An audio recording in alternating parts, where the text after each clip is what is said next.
whole plethora of excitement and Counter-Strike action that transpired over day one here at CCT Central Europe Malta Finals. Up next, we're going to get into our first elimination game of Group A. Just before we get into that, though, and introduce both teams officially, I've got to point out what stood out to me in that video the most. Resalt's anime mouse pad. It's a soft buff, you know. I think they should probably check that.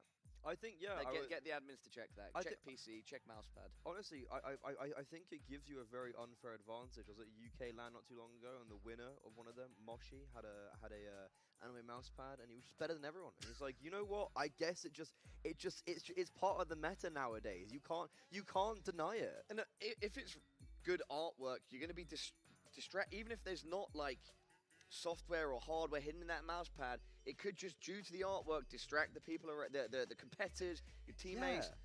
Yeah. Anyway, no, shout out to Resalt, and great He was unreal yesterday. Yeah, great to see many of the highlights from yesterday. There were some fantastic rounds from many of our players, Freddie. Yeah. I think especially talking about highlights of players, we've got one right ahead of us. Raiko was absolutely incredible yesterday. He topped the scoreboard on the whole server and was just incredible. Okay, everybody, let's get into our team introductions for our first matchup of today, starting with HONORIS.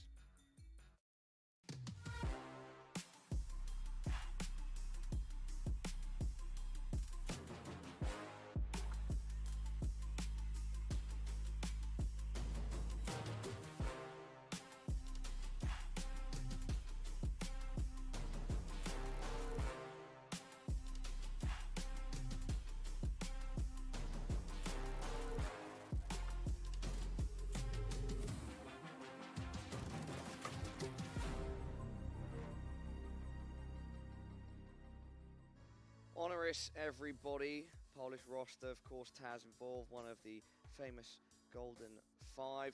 Not a great showing from them yesterday. The question is, can they bounce back today, Freddie, and stay alive against Eternal Fire? I think it's going to be an uphill battle. There's a chance, but it's going to be tough. Oh, 100%. Coming into this tournament, coming into this group, every single game, they are going to be fundamentally the underdogs of the lowest ranked team in the tournament. And by large, if you kind of exclude Taz out of the equation, probably the most inexperienced when it comes to individuals. And it may have shown a little bit yesterday. I think Raiko, as I was saying, was super impressive, had some really flashy moments.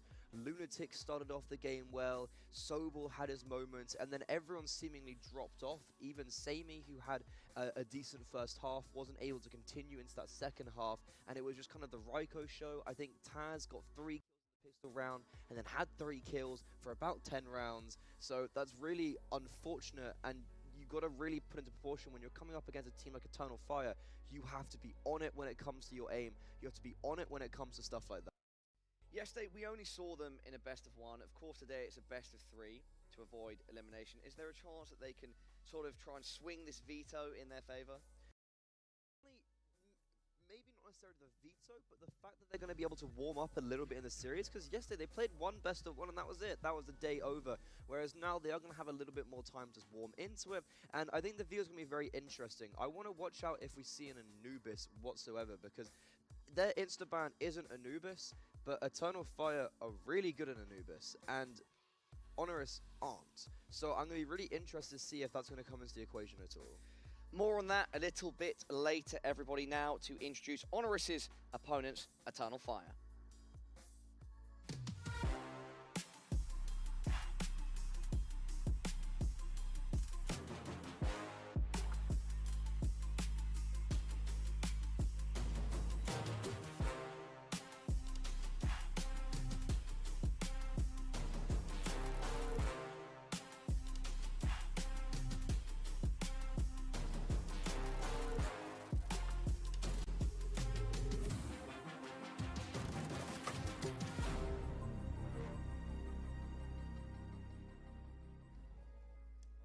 Yesterday, Eternal Fire started off their campaign here at CCT with a close matchup against BNE, but they lost out 16-14. Freddie, how do they turn things around today in this elimination match against HONORIS across a best of 3? Well, I think fundamentally we were talking about how Xantara is one of the star players, definitely has to show and produce some sort of content for his squad. He did get replaced yesterday quite luckily by Major, who the IGL had an incredible game out of nowhere. Imor as well was really good. And if Xantares or even like Calyx, to be honest, if they're able to step up to the podium, then I definitely think they're going to have a lot more likelihood of winning. And also, you just got to look at on the face of it of they are playing a weaker team. They are playing a team that haven't got as much firepower as BNE. And I think in the interview that Devil Walk did with HLTV, something that he mentioned was the fact that BNE are able just to reset. They've got a lot of that energy behind them, because that's like, and you don't always have that in a team. You don't have this mad shouting every single round like BNE do. So that's why BNE, when they were 8-1 down, were able just to go and get right back into it. And I don't know if HONORIS have that same potency, but then if HONORIS are able to come out the gate swinging, we have seen that this team is individually good enough to play against Eternal Fire, because they did face off a couple months ago. Yes, it was with Grashhog before Lunatic replaced him, but they still showed that, and if that's theoretically an upgrade, then they should be, in some scenarios, actually winning this out. Freddie, great points. Why don't we focus in on a couple of our players on the server, one from each team for our CCT head-to-head. Bring that up on screen. For HONORIS, we have Raiko, who, yeah, he was doing pretty damn good work across server, best he could anyway, yesterday. And Xantares, who is a Turkish superstar, but as we were talking about in our pre-match yesterday, that oftentimes he needs those superstar performances to raise Eternal Fire's level, and if that doesn't happen, then Eternal Fire sort of go missing as a whole, and that is what happened to him. Yeah, well, yeah, because a big part of that is the fact that the team's structure is around him. Like, you look at their T side and how it's set up, it's around him, and the reason for it is because he's got a 1.31 rating and 94 ADR. It makes sense. However, then you put it in the context of, oh, he was actually the bottom of the scoreboard against Bad News Eagles, and if he'd maybe got 5 more kills, he would have won the game. That's when you start worrying about, if the whole system is based around one player, you can start seeing flaws and cracks down the seams, because especially with like the use of utility, he doesn't really throw that, they throw it for him. And a lot of the squad is built around doing that for him, whereas Raiko, I don't think there's much dependency on him. There isn't that much, okay, this whole game plan's revolved around you, because you have the likes of Sobol around him, because you have the likes of Sammy, who in the CCT podcast, B-Stick, I was saying this to me, saying this yesterday, B-Stick was saying to me how he's a really hard player to play around. So HONORIS aren't as dependent on one individual, but then that individuals in general, I feel like, have a lower skill ceiling than someone like Xantares, which isn't a negative thing. Xantares is a freak of nature in some instances. Yeah, it's a good comparison, and those two players are ones that all of you at home should be looking out for. Freddie, up next, it's time for our veto and see where our players have chosen to play. I'm interested. Yeah, okay, so HONORIS' insta-ban is Mirage. They've actually gone for Anubis here. They're kind of playing around with the two. So it's going to be very interesting to see where Eternal Fire... I assume Eternal Fire should pick Mirage here. Oh, they pick Overpass, because Overpass is actually a map that Eternal Fire, or that HONORIS are capable of. And then, yeah, you see they instantly get Mirage out of the video there. They don't want that to be in the mixture. And then Inferno, like, we're probably going to see it because they both played it yesterday, right? Like, it's a comfortable map for all. But I think I think Nuke is definitely a good map for HONORIS. I could definitely see them taking it. However, Eternal Fire and Overpass is kind of just like it's like their map. It's definitely one of their staples, so I could definitely see us going to a 3-mapper, but I think if it does go a distance, Eternal Fire are going to win this. It just all kind of comes down to the fact of, can HONORIS come out the gate swinging on Nuke and show what they're really made of on their map pick? Let's say HONORIS don't get their map pick of Nuke. Is it just going to be a swift 2-0 for Eternal Fire? Do HONORIS really have to make sure that they get a dub on Nuke? It's going to be very, very, very difficult, especially if you lose your map pick. You're going on to Overpass, which is Eternal Fire. It's Overpass and Anubis. It's kind of Eternal Fire's maps. You're losing your map pick, and I think you're just not going to be able to reset onto Overpass. I think it's going to be either 2-1 or 2-0, but I don't see HONORIS pulling through in this instance in any way. I could be wrong, because I think the main reason for that was that Sobol yesterday was absent. Sammy yesterday was absent. Raiko did have a fantastic game. But they, similar to the themes we had yesterday against forZe, you're going to have 2 of those 3 players. They're going to have to be the best players in the server if HONORIS want to win. And that's going to happen over a very long period of time across different maps. And I'm not sure if they're going to be able to do that. Let's go back to Xantares quickly. Me personally, I'm always excited to watch him play. I mentioned that yesterday. And it would be great. It's not like he had a terrible game yesterday, but it would be great to see him find some of his better form today. I think regardless, the form that they showed yesterday will be enough to topple HONORIS. But I think especially if Xantares is completely switched on, that this is going to be such a tough matchup for HONORIS. Yes, so I agree with the point about if the form is the same as yesterday, it'll probably be enough. Yeah. However, they can't continue that going into the future. They can't progress further in this tournament because in the end they're playing forZe who have looked really strong. So if they go into the rest of this matchups looking like what they did against BNE, then I really think they could be in some sort of trouble. And this is a squad that came out of the gates at the beginning of the year making Pro League. They made a roster change out of the 8 they've made in the past 6 months. And this is a squad that isn't fresh. Like, it's what we've seen before. And they're trying to deliver something a little bit new. And this is a good start, definitely, in this LAN to get some enthusiasm. Even if this is, I would argue, a little bit close, that could be worrying for them. This shouldn't be a close game for them. But if it is, I think that's when we should be in a spot of bother for the Eternal Fire boys. Absolutely, and on screen now we can see the Eternal Fire boys going through their last checks. It should be about a minute until this game is ready to go. Freddie, any final thoughts before I push you for an ultimate prediction? I think Nuke genuinely can go the way of HONORIS, and I actually do believe that. Overpass, if Nuke goes the way of HONORIS, I can see being close, and a big part of that is the amount of times they've played it in the last 3 months, and that's kind of the equity that some of these teams have. Just they're playing so many online tournaments, they're playing so many officials, and HONORIS have been winning them. So I was saying in the past that I don't see them winning it, but I think you can definitely look at a world where if HONORIS win map 1, there's a chance. If they don't win map 1, then there's no chance. Okay. You can see now as well. HONORIS getting ready. They're looking calm and relaxed, sipping on some water. Remember, Freddie and everybody at home, drink your water, stay hydrated. Water is a buff, and I will back like. So let's start ticking off a list here, right?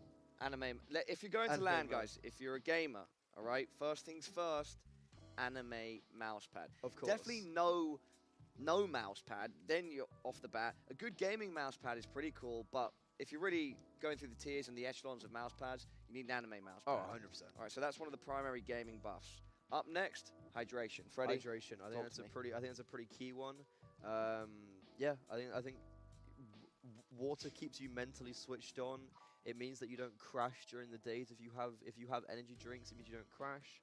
I was talking to also like in the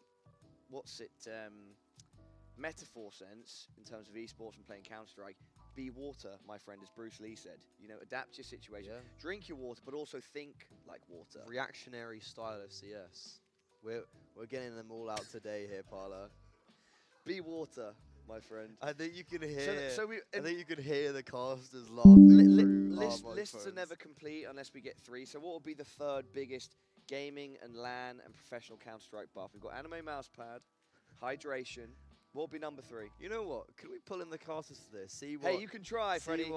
Freddie's called it out. I think we can see because like we've given our perspectives. Now it's time for them to lend some of their knowledge. And guys, if you're going to come onto this, I want something banger. If you're going to give us that 3rd one, I want something that is going to a game breaker, shake the earth to its core. Looks like right now we're not going to be able to do that.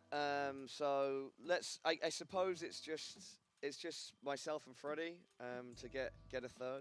No, wait, guys. I'm being told that the game is ready. It doesn't look ready. No. Okay, no, the casters are ready for picture-in-picture. So yes, we can get our 3rd gaming buff. Pull them over to from the our desk. casters. Our casters today. So last night the day was closed out by Henry G and Dinko. Of course, Sneaky and B-Dog, who are on screen now, started the day, and they're back to start off day number 2. Guys, firstly, how you doing? You both good? Yeah, not bad. How are you, Parla? Yes, good. Great to be back. And Tom, what about yourself? No, I'm not doing too badly. I think I got more sleep than some people, which is a blessing. You got sleep? Yeah, I know, right? It's crazy. But otherwise, in answer to your previous question, I think the most important thing to bring to a LAN is a good gaming chair. I'd argue your desk. Bring a desk. Bring a desk. Oh, yeah, bring actually, a desk also, to LAN. if you're going to a BYO senior, desk, router, and a gaming chair. Because if you don't, they're going to be sitting on a floor. Yeah, a lot of my friends are going to Epic LAN in the UK next week. Remember your desk, guys. Remember your desk. You have to be doing this. Do you actually have to bring your own desk? Yeah. You have Yeah. to bring your own desk, Wi-Fi router, and a chair. Oh, wow, okay. That's cool. No, that's super cool. But you don't have to. no, that's cool. I wasn't aware. I was looking for more creative answers. You know, we've gone with anime mouse pad and Deodorant. I mean, no, do you know what's really cool about the... Do you know what's cool about the anime mousepad, though? You know, Outsiders, before they got their T-shirts printed, all of them came wearing anime clothing. So I reckon if you just go for the full outfit of anime, then you've got something going for you. So doubling up on the anime. See, that sounds cool. And profile picture. And an profile anime picture. Yeah. I mean, like, if you see all of the CIS players, the reason they're so cracked is every single one of them will have, like, a one-piece profile picture. I'm pretty sure that was, like, 7 Deadly Sins over there on Result's table. You know, we're getting into the depths of it here. Talking about profile pictures, Steam profile pictures. Yeah. What are you guys rocking? Let's hear it in the chat, but then also let's go through the desk. So starting with our casters, because Freddie, you seem most excited, so maybe it's the best answer. But Tom, what profile picture are you rocking on Steam, buddy? I'll tell you what, I got given a custom artwork for my birthday. So, you know what, that's currently up there, proudly Is it displaying safe for broadcast to tell us what the custom artwork Oh, it's is? literally just, No, it wasn't commissioned by Alan, don't worry. No. So what is it, Tom? What's the artwork? It's just a sort of cartoon version of my face, Okay, really. wicked. It's nice. Very nice. And Brandon, what about yourself? At the moment, it's honestly, it's just my. Is it a picture of Hugo? No, no, that's on my desk. No, That's your mouse pad. It's a picture of Hugo's face. No, my mouse pad actually was sent by Hugo. Oh, it actually was.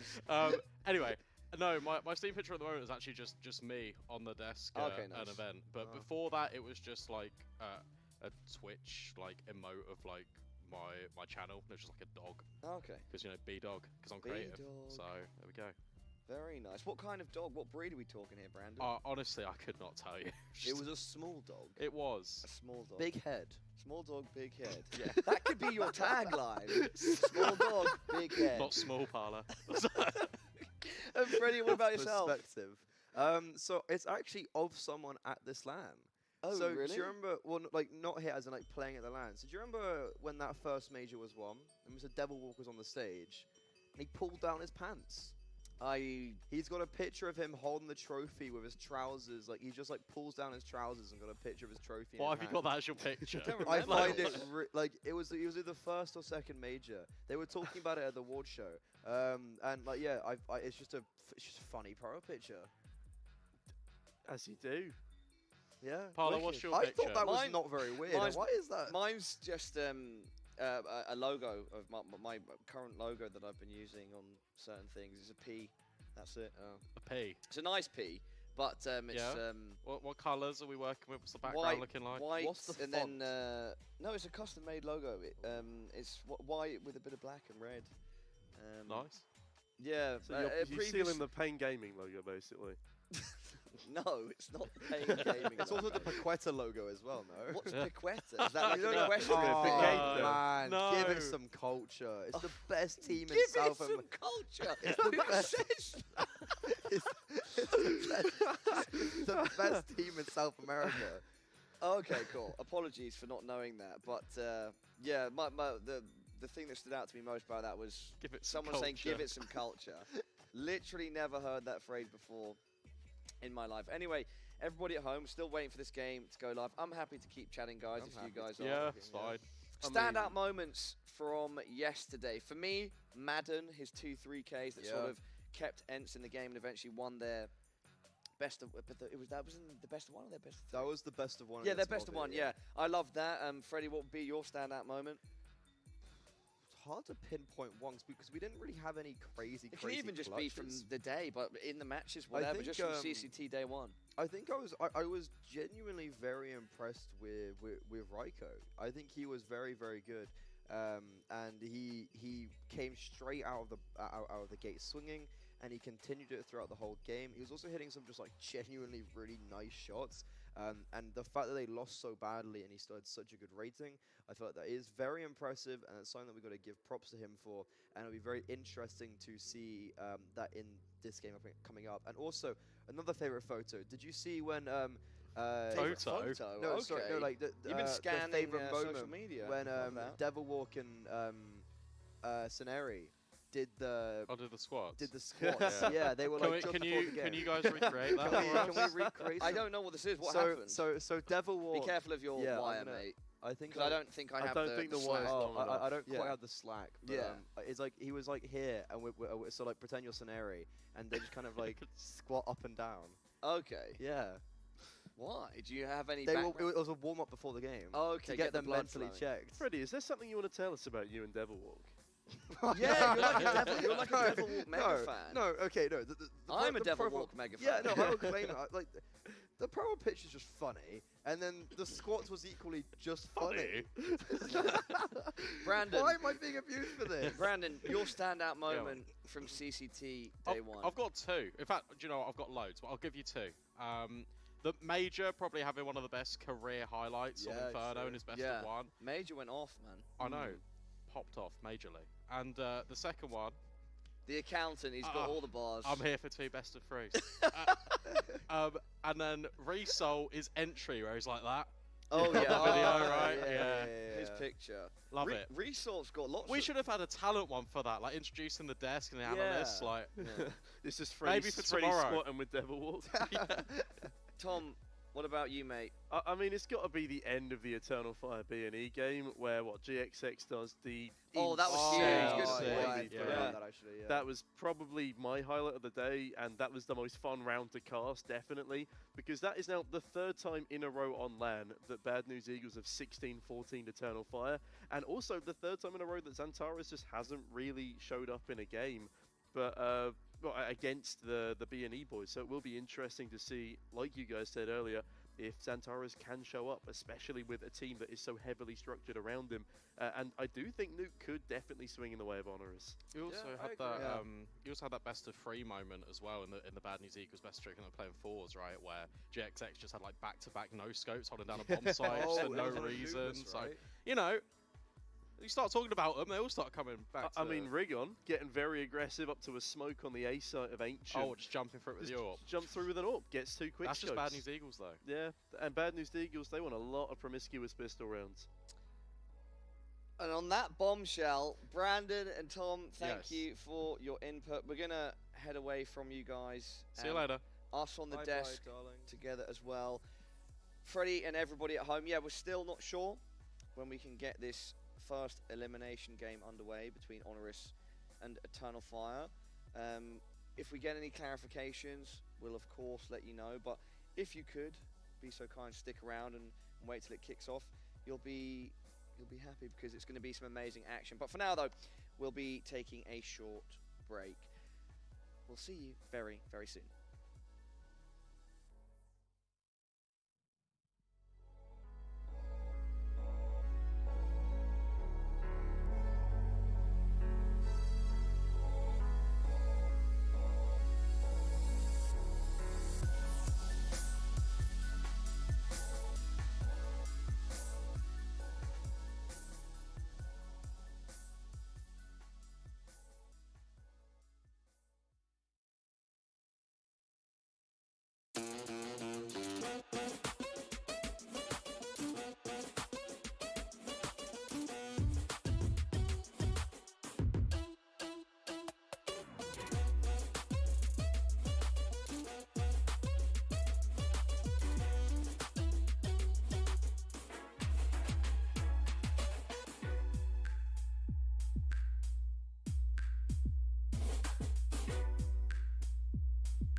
Well, hello there, ladies and gentlemen, and welcome back. We thought we'd tease you with a little bit of a delay there, but we will be getting into the action within about 2 minutes. And honestly, I'm excited for this matchup because Eternal Fire, I would argue, are not in their top form right now on LAN.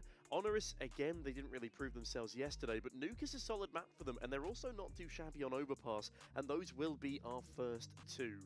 Yeah, look, it'll be a really good test for HONORIS to kind of just come out the gate swinging, especially on a map like Nuke. Just kind of give it a go. It's their map pick, of course. I feel confident coming into it. It's a good map for Eternal Fire as well, and I feel like the narrative that we're kind of spinning is that Xantara is not at the top of his game in that best of one, right? I feel like that's the core principle of it, but at the end of the day, you take a look at the kill distribution overall, and everyone was firing. It is a problem when Major is the standout performer for Eternal Fire on Inferno, but I was liking what I was seeing from Emor. xCloud looks like a dependable pair of hands, just slotting back into the roster quite naturally. These teams have made very good strides on LAN earlier in the year in regard to EPL Conference. However, now it's the proving grounds, obviously. Now it's the elimination on the line. Everything is to play for here for Eternal Fire and HONORIS, because we will be saying goodbye to one of them at the end of this best of 3. I'll tell you what though, if Major can deliver the same performance he did yesterday and have Xantara step up with him, I reckon that this should be a clean 2-0 for them, even with Nuke not being one of their best maps. But with, well, I guess Nuke being on the stronger side for HONORIS, that is where they need to deliver that first blow. I wouldn't put all my money on the Poles taking that opening game, but again, I do give them a solid chance. On the flip side though, the amount of retakes that Xantara's and Major were left in yesterday, where it wasn't Xantara's finding the impact, it really was just the IGL of Major. Again, I'm excited to see if he can keep up that performance, and it's quite a different ball game when you're looking at Nuke when it comes to retakes like that. If they can play a bit better, play in tandem, this HONORIS side needs to look out. Yeah, well, Eternal Fire, they are your favourites over at 1xBet. Make sure you go and check them out if you are obviously of age, and make sure to gamble responsibly. I think if you look at the veto, I think Freddie raised some really interesting points on the desk. He was saying about whether HONORIS want to ban Anubis or Mirage, actually go for the Anubis ban straight up, and I think that's the right decision, because Eternal Fire have been first picking Anubis time and time again, especially in these best of 3s.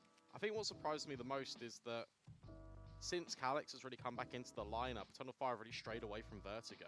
And it used to be like the home turf of Eternal Fire. They'd always first pick Vertigo. It would be their map, Xantara's running Riot, and we just don't have that now. It's really weird how that has changed up in just a couple of months. Yeah, I mean, I suppose it is a case of Major in, Major out, Major shake it all about, because it has been a hokey-cokey of a lineup here for Eternal Fire, and hopefully they're assimilating a little better now. I know it was a pretty tough loss for them yesterday against the likes of Bad News Eagles, and no doubt that is playing on the back of their mind. Again, 3 16-14 losses in a row. It is rough, but hopefully now that Xantara's has, well, I guess gotten rid of the team he's allergic to. He's up against HONORIS now. I mean, the ranking difference alone between Bad News Eagles and HONORIS is quite stark. You've got the 21st team in the world, now the 55th team in the world. It should be an easier ride for them. And also on an individual basis, you don't have as many performers on this HONORIS lineup. Again, it's a little harsh to point him out, but Taz had a pretty miserable series. He had, what, 7, 8 kills come the end of the map. 3 of those were picked up in the opening pistol round.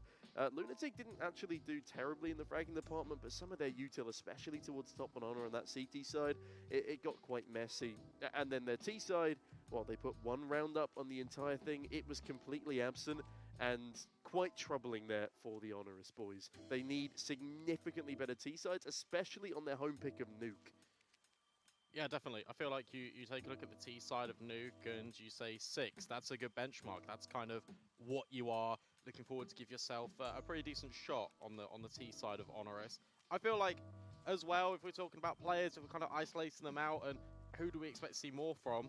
Sobel, right? I feel like Raiko really rose to that occasion, had an incredible impact on that first half, really came out swinging in towards the second for HONORIS, but they couldn't really string around together, unfortunately. But for me, Sobel, would have liked to see it a little bit better, because I know he performs incredibly well, especially in these games in the CCT circuit. So for me, I'm expected to see them kind of come together. Now you're in a best of 3, you're in a familiar setting. You've had a chance to get the land just out the way. We're seeing the fist bumps, which can only mean one thing. We are moments away everyone from jumping into HONORIS' map pick, which is Nuke.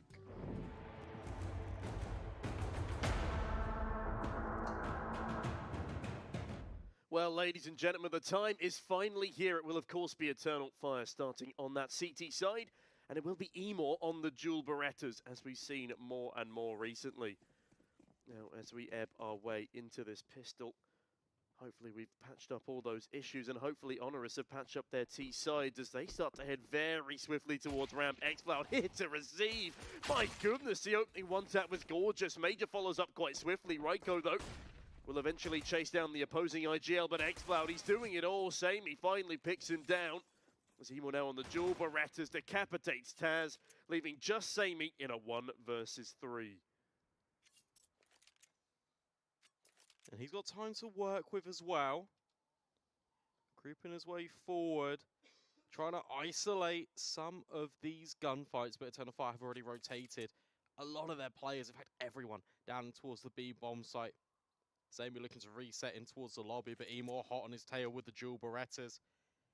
Oh, it looks like he's just made it round the corner. Has he got time to kind of get into this A bomb site? He's got to clear every single angle here if you're Sammy. Do his due diligence. Creeping on in, but all this time that he's wasting, Eternal Fire are clearing out every single angle. Player in Emor in towards heaven. This is getting really dicey. Yeah, I mean, as soon as that door is open, Calix can strike. He's got all the information he needs, but Sammy won't actually be going for the squeaky door play. Instead, slowly ebbs his way out of hut. There is a man in the heavens to receive him, and Emor on those dual Berettas as well. Even if you miss your first bullet, you got 29 left to work with. Sammy, though, is continuing to bide his time. He's running out of it, though, Brandon. That's my main concern here. He's just looking for a frag, but no one's presenting themselves. And as he goes for this bomb plant on A, there's 2 in heaven, 1 in vents. I don't think he's even going to get the digits in. Nope, denied by Calix come the end of it. Emor chimes on in as well. And that is a very solid opening round for the likes of Eternal Fire, dealing nicely with the pressure applied by HONORIS towards ramp. Yeah, you can see it here on the replay. Double setup, and I like the fact that xCloud drops a flashbang and then just wants to re-swing in. And Eternal Fire, good fundamentals. Everyone swings on the contact of the bomb being pressed into the site. HONORIS full at the first hurdle, but they should have plenty more to try and overcome. Just the Glocks shouldn't be too difficult for Eternal Fire to deal with. Emor's just still rocking out with the dual Berettas. Fair play. It's something I've seen more and more recently, actually, especially on the likes of Bad News Eagles. Maybe they're picking up something from GXX's department, as clearly it seems to work for him against them a little too often as Emor. He's going for an aggressive lobby pick. Finds Sammy to open up. Sobol is tagged down low. Taz falls, and Emor is absolutely farming with the Julies. He's just found, what, 3 in that round? Gorgeous stuff from him. And a very clean round for Eternal Fire. HONORIS now need to get their act together as we get into what will be one of our opening gun rounds. Yeah, Emor can bring out the AWP immediately. That's the whole point of just not investing a single penny further. Hut, lobby, pressure applied, and immediately HONORIS, they are feeling the effects. They are on the back foot. Eternal Fire are a very aggressive team, very keen to take these fights straight to HONORIS and disrupt their executes before they can even really get going. Taz up towards the top of Silo, thinking about throwing some nades over through the skylights, but thinks better of it. Reset in towards ramp. xCloud going to be under pressure. Sammy delivers a devastating headshot, and that's the control seized. Yeah, really solid opener there towards the ramp side. Xantara's cut off by flames and only has a FAMAS to deal with this onslaught. Emor, though, down towards the lower site. Oh, that AWP, it is perfectly positioned. Sobol falls. He pushes just ahead of the Molotov, and Emor catches Raiko on the push as well. Overextensions galore for HONORIS here. It's a miracle that they even get the bomb down. Calix, Xantaras, they chime in further. Lunatic, it's a bit of a laboured attempt. Does actually catch 2 there. A lot more than I expected from him, but Major puts him to bed, bangs an AK to Vitaly, and with that, Eternal Fire, that's 3 on the scoreboard, winning out with a slightly weaker buy as well. Yeah, that's so unfortunate for HONORIS. They get the space in towards ramp, and then everyone just kind of goes on their own little mission. The objective is to really take space, but the argument is Emor does incredibly well. Look at this. He just gets completely caught by HONORIS, just trying to take them down one by one, and you can't give the AWP these gunfights in isolation because he's always going to come out on top. 6-0. Emor shining on Nuke. Yeah, Calix does a good job there dealing with the lurk player in Taz. He waltzes out of lobby, has no idea he's being held, and is swiftly cut on down. So, another piece of the puzzle missing for HONORIS before they even do get that bomb down. Sobol, though, along with the rest of the squad, have bought themselves another opportunity. They have invested heavily into this round. There's Eternal Fire now, working with a couple of those upgraded rifles. Major on the AK, and again, I really do hope we get to see Major replicate his performance from yesterday, both today and throughout the rest of the season. It's really enjoyable to watch, but Emo watching closely on that angle.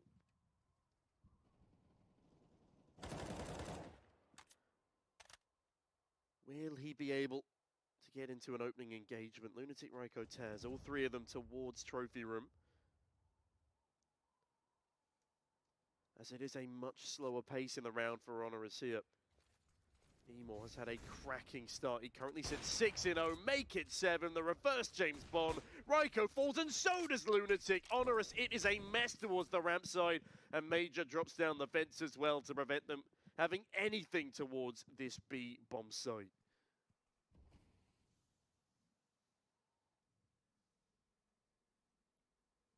And that's basically the round done, right? I mean, realistically, what can you do if you're HONORIS? You're being shut down every which way you turn, and you fully invested into this one. It's a big old commitment. And now you just have to save. Now you have to just deal with the repercussions immediately. And Eternal Fire look really good, and this is exactly the kind of start that not only their fans were hoping for, but the desk was hoping for. A really good start to life on the CT side for this Turkish side, and HONORIS, they've got to find some solutions really quickly. I mean, they're just incapable of dealing with Emo. He's got 8 kills, Brandon, 3 of which admittedly were on the dual Berettas and 1 in the pistol, but regardless, the impact he's had with those AWP kills, it's just completely unbearable for HONORIS to deal with. And that shot onto Lunatic was absolutely lovely, the icing on the cake. But whilst we have a tactical pause here, Brandon, I'm going to take you down memory lane really quickly. The first tournament I ever casted, it was HONORIS versus eSuper on Nuke. HONORIS had an 11-4 T side. It was the best thing I'd ever seen. They won things out 16-6. I don't think that's quite going to happen here. They're up against a much higher caliber of opposition, but I feel like it's historically a very solid map for them. If they don't win out this map, then I don't think they'll have the momentum to come back onto Overpass. No, especially because it's not their map pick, right? I feel like that they are going for these plays where they're grouping up together, but the issue you've got is that xCloud can just go 1-for-1, and then the rotations are immediate for Eternal Fire. It's the higher caliber teams. Look at Major. He's already here. That's a devastating shot, and he follows up to 1 more to Lunatic. 3 versus 2. Again, the same old problems for HONORIS. Bomb can be planted, sure, but you need to survive the afterplant. Ryko has a tool order in his hand. The double swing from Xantares and Emo does the dirty to him. 9th kill without a single death yet, leaving Taz in a very difficult 1 versus 2. He uses the smoke to his advantage. Early doors, just sits in it behind the double doors. Emo, though, opens them straight into Taz, and with that, Calix sticks the defuse, and that will be 5 on the board to Eternal Fire. And again, we've seen such a solid HONORIS on this T side in the past, but so far it has fallen flat, especially that 3rd round when they brought out, or excuse me, especially the 4th round where they brought out the Galils. Just weren't able to get anything done. Emo towards the ramp, finds 2 of them. They're continuing to struggle here. They are at least getting some bomb plants in, but bomb plants just simply aren't enough when you're going into these bomb sites with such heavy advantages. I just want to see HONORIS put a little bit of control towards outside. It's now been 5 rounds, and we've not really seen that at all. We've seen a lot of rounds where they've been dedicating their focus towards ramp, and it has been working 1-for-1, but the rotations of Eternal Fire and the communication has really just been on point. They're swinging together in little pairs, in tandem, and Sobol's made it down the vent into this one, so it gets a little bit curious in round number 6. Major trying to deal with the diagonal smokes, as to is Emo, not spotting anyone out from the silos. Taz, I think he just made it across without being spotted. Yeah, just about escaping Emo's gaze there as Lunatic is left towards the red box, and actually, without a single death, HONORIS have got the bomb down here. Eternal Fire are now going to be dealt with by Lunatic, and it's exactly what you said, Brandon. They need a bit of an outside player to cut off these rotations. Major now distracted by Lunatic. He does get the trade, but it buys time. Bomb already half-ticked, and Eternal Fire might just want to consider a save in this one. Yeah, and they really should, and they go into as well, right? I mean, that's a much more coherent round being put together by HONORIS. You've got the split between Vent, with Samir making his way down there. You've also got the outside presence, and suddenly you've got a split. You've got two angles for Eternal Fire to really deal with, two areas of the map on different portions of it, and as a result, the defenses are completely split. They're unaware, the bomb gets planted, everyone's a bit like, oh, how on earth has this happened? Because they haven't got the information. Yeah, and that denial of information there for HONORIS absolutely wins them around as Lunatic denies the rotates. The focus is kept on him, and HONORIS get themselves a near flawless round. That's exactly what they needed, but on the flip side, they don't deal much damage to Eternal Fire's economy, and so they are still building up that cash. xCloud and Xantara's not quite to the same degree as their teammates, but talking of degrees, the change in angle of attack here for HONORIS is fantastic. A double opener, Taz is traded, but Xantara's, he is somehow good for two from that position. Smoked off again, though, it's a man advantage for HONORIS. The bomb can go down comfortably, and Sammy has just spotted out Emor, who is going for a simple-esque no-scope play on the ladder there, and it's just not going to land. And again, Eternal Fire should retreat here. They shouldn't go for this. You want to kind of just play the advantages, and everything is on a fine line here.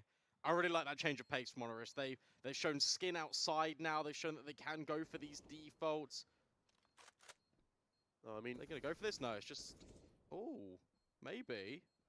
There's no kit, so I imagine he's just playing for exits. Yeah. And that's exactly what Xantara's is doing. But going back to my original point, right? You've shown that you can default. You've shown presence over towards ramp. You haven't really shown a top hut like blast with the utility raining on over. So that's exactly what HONORIS elect to do. They split the difference between Squeaky and Hut. The flashbangs were on point, by the way. Everyone was fully blinded. And I'm glad to see that they have a T-side with depth, because that was their biggest problem on Inferno yesterday. They did the same 3 strats every single round of the half. They went long, they went banana, they all died immediately.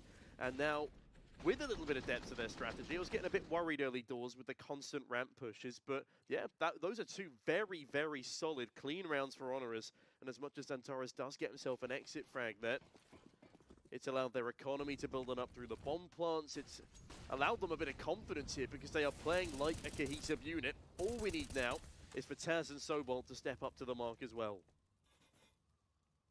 More utility being thrown in towards A, spam. It's just trying to aid Sobol to make his way down, but Major, that's the adjustment. Sobol not allowed any real estate down on towards B. Yeah, great denial there. He's not paid his rent in time, and Major, the landlord, well, he makes sure Sobol knows it. 1 in 5 for, again, a star we touted as underperforming yesterday. Just need to see so much more from the youngster. As HONORIS again take much more outside control than I'm sure Eternal Fire are aware of. All 4 players waltzing behind the smoke walls. Looks as if they will be ending up B again, but Major is here. And again, Major having a very solid early performance. Spots them out, drops the smoke, manages to get away, but they will jump through it. Taz sacrificing himself for the trade. Lunatic will deliver, but still a man deficit here, and that's the problem. Even more so now as Emor, my God, he actually lands that second kill. Look at the confidence Emor's playing with right now. The man's on 12 kills, and the bomb plant is denied him this one. The money's a little bit all over the shop.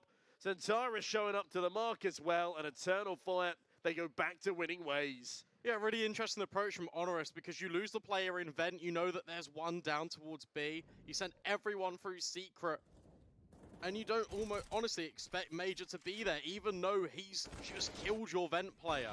And then once you've dealt with him with the trade, it's just limping on in through the B bomb site, no utility to get yourself out through the double door, no smokes to alleviate any pressure on that cross. It's just really lacking here. It's the 4-4, and it's kind of, hindsight is 2020, of course, but surely in your mind you go, okay, well, we know Emor's on the AWP, we know he's been playing, and the rotates from Eternal Fire have been good. He's going to be there. He's going to be holding the cross. Yeah, I mean, can I just say, I'm part of the Emor fan club now. This guy has been delivering quite literally on all cylinders. He's been on every position in the map. He's been especially good at holding down the B executes from HONORIS. And I'd say he's omnipresent right now. He's delivered on every point he's needed to, and has a 6 KD to show for it. Taz, 0-6. Oh, that's rough. Oh, could be 0-7. Spam. Oh, very lucky to make it down at the very least. Look at Calix now getting aggressive as well towards one of the smokes in Squeaky. HONORIS need to be careful. Because again, you got to remember, this is Eternal Fire. They are more than happy to push, more than happy to try and disrupt your executes, pushing the issue, taking the fight. You can see Xantara is very keen to get involved in the action. Will be Calix to start things off, though. Sobol taken out again. A rough game for the youngster, 1 in 6. Maybe the land jitters haven't quite calmed themselves yet. As Calix is looking for even more towards this bomb site, goes for the spam. Raiko barely evades it, and Raiko, the MVP of yesterday, currently sits 3 in 7. It's been Lunatic and Sammy delivering the most devastating of blows so far. Lunatic was another man I was calling out. The only one with a lower rating than Taz, as Major, by God. As the opposition, IGL, he's posting up on all fronts. 3 massive kills towards the hut. The man sits on double digits in the fragging department. Come round number 9, and Taz now on quite the opposite end of the spectrum. 0 in 6, all alone, no util, 27 points of health. Not really much point saving here because he needs the money. Can't even find the kill onto Emo, who long-range one-taps him with a USP. It's honestly just quite ridiculous how much impact Major has been having all tournament long. I say all tournament long, he's played a map and a half, but like, this is not what you expect from him. And it is unbelievable. Gets tested, drops the bomb, he swings in. He's like, you know what? I'll have some more. Thank you very much. And it's a really interesting comparison to kind of bring in on the desk, right? You got HONORIS that have got Sobol, Raiko, Sammy. It's that core 3 that you expect to do most of the heavy lifting. And normally Eternal Fire, it's a Xantara show this time. The P250s and the MAC-10s overwhelm. How on earth has this happened? Again, a faster explosive play. HONORIS pop the bomb down immediately. That was incredibly swift from HONORIS, and those 2 opening kills, they might just lock Eternal Fire out of this round completely. Lunatic has an orb there, smokes off heaven, but the smoke's gone too deep. xCloud can peek over this, can't quite see the head of the orb though, and with that, that's going to be a save call for Eternal Fire, and that is a massive round for HONORIS, doing exactly what BNE did unto the Eternal Fire boys yesterday. Xantara's actually not done with this round just yet. Manages to find one more kill, but the bomb is just too far ticked. Major falls as well.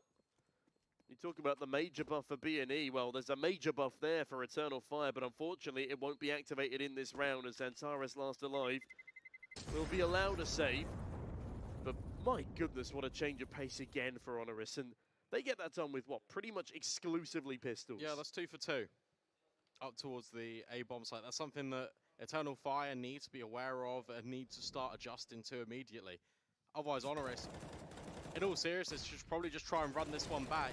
It's Tech 9s, it's Mac 10s, but they overwhelm the entirety of those rifles in a matter of moments. And a concern for me as well, Eternal Fire, they played obviously in the closed RMR yesterday. I thought they'd be a bit tired coming into this one because they played against 9 and it went to 25-23, which they lost, by the way. So that one's going to hurt. That's their former organization as well for, I think it's Calix. So it's a little bit of salt in the wound. But no, that is a rough one to recover from. We had some late games yesterday ourselves. I'll be interested to see how Spirit come into the last series of a day. Yeah, unfortunately, they're going to spend the morning probably sleeping, to be honest. 7-3, HONORIS. They might be running this one back. You got 2 players that have just completely scaled up towards the silos. But no, Taz wants to get a little bit more aggressive, as does Xantara. Wins out the gunfight. In fact, it's Emor that burns Taz alive. Emor's just found 2 kills towards the outside, and he's now looking for more. Raiko spots him out, but he's so cautious about A main. And he's right to be so. Raiko, though, does deal with Emor, and that's exactly what we need to see from the HONORIS star player here. 3 versus 3 ensues. Major pops a reload, but the action does cease, at least for a moment. This is the most progressed player in Raiko that we've seen from HONORIS outside. It's the furthest they've kind of encroached potentially towards hell and heaven. Common setup when the CTs lose outside control, well, it's to take lobby and look at Major and Calix. Calix is on the low ground, scouting out, does find Lunatic. And Major, he's already on the silo, so he can catch out Sobel here. Oh, it's all about the timing here. Does Major actually see Sobel as he walks into A main? I think he does as he silent drops behind him, but Sobel, how silent was that drop? That one was certainly giving up audio cues. The other one wasn't silent at all. Yeah, that's... But Sobel... Oh, we didn't see him though, he's gone secret. Oh my god, the timings. Calix doesn't see Sobel either. A smoke is now deployed towards Squeaky. Calix is distracted. Raiko, a one-tap. Yep. Means we're now into a 2 versus 2. Major finally gets his way in towards A main. Will he catch the Heaven player off guard? Raiko, look at the ridiculousness of the timings in this round, Brandon. They could not be any worse for either side. Sobel, though, does get the bomb down. Raiko catches Major off guard. That was a full HP player taken again down with a single bullet. Raiko is on a 3K in this round, and xCloud, despite his full HP, now has to deal with a man in as form as Raiko. And this gets really difficult. You talk about timings, though. Okay, xCloud just gets a kill on the ladder. Throws us into possibility. 1 versus 1. Sobel is low. Sobel just wants to waste time off the clock. xCloud swooping in. And Eternal Fire, they're going to steal it away. More than enough time on the defuse. How much more could Raiko do in that round to make it a possibility? Kill Sobel... xCloud. Oh, yeah, you're right, Brandon. You got me there. Damn it, Raiko. Just wasn't enough to deliver, but more seriously though, it's rough that they can't win out that 1 versus 1 in the end. The positioning wasn't great. He shoots too early as well from his under heaven position. xCloud never should have gotten away with that. It's just Fair silly. enough. It's just silly, but Sobel, again, an underwhelming performance 2 matches in a row. I mean, that one, look, he's got low HP. I'll You give him that. can't really expect too much out of him, but he could have just reset, right? He could have gone in towards Hut. This is the fastest change of play, 3 for 3, potentially for HONORIS on towards A, but Major, they've completely overlooked him. Lunatic will at least trade. Now all the fire and the napalm litters main and heaven. xCloud lines up a retake smoke. This one has definitely got potential for Eternal Fire to give it a look in. There, it is a 3v3. They do still have a little bit of util left. Emo could definitely expend that flashbang to some use. Lunatic, though, very cautious about this heaven play, and rightly so. He sees the one way. They smoke it back to avoid a push. Lunatic now tucking in towards the back boxes. Antares makes his way through lobby, but Taz, now that's an impact kill. Yep. Off the back of that frag, Eternal Fire, they call the entire thing off. Emo and xCloud go to save, and Emo, it's so unfortunate. He's got a 4 KD and a great shot, fully blinded in that round, and still they can't recover things. But it's that A execute. I don't know why HONORIS just don't run it back. I guess they want to try and give a little bit of an allure, like an air of mystery to when they are going to go towards A. But at the moment, it's whenever they lose a round, they just go for A and it works. Then they reset and do a default and Eternal Fire prevails. So if I'm HONORIS, you got to be looking at this and thinking, we are getting so much leverage towards the top side. It's working out time and time again. Our flashbangs are hitting effectively. Everyone's trade spacing is a lot better because we're in such close proximity to each other. I just don't understand why they don't run it right back. Maybe they're going to throw smokes outside here, put a little bit of presence through, and then go for a late A hit. Wouldn't mind that. That'd be a pretty good variation. However, something tells me that's not going to be the variation to go for. Yeah, it doesn't look like it. Although it would have been a great round to do it in because Major and Calix are both on a deagle regardless of that fact. Oh, that's a pretty nice spam from Antares. Chips down Samey quite nicely. Raincoat follows up. But with this lower bomb site presence, it will be a 4 versus 1, at least early doors. xCloud the only one to receive it. Oh, but yeah, the ramp rotations, they're already coming in. And Brandon, you complimented Eternal Fire's rotations earlier. They truly have been on point. Sobel, not so much. As he sits on top of the silos, not going to find much information up there for now. There's one smoke that HONORIS has got left. How are they going to deploy it? Look at this. You've got Antares already down here. xCloud waiting. Decon swings open, and he chomps down on 2 HONORIS players. Antares is there, and immediately, again, it just collapses. HONORIS take control of Secret round after round, and they just don't do anything with it. They don't accelerate. They try and, like, kind of just wait, but you can't, because Eternal Fire know you've got control outside because they don't. So their rotations have been on point time and time again. And also, just to add insult to injury, major 1D Sobol in the midst of the carnage. I can't believe that xCloud has allowed a 2K spray down from door there. Something else, HONORIS' spacing has been pretty rough on some of these B takes. Which has allowed, you know, the likes of Emor and hold on, HONORIS have one timeout remaining? I don't think that's true. Okay, well, HONORIS are using a tactical timeout. They have used at least 2 thus far. And this one couldn't come soon enough. They don't have the money to go for a full A-bomb site execute. And again, it baffles me. Surely they read into Eternal Fire's economy enough that they should realize A is the perfect play, or at least ramp. But no, they just go outside, they go down to B, they kill the pace and allow themselves to be killed in a matter of seconds. It's just 75% of the rounds that HONORIS have won this half have come from explosive A-pops. And it has been working. That's been a consistent weakness. It's not like the trades have really been back and forth either. For HONORIS, they've been winning out those gunfights, maybe 1 for 2 most of the time. And as a result, you've got Raiko, Sobol on Deagles, P250s, Orp on Samey at the very least. But if I'm Taz here, genuinely, I trade with Raiko. You take the Deagle, he's performing a lot better this map, give him the AK, see what he can work with. Yeah, I agree with that, definitely. But in fairness to HONORIS, they have done more with less. They managed to win a promiscuous pistol round to put their second on the board. Oh, and Taz, okay, all right, Taz, we'll take it fair back. enough. Nice entry. AK retrieval there for Raiko. So, what is going on towards outside here? He doesn't want the Neon Rider, he wants the Asimov. He's a classic player, it seems. Actually, I think the Neon Rider came out before the AK Asimov. Anyway, enough about skins knowledge. See, this is nice. Here we go. Here's what I was kind of leading into last round. This is what I thought they were going to do. Resetting towards the lobby. Calix being a little bit inquisitive. Checking the smokes. Sobol. Surely, is he spotted here? He's not seen him yet. Will be in a second. Yeah, as soon as that smoke fades, he might get another 2K spray down. And, oh, not quite. Raiko decapitates him swiftly, but xCloud, this is huge. xCloud could get 3 in 1 spray. Finds 2. Lunatic, very lucky to be alive. Man advantage swings back in favor of the Eternal Fire boys, but it's down to Lunatic and Taz, the old guard, and they've got not much left to guard as Major and Emor absolutely shred them. Double digits now to EF as HONORIS, another underwhelming T-side. Just solid fundamentals again from Eternal Fire. Major is now taking a completely different off angle from what xCloud played in the previous. Emor's there providing overwatch and support with the rifle in towards ramp, but look at this from xCloud. It is fantastic.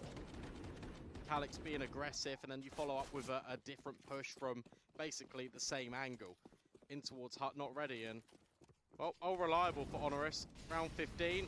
Let's see another A play. Major burning alive, makes it to the CT vent. HONORIS deep dive down in towards the vents. Yeah, they make it to the B side, but so does Emor. Oh my goodness, this man's insane. He's 19 and 4 right now. He has not died in yonks as he looks to continue fragging out against this HONORIS offensive. Xantares catches Taz on the outside lurk. Sobol, he's not even down the ramp yet. This could be a beneficial factor. Calix, though, is defending the AWP and Emor, and Sobol's about to walk straight into his crosshairs. He's none the wiser. Not that he could be. Lunatic does manage to deal with the AWPer, but Calix is there to close off the rest of them. They try and even up the numbers. Does not work for them. They only find a single kill in that final round of the half. And Eternal Fire, they just found 11 to 4. Yeah, it feels like they're bullying them out there, honestly. Eternal Fire moving in packs, making sure that HONORIS don't really feel comfortable in any area of the map. HONORIS, they made good inroads down towards B. They did actually make it down to Secret a number of times, but when Emor is in the form that he's currently providing, hopefully we get to see this shot. Not quite, but like it was unbelievable that the flick he just hit, it denies the bomb, it wastes valuable seconds for HONORIS, and it allows Eternal Fire to get even further repositioned to deal with that retake. Yeah, I mean, you can see the smiles on Eternal Fire's faces. It's a far more stern look from the poles and the coach in the background looking stressed. Unsurprisingly, this is HONORIS' map pick, need I remind you, ladies and gents, and they do have a fairly decent CT side as well, but There's a lot of catching up they need to do. I know we had some wild scorelines yesterday. We had a couple of 11-4 comebacks, but I just don't think HONORIS are the same caliber of team as forZe or forZe, Eternal Fire, or Bad News Eagles. Yeah, it is rough. However, the trend of the T sides looking lackluster might continue into day 2. We never know. And I never want to rule out a team here, especially in the CCT circuit. Seeing some crazy comebacks. It lives rent-free in my mind, Brandon. The tricked 13-2 down on their CT side of Overpass for them to win 19-15 in overtime. Just doesn't make sense. What's happening with T's and CT sides recently? Either way, Lunatic got the Julies out. Odds very much not in his favour. That is a nice nade to start things off, and Lunatic starts the fragging well, but by goodness me, Orange fills the kill feed. And Sobol and Sammy pretty much already locked out of this round. Yeah, it's good damage, but it doesn't quite convert into a kill, and even if they were to grab a couple, it's still a 4 versus 2. Calyx, make sure that's never a possibility for Sobol. And now it's just Sammy. It's the same old feeling for HONORIS. It feels like they don't have a chance in any of these rounds at all. Major even will deliver the killing blow. The IGL is absolutely having a field day in Malta. You know what? Major and Emor are probably 2 of our top performers in the tournament so far. And they are just going to be farming stats against HONORIS here. That's exactly what Result said yesterday. He is here to farm. And as much as Eternal Fire apparently didn't have too much confidence in their setup here, they said they could lose against anyone. I don't think they're going to be losing against HONORIS, at least on HONORIS' opening map pick. Overpass could be a different story, but I talk about being haunted. That is the map that HONORIS lost 31 of 32 rounds in a row against 0-0 Prospects, losing 16-1 on Overpass as of late. They'll be looking to avoid doing that again on LAN, as Sammy, very, very close to taking ahead through the smoke, but Calyx instead starts by ripping the head off of Ryko. Lunatic a nice trade with a 5-7. Can he get anything more done? No. The opposition IGL again will strike. The man has over a 2 KD right now. And Sammy, well, not quite there yet. Gonna need to find a fair few frags to keep this round on lockdown, but there's so many angles he can be swung from, and X-Flows just come down the ramp. Sure, why not? Eternal Fire everywhere. They're in the walls, they're in the floors, and they're certainly on the B bomb site. Sobol can't convert with the Deagle. So it's up to Taz with the 5-7 and the Kevlar, and he's not even going for this. He's just looking to save it. Sobol has less kills than Taz, Brandon. Yeah. He's 2-12 on their map pick. Taz is 3-12. We've come to sort of accept this from Taz. It's a shame we didn't get another couple of pistol kills to boost his stats here. But from Sobol, a player who, off the top of my head, has got a 1.09 rating in the past 3 months, we just need so much more from this youngster. We were talking about HONORIS being picked apart by the upper echelons of Polish teams, but Sobol's really selling himself short on LAN here, and Ryko still sits 8-15. It's Lunatic, which is mad in itself, who is top fragging. Yeah, and that just presents problems, right? I feel like, I mean, Eric is just going right for Eternal Fire. You talk about Emor, and he used to be the second AWPer for his old roster. Now he's come in, taken the mantle when Woxic decided to excuse himself from Eternal Fire during the great Turkish roster shuffle with only one team. But he's really just in his element right now. Honestly, Emor is in flow state. Yeah, it's like what Pala said earlier. He's embodied water. He's flowing into every crevice and finding every frag required of him.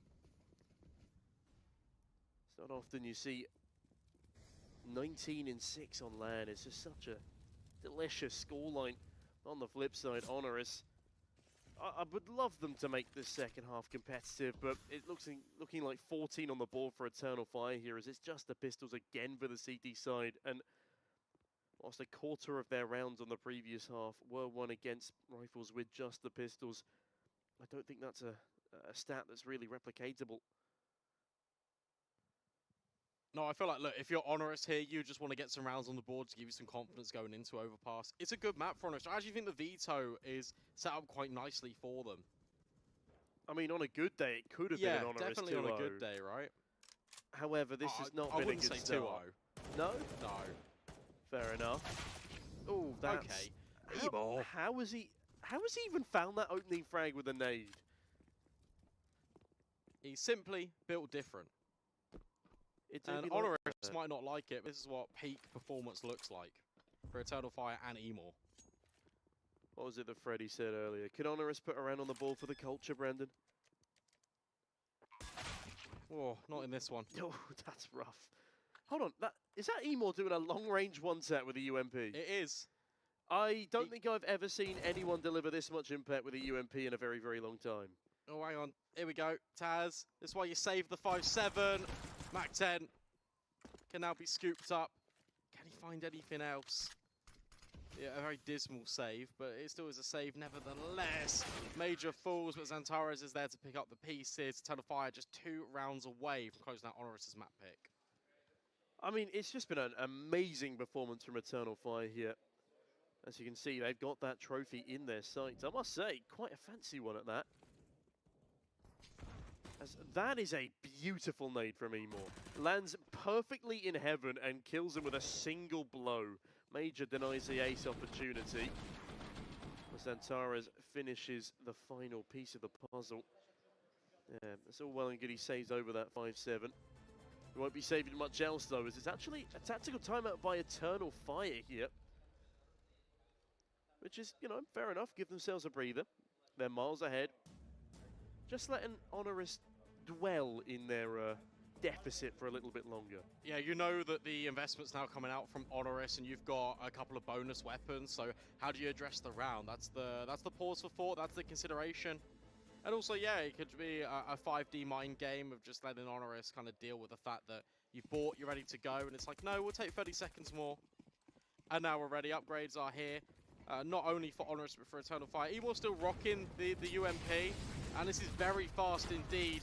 Can't quite make it down the vent, and suddenly the utility and the combination with Taz's bullets do a hefty deficit and dwindle the numbers down for Eternal Fire. That bomb's actually dropped all the way down into the vent.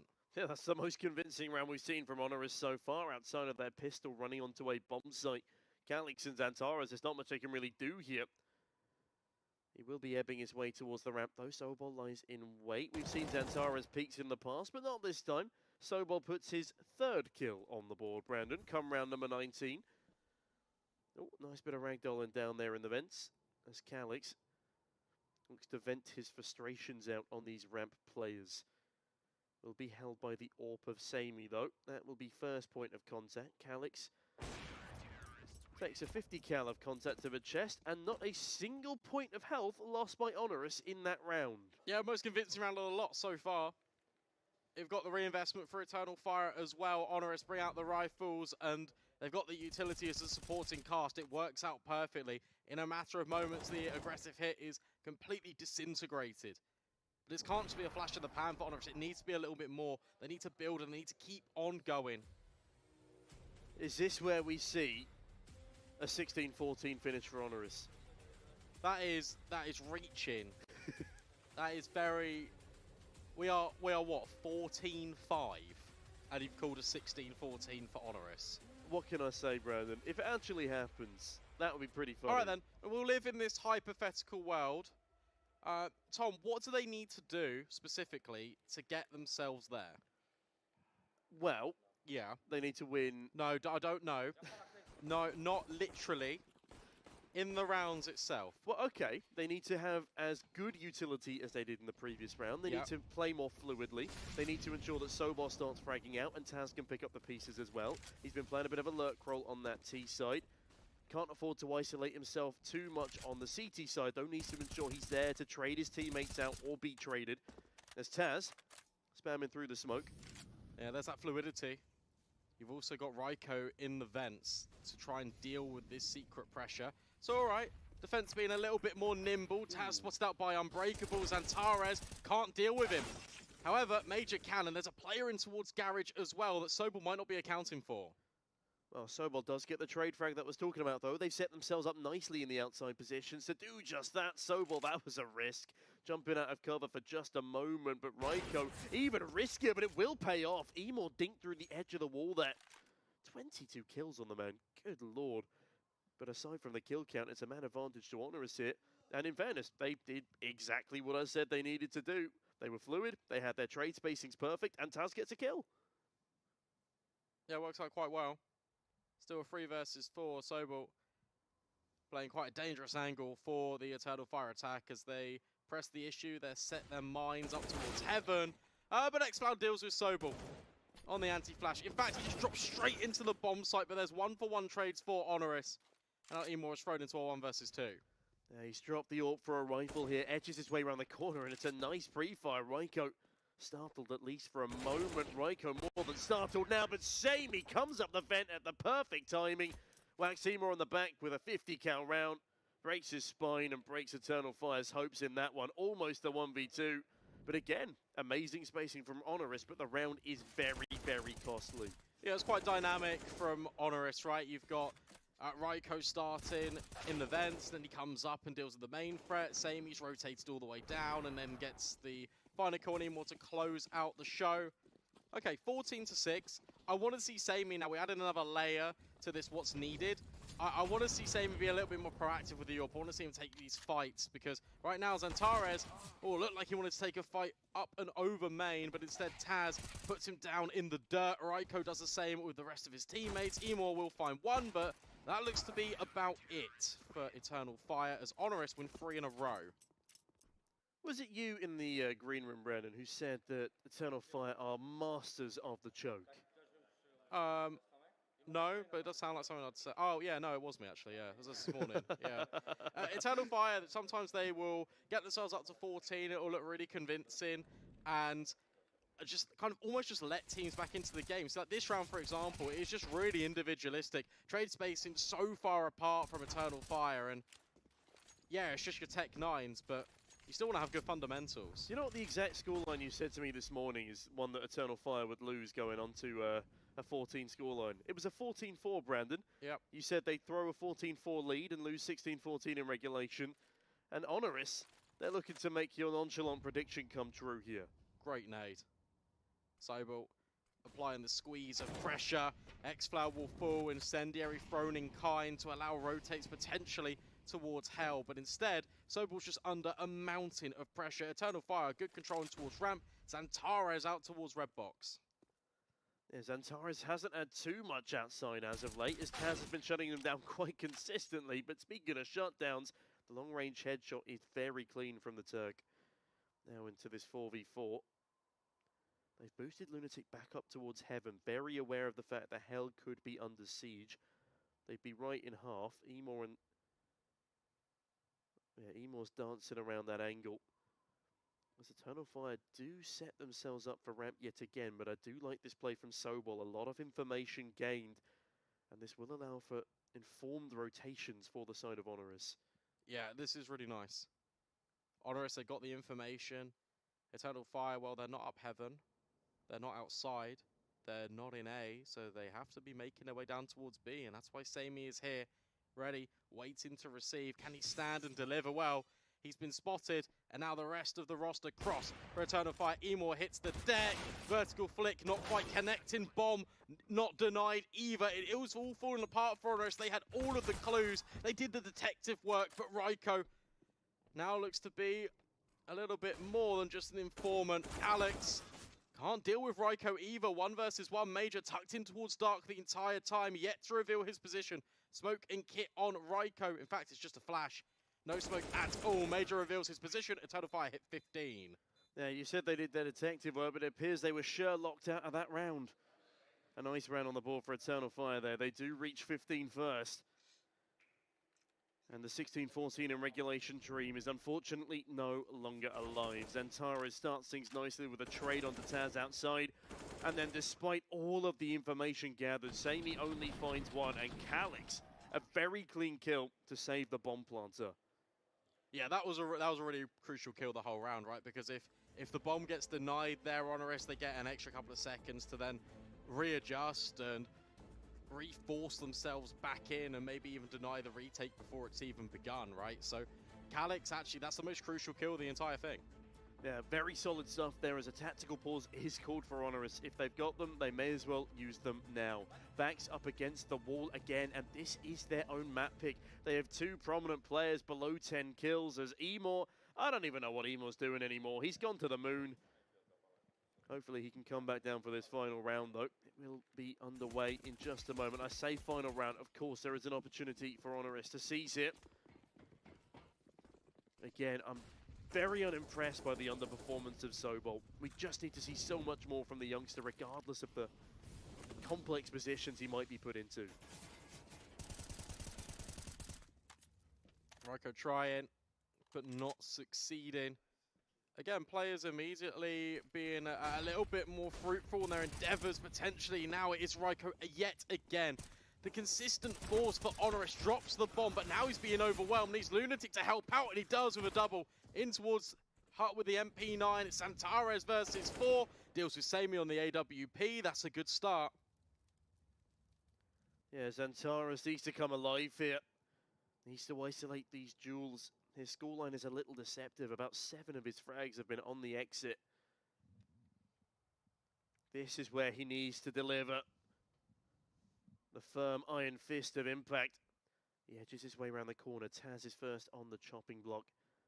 There's been a lot of engagements between these two players, as both of them have been outside for the majority of this half. But Xantares, with the bomb on his back, will he be able to clothesline HONORIS, hang them outside to dry, as there is still time to do so, but nobody's offering him any engagements, and I don't think if he can't get another kill, he will actually go for this. As I say, that timer ticks on further down. He has at least made his way onto the A bomb site here.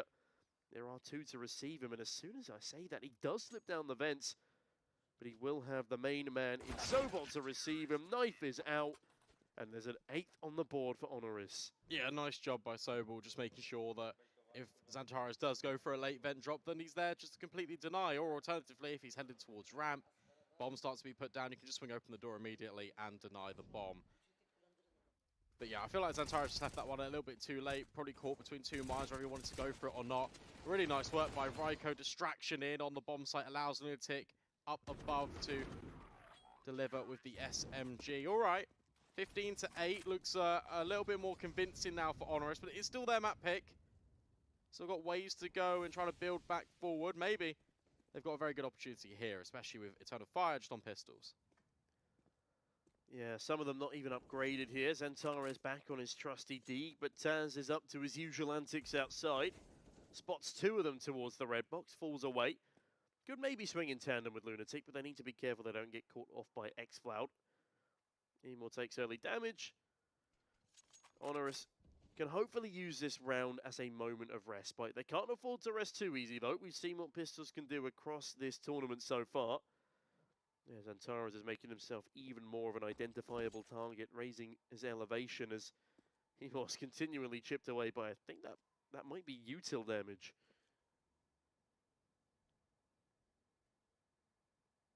It's going to all amalgamate in towards ramp, though. Sobol, again, brought into question, but he has now got the support of Sammy, transition on over with the M4.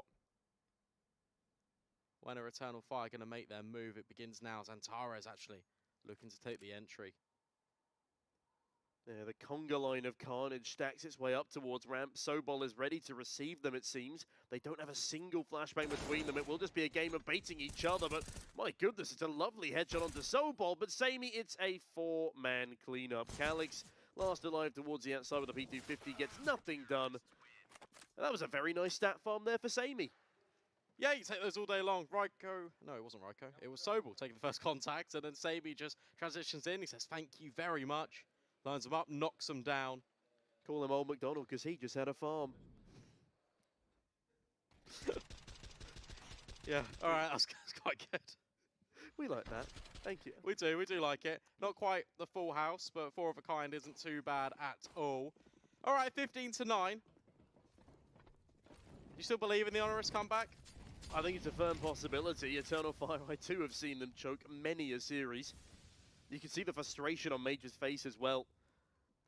It went from all smiles in the Eternal Fire camp So again, I wouldn't say panic is the right word, but I'd be panicking at the lack of utility if I was Eternal Fire right now, as HONORIS continue to lay down theirs. Taz catches Entaras again. Raiko follows suit, but Major thought for a second he'd got something going. Emor could still lead to that eventuality. Think down by Taz, but at least evens the numbers.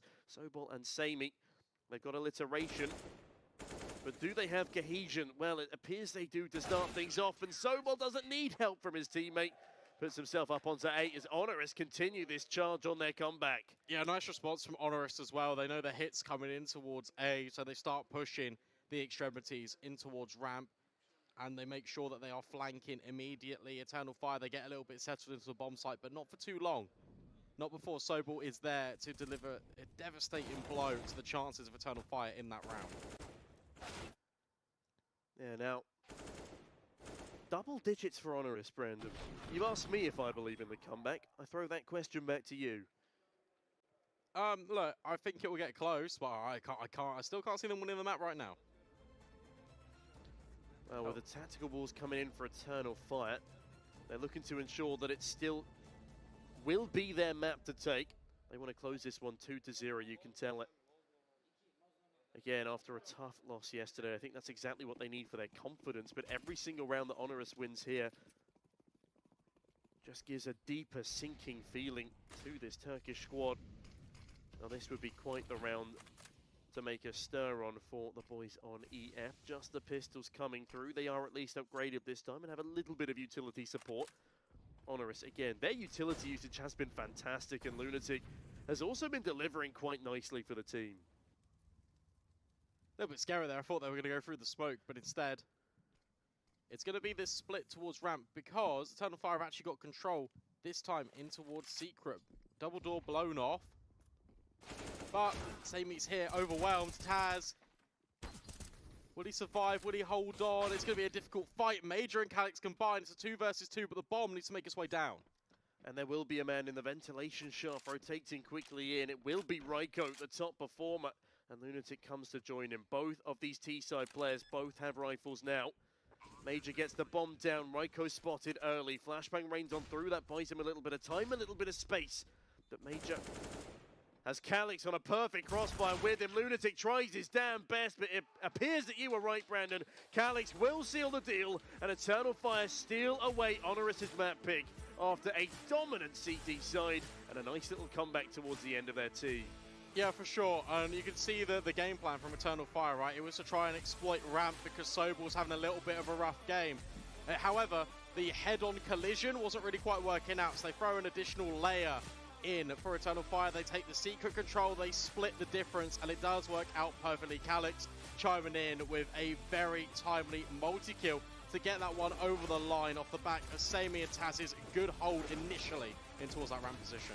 I just want to say, though, my absolute MVP for this map is Emor. He had a stunner of a series. He was sitting top of the scoreboard for pretty much the entire game. And also Major had a great first half. There was lots of individuals making up that performance for Eternal Fire. And as much as they do slip a little bit off on their T side, all in all, very impressive stuff. And if they can just refine that T side a little bit further, I think they'll be able to replicate that scoreline against much better opposition. But that's enough from us. Why not throw back over to the analyst desk for them to wrap up any further thoughts?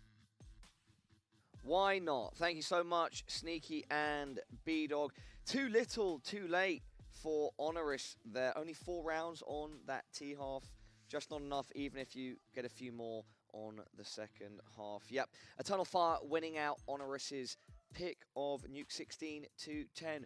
Freddie, we said it in the pre-match, right? If HONORIS don't get their pick of Nuke, if they don't win it, then it's going to be even more of an uphill struggle than it already could be.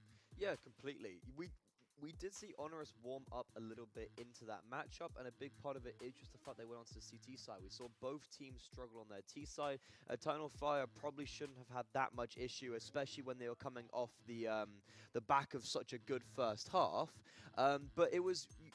We saw the likes of Sobol starting to step up towards the end, but again, it was a little bit too little too late. Very impressed with Raiko. He did actually pick up the pieces a lot, and we definitely saw him again be the top fragger and the standout player for his squad. Then on the side of it, Sneaky highlighted Immor, and he's had a great tournament. Was going on. Great tournament overall, great, right? and then Major as well, both of them having an absolutely unbelievable tournament so far. And if they're able to keep this up, and then if Calyx can do what, because Calyx and Xantares had two very good games as well. They're supposed to be the guys. Yeah. Like, Xantares is the hyper carry, Calyx as well, a guy with a very high ceiling that can go off. But, I mean, we've only seen 2 maps from Eternal. Oh, we've got this small sample size. But yeah, today and yesterday, Immor and Major, which is not necessarily the expectation when you're going into an Eternal Fire game. No, you're not, and that's what makes them so dangerous now. If you have your Orpa and not necessarily even one of your star rifle, your IGL, who's the lowest rated player in your squad, if you have them two popping off and just allowing the others to, because someone like Calyx still had a really good game. Xantares, I think Brandon said that his kills are maybe a little bit, you don't want to take them on face value because you get a good scoreline, but a lot of them were exits. But it's still, like, they were still doing very impressive, and they did just get shut down a little bit towards the end there by the individuals of HONORIS stepping up. But the fact that they were able to close it out still in a timely manner, they're going to go on to Overpass. I think this could be quite a destructive map for the Turks. Ooh, I mean, coming back on Overpass after that, you've lost your pick. It's going to be quite a deflating situation for HONORIS. You can hope maybe Taz is the legend on that team, one of the Golden Five, can rally the troops. But as we've mentioned pre-match, as we mentioned in the post-map 1, it's even more of an uphill struggle than it perhaps originally was, even. Yeah, completely. They did make it respectable towards the end there. They hit double digits. You know, you have to give them some little grain of success there, and maybe you can start making the argument that, like, oh look, Sobel and Raiko are both stepping up now. But Sammy wasn't as apparent as I would have wanted him to be, and yeah, you can see on the scoreboard there you have Raiko and Sammy at the top, Lunatic, Taz and Sobel just carrying towards the bottom, whereas on Eternal Fire, the fact that you have someone like Xantares still with 90 ADR towards the bottom of the scoreboard, and then Major and Immor doing really impressive, that's going to be very tantalizing, even for the upcoming teams, because forZe, they need to start maybe rethinking a few things. If you have the players you would not normally expect popping off. Yep, scoreboard up on screen now. Everybody, you can see exactly how everybody did. I think Freddie sort of gone over it enough already, and we've discussed some of the other details too. Like Immor and Major just once again showing up for Eternal Fire. Freddie, we're pretty much ready to go to a break, but I think we should discuss map number 2 a bit first. So Overpass, this is Eternal Fire's pick. I feel like I'm being slightly repetitive, but we knew that HONORIS most likely would need Nuke to be in contention, take to a third map, and then have a chance of getting a win. Now they've lost Nuke, they're going into Overpass. How much of a chance do HONORIS have at a baseline level on this map? Eternal Fire's pick. It's going to be very difficult. This is not a map they're foreign to. They have played it like 20 times in the last 3 months, I think I said, but then that's come with a very mixed bag of results. You know, you've beaten Sinners, but then you've also lost to Eyeballers. If you're losing to a team like Eyeballers Online and 0-0 Prospects, an Academy team 16-1, and you're most definitely going to be going on to this one in a bit of a struggling manner. I think Eternal Fire should take this. I have seen them seem a little bit quaky on this map a few times, but they have been finding a little bit more baseline success. They actually played against B&E and lost 16-13, so that's a pretty respectable scoreline to have against a very good squad. And I think HONORIS are definitely going to struggle here. It's going to be the exact same theme as I said before. The only thing I see if there's going to be any success is if Sammy, Sobel and Raiko all step up and all are top of the scoreboard. If that doesn't happen, we're not going to a map 3. Freddie, thank you for the summary. Everybody at home, do not forget this is our first elimination game here at the CCT Central Europe Malta Finals. And if HONORIS lose map 2 Overpass, they are out. Overpass coming up shortly. Do not go anywhere. Thank you for joining us. A very complicated job, but I love simple things so much. One move, one push.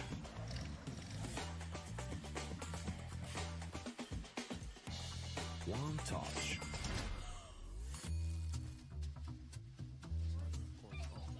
One love. One click. One expert.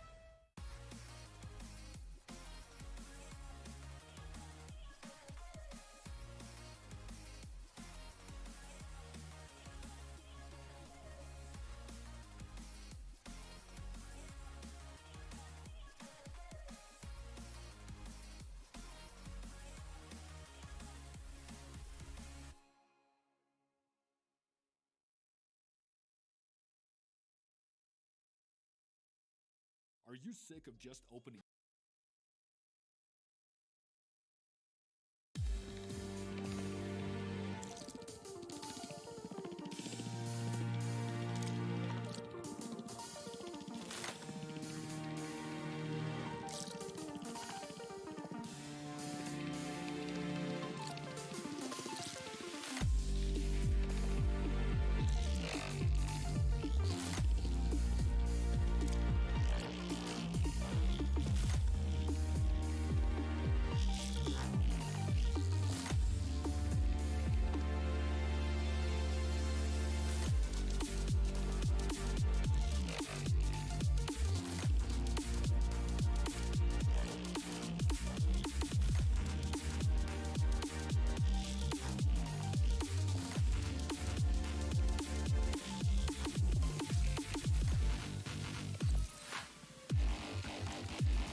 Welcome back, everyone. Here we are in the Central Europe LAN Finals. Map number 2 between Eternal Fire and HONORIS. For HONORIS, they need to win Overpass. Otherwise, they're going to get eliminated. Yeah, it was a bit of a rough one on Nuke. They had a very, very slow start, and they just weren't able to adapt to what was working for them.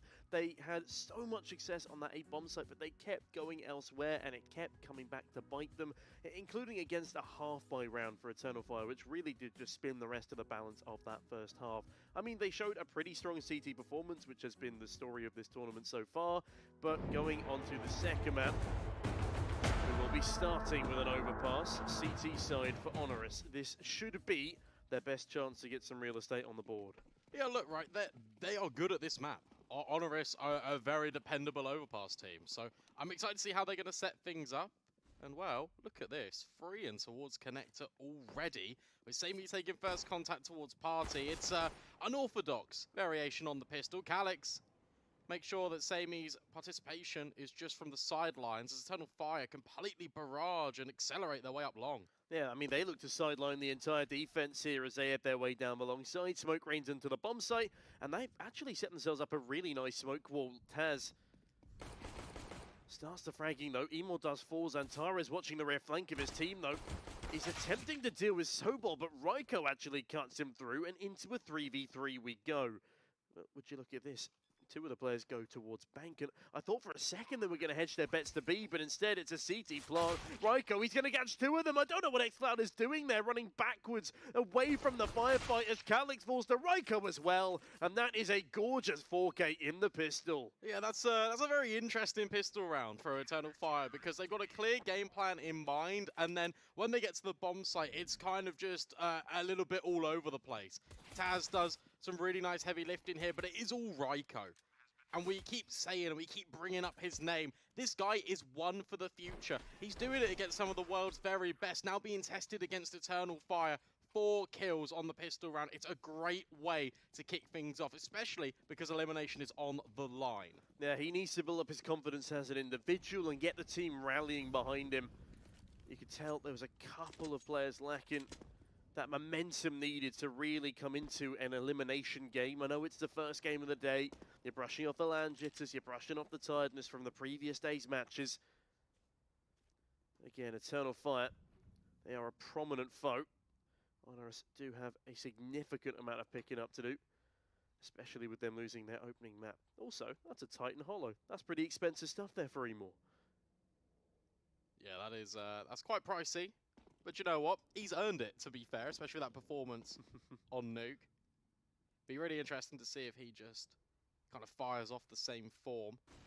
Calix already off to a pretty good start. Eternal Fire creep and just look to sliver their way through the toilets and divide a flashbang over Sobol with one of his own. But Eternal Fire don't really commit to this. They're just waiting to see what the reaction is from HONORIS. Yeah, they've managed to get a couple of players rotating up to this A bomb site. Still, Raiko and Lunatic down towards the lower side, two of the top performers from the previous map. HONORIS with 1 round on the board. Already more promising than some of the games I've seen them in. But Sobol, that's a very promising opener. XCloud quick to trade on Medigal though. Antares fully blinded, tagged on down by Taz and finished. Taz actually finds another, rotates back for more. Major caught in the crossfires, but XCloud ensures his crosshair is perfectly onto Sammy. It's a little bit tricky here though, only 10 seconds left on the clock. XCloud needs to go crazy here, needs to find Raiko and needs to do it quickly. Won't even be able to find the first, and Raiko's in with a double. Look at the roar there from the HONORIS coach. And that's such a good round to win if you're HONORIS, because it looked like you were always in control, and an Eternal Fire just immediately pop up with a flurry of kills in a matter of moments. Sobol starts all the proceedings. Taz does an incredible job at tucking in at the truck, anchoring down his position, and then Raiko is here the entire time in the same spot. It's even a bait and switch being set up. 3 different defenders in at truck earn HONORIS a consecutive round in a row. Yeah, Sammy flashing towards middle. Looking to farm up some frags for the third. Ooh, good nade onto Antares and Major too. 2 prominent pieces of the, well, Major especially a prominent piece of the puzzle yesterday. Not quite able to toe the line, but regardless, a nice defensive line here from HONORIS, a good spread. They're not overextending. They know what they're up against as long as they can keep a good bit of range between them and these pistols, unless Calyx and Major can do something ridiculous with the Deegs. Should be a fairly simple one. And Sobol, if he can get a bit more cash, clean up some frags here with the MP9, that certainly would not go amiss. Now, a boost towards the half ult reveals that there are at least two towards a safe bomb site, and with Calyx felled as well by Sammy, HONORIS have got a decent bit of information already. Yeah, this is looking pretty promising. Sammy actually spots out the players at long as well, and that means the MP9 can creep further forward, try and close the gap on xCloud. His Tech 9 can still be quite dangerous, but the Shadow's spotted. And Sammy decapitates another member of the Eternal Fire roster. Sobol now creeping forward, just making sure that this one's locked in. 25 seconds left, should be able to get a couple of kills and a lot of money into his bank account if he's lucky. There we go. No, Xantares the immediate trade. 2 versus 4, but at best, Eternal Fire can recover an MP9. Yeah, I don't think that's really on the forefront of their minds right now. They instead chance it for a bomb plant. Sammy and Taz strike in tandem.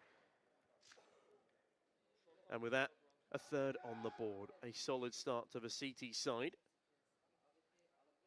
But we will have ourselves an opening gun round in the next. And this is where Eternal Fire need to show us what they're made of, Brandon. Last time Eternal Fire played Overpass in the CCT circuit, it was in South Europe against Bad News Eagles. That was a 16-13 loss, and they got 3 rounds on the T side. I remember it well, Brandon. I was there for it. It was one of my big stat lines yesterday. And that was with Calyx having an unbelievable game, and he looked pretty good on Nuke, so if he can, you know, play to his strengths, perform quite well, wouldn't surprise me if he could be the key instrument to Eternal Fire's success. But for right now, HONORIS, this is the first true test, right? It's the first gun round, first AWP out for Emor, yet supposed to kill at the moment. Lots of space being alleviated by HONORIS in towards long. That flash is going to ricochet off some of the Eternal Fire players. They're just so eager to get into the gunfights. Yeah, that one whacks off the back of the thigh of Calyx, I believe. Try and clear out long bathrooms. Thankfully, there was no one there. There's 2 players on EF were blinded by themselves.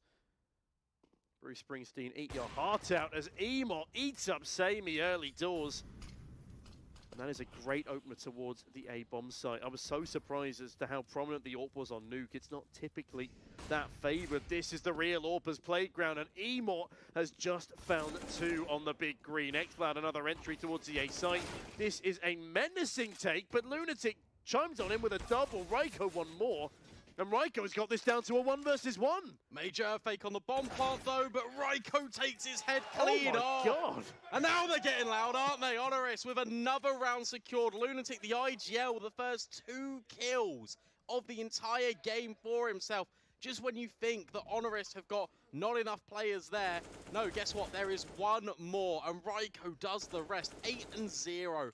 No, make it 9-0 right now for HONORIS. Good lord. What a young menace. Eternal Fire straight into a tactical pause here to try and regain some cool, but if you're looking at the HONORIS coach, you'd think they just won the tournament. He's over the moon to have 4 rounds in a row. Yeah, but I like that. You got to just kind of get going. You know how much this game means to you. You know the level of opponent you are facing. And that is a really nice round to bring back from the brink, right? That was a 2 versus 4 that they've just converted. Yeah, that was a really solid round. Raiko goes huge there, winning out that final 1v1. Does it as clean as can be. And again, Lunatic has been far more prominent on the server both today and yesterday than I think either of us anticipated, especially because he's the IGL. Taz is meant to be the one stepping up here, but his lurk role did not deliver at all, really, on the T side of Nuke.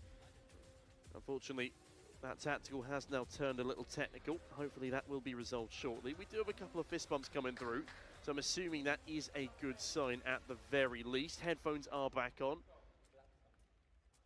As yet, there is at least a couple of smiles cracking through this HONORIS. we heard bird calls yesterday from forZe, We've got Banshee cries from HONORIS today.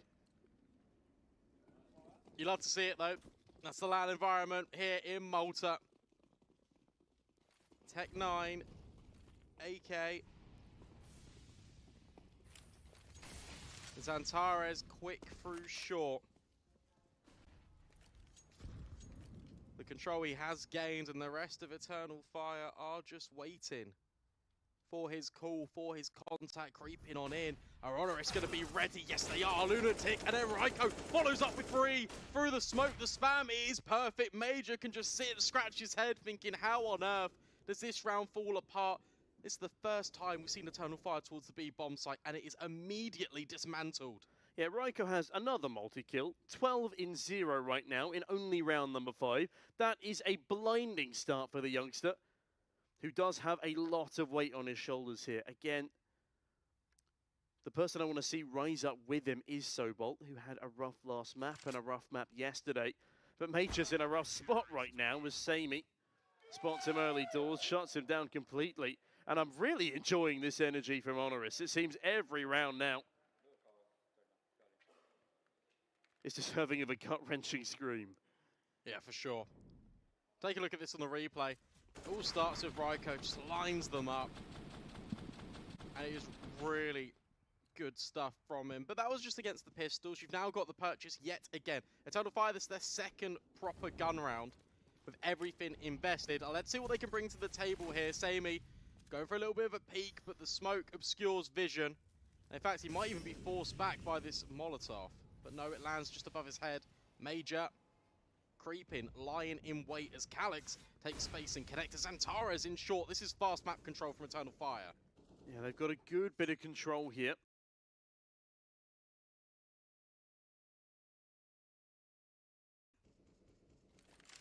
If they take Connector as well, they'll be in very, very good stead. And it looks as if Calix has that on his cards. Peeks the corner now as Taz jumps spotting over towards Wood. I think he was. Doesn't quite catch Xantares. Only a tickle through that wall. Currently the bottom fragger for Eternal Fire. Not something you often get to say about the main man himself. A similar story yesterday as Taz spots Calix. He now knows the position of 2 Eternal Fire players. Will this spurn an early rotation down to B? Looks as if Sobol might be tempted. And Xantares tempts fate, looking for that opening frag. Lunatic spotted towards the water. Gun barrels seen consistently. But the spray not quite consistent enough to find that frag. Yeah, but it does put HONORIS on notice. You can see that the smokes are already deployed. 30 seconds left. Taz now taking flak through the wall as well.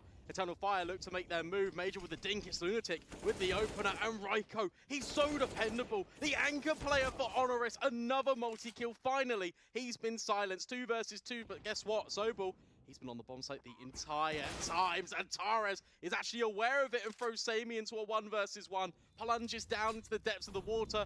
Xantares spots the trajectory of the incendiary and locks in the round for Eternal Fire. Yeah, I'm not a fan of Sammy jumping into the bomb site there. As much as it might look heroic, it throws off your accuracy completely. And when you don't know the positioning of Xantares, it's one of the worst things you could do. Regardless, HONORIS, they've still got a 4-round lead on this CT side. They can afford to let one slip through the cracks, but it's such a shame after Raiko's incredible defense towards the bridge position that one doesn't come on through for them. A 14 KD right now. It's not something you see every day in Counter-Strike.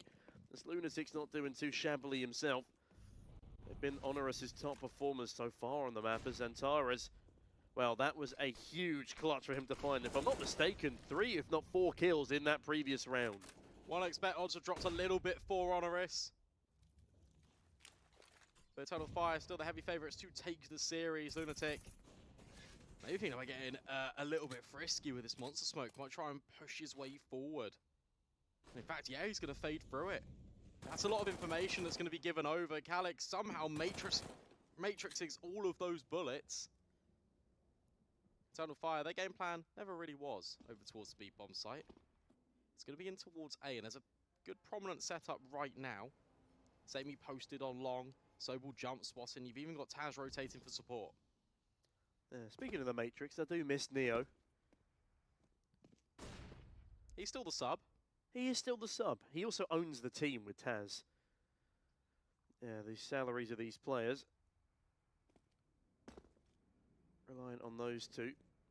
Be nice if they could supplement it with some prize money, though, something that's eluded HONORIS for quite some time. Sobol looks to ensure that these kills onto Eternal Fire don't elude him. That's a collateral there from Sammy.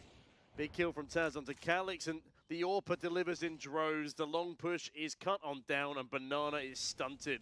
Xantara's had a massive multi-kill in the previous, but he'd have to deliver so much more under so much less time.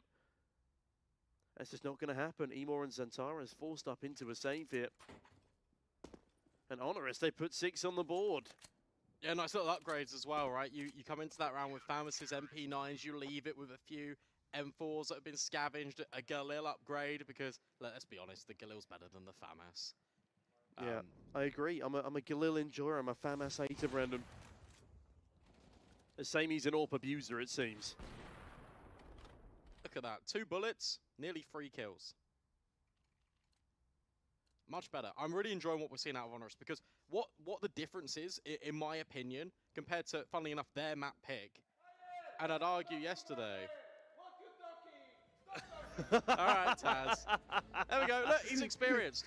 He kind of threw me off as well. But what's good about this HONORIS side is they're feeling so comfortable. They're feeling so confident on the server right now. A few rounds, that's all they needed to bounce back in. Mentality, complete reset. Oh, I like this from Major. Look at him talking directly at his team. He's saying, look, we need to do this. This is what we need to talk about. That's what they're going on about, Taz. This is what the pause is for. The coach is like, damn, didn't know Major had this in him. Taz on the flip side, I didn't know he had that in him either. He's such a nice guy when you meet him in person, but regardless, Eternal Fire looking to get a bit more personable with HONORIS in this one.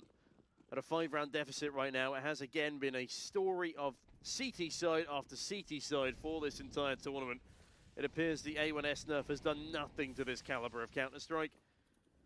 As Eternal Fire now approach middle with somewhat of a decent buy here. It is a Deagle and a Tech 9 on Calix and Xflower, but Emor has his big green, and that is usually one of the most important pieces of the puzzle.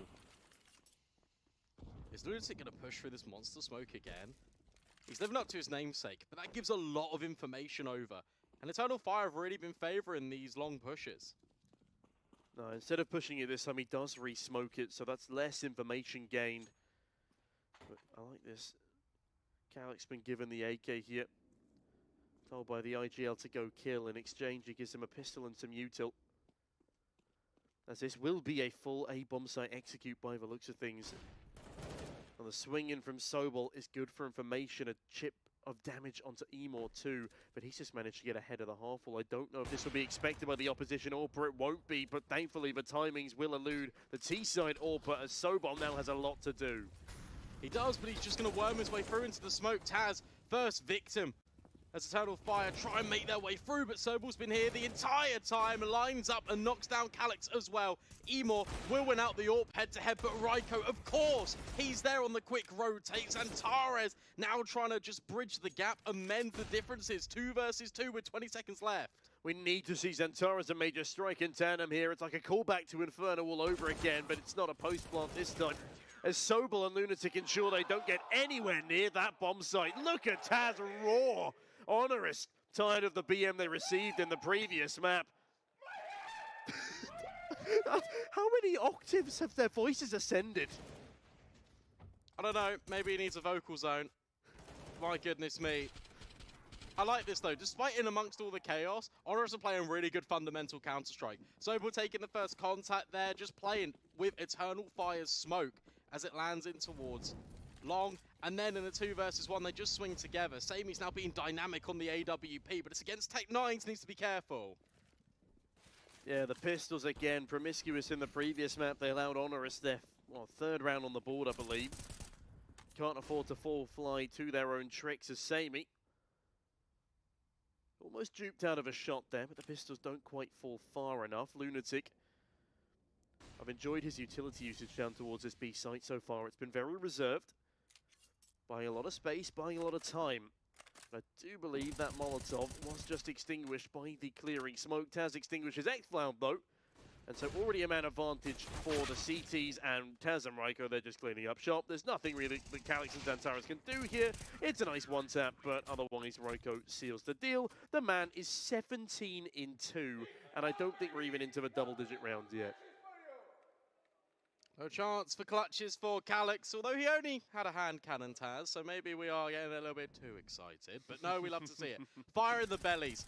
And Taz, so often, or not, more not, will just jump spot that be water short position time and time again to get the information to allow HONORIS to set their pieces up. And from Eternal Fire, they've had ideas, there's been variations, but it's felt a little bit flat. There hasn't been any punchiness in the play. We've seen control being gathered really quick. We are seeing it again by Xantares. He's done well to get the map control, but once he's achieved it, it feels like, again, he's just playing single-player campaign, just trying to go in on his own and try and kill everyone just by himself. It's risky and it has not paid off. I think Raiko's really getting in their heads as well, because he's denied them 2 rounds that they absolutely should have won.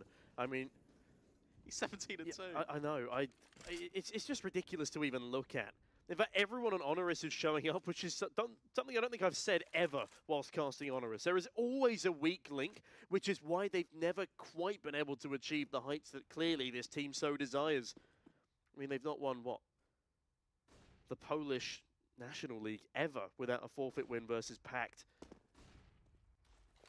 And yet here they are on an international land stage, 8-1 up against Eternal Fire. Looks pretty good. Eternal Fire again going for these A plays. Sammy spots out the AWP of Emor. Now will drop his smoke, try and create new avenues, trying to funnel Eternal Fire straight into the crossfires. Yeah, HONORIS looking to trade map picks like Pokemon cards here as Sobol looks to start fragging and trades out Xantares with a huge double. Xantares fires back on all cylinders though, but Emor, he's caught off guard, goes for the wide swing. Taz, look at the way he repositions himself around the back of side boxes. Listen to the screams from the most experienced player. My goodness me, he's just brimming with confidence, and every scream given off by the HONORIS camp sinks in further the failures of the Eternal Fire one. But that's what you want. That's what you need. I'm running out of things to describe this, but Taz, you're right. He's the most experienced player we've probably got in the tournament, to be honest. The amount of LANs this man has played over the years. And as a result, he is getting into the head. CS is a mental game as well as it is on the server. And you need to keep calm, keep composed, but how can you be when you're being screamed at round after round, even in your tactical pauses? Oh man, there's no amount of over ears that could keep you from silencing Taz with that BM. Interestingly though, not everyone's cracking a smile on the HONORIS side. The youngsters are actually very, very focused and composed, and I do like this. There's probably a reason they're fragging much higher than Taz in pretty much every series we've seen them. The man's 9-5 though, I can't knock him here. What a way to make a living, Brandon. There's Eternal Fire on the flip side. Nowhere near that 5th round on the board. You shake your head at my at my musings, but I love it. That's why I'm here. There we go again, familiar jump spots. It's been interesting watching the defense for HONORIS because they don't actually proactively push, which is something you typically tend to see on the CT sides, but they're so reliant on their information, so dependable on their crossfires, and you know what? It's been working round after round. Eternal Fire can actually really struggle to even get into the bomb site in some of these rounds. Sammy holding, needs to be careful not to be overwhelmed. It's a great flashbang, but Xantares will fall, but that's it. Major might actually be able to scavenge the AWP. Sobel again playing up close to this smoke, but he gets completely clotheslined. That's the bomb planted. It's the best moment for Eternal Fire in a while. Yeah, huge double entry from Major there on the Tech 9 as it's a 4 versus 3 for the likes of Eternal Fire. HONORIS, they do have the money to go for this if they so choose to, and of course they got the weaponry advantage, but Emor, most importantly, is back posted up on the AWP. And HONORIS, yeah, I think they're calling a save on this one. Taz is already legging it. As I do at least respect the respect they're giving to Eternal Fire. They're not overextending unnecessarily. But it is nice to see Major popping off again. Does this set a worrying precedent though, Brandon? Xantares is top fragging and everyone else on the server is falling rather flat behind him. That's true, but look, at the same time, what you got to consider there is these rounds have been quite close. Like, there have been trades on towards the bomb site. HONORIS' economy has not really built up as much as you'd expect, considering that they have got 9 rounds already on this CT side. So saving 3 rifles enables a buy. It looks like a pause has been called in immediately. You see the coach getting on the mic, and again, that's a very timely time to take it. As soon as you lose a round, you try to get the coach on. You want to make sure you try and just stifle that momentum before it can even get building. Eternal Fire, one of these teams, in my opinion, that relies heavily on that momentum. They can snowball games very quickly. A 9-6 would be fantastic, considering the landscape that they currently find themselves in. Yeah, but that tactical pause will at least disrupt that momentum temporarily.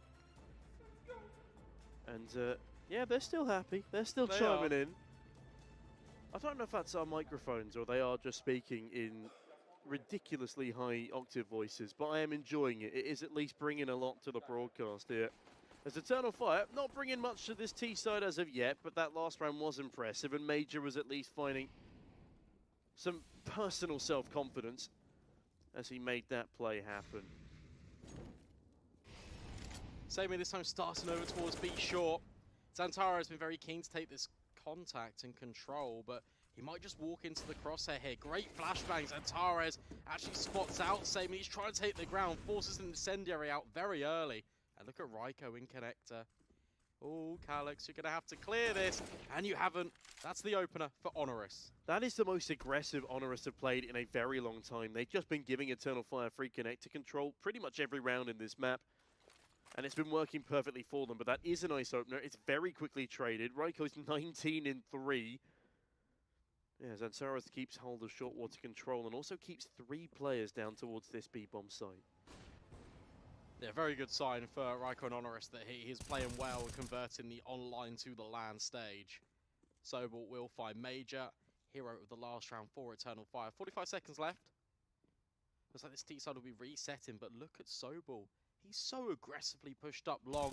Zantares not ready for it at all, and that's based on the conditioning that's been set by HONORIS. Yeah, again, they've just been playing so passively. They've been playing from signpost if long was contested. Now Taz on top of the trash can. I think his leg was spotted by Emor there. Surely now through the window, Taz, he's got all the information he needs. A great flashbang thrown from the lower side. Emor double flashed off the angle. xCloud does see the extended barrel of the A1S though, but Taz needs to extend his kill feed further as he's now trapped behind Truck, and Emor has just evened up the advantage. 2 versus 2, and oh my goodness, Emor! Oh, Emor's done it all! He's just found a 4K in the round out of nowhere, and now it's Eternal Fire getting loud. Yeah, of course. I mean, look at that response. We'll see the replay. Emor does everything. He's a one-man army as he just bursts onto the scene from connector, transitioning in towards A, and that's off the back of HONORIS finding a number of these openers, keeping the advantage in their favor, and look at this. It is all Emor. Yeah, that second shot was nasty as well. Catches it on his jiggle through the, I believe, the exhaust pipe off the truck there. Zantaras, though, very prominent at taking this short water control. He's found it pretty much every round as HONORIS. That is the one deficit of their passive nature. They've not implemented many boosts either, as Zantaras boosting his stat line. Edges into Raiko early doors. A huge scalp to be taking early. Taz catches one in response.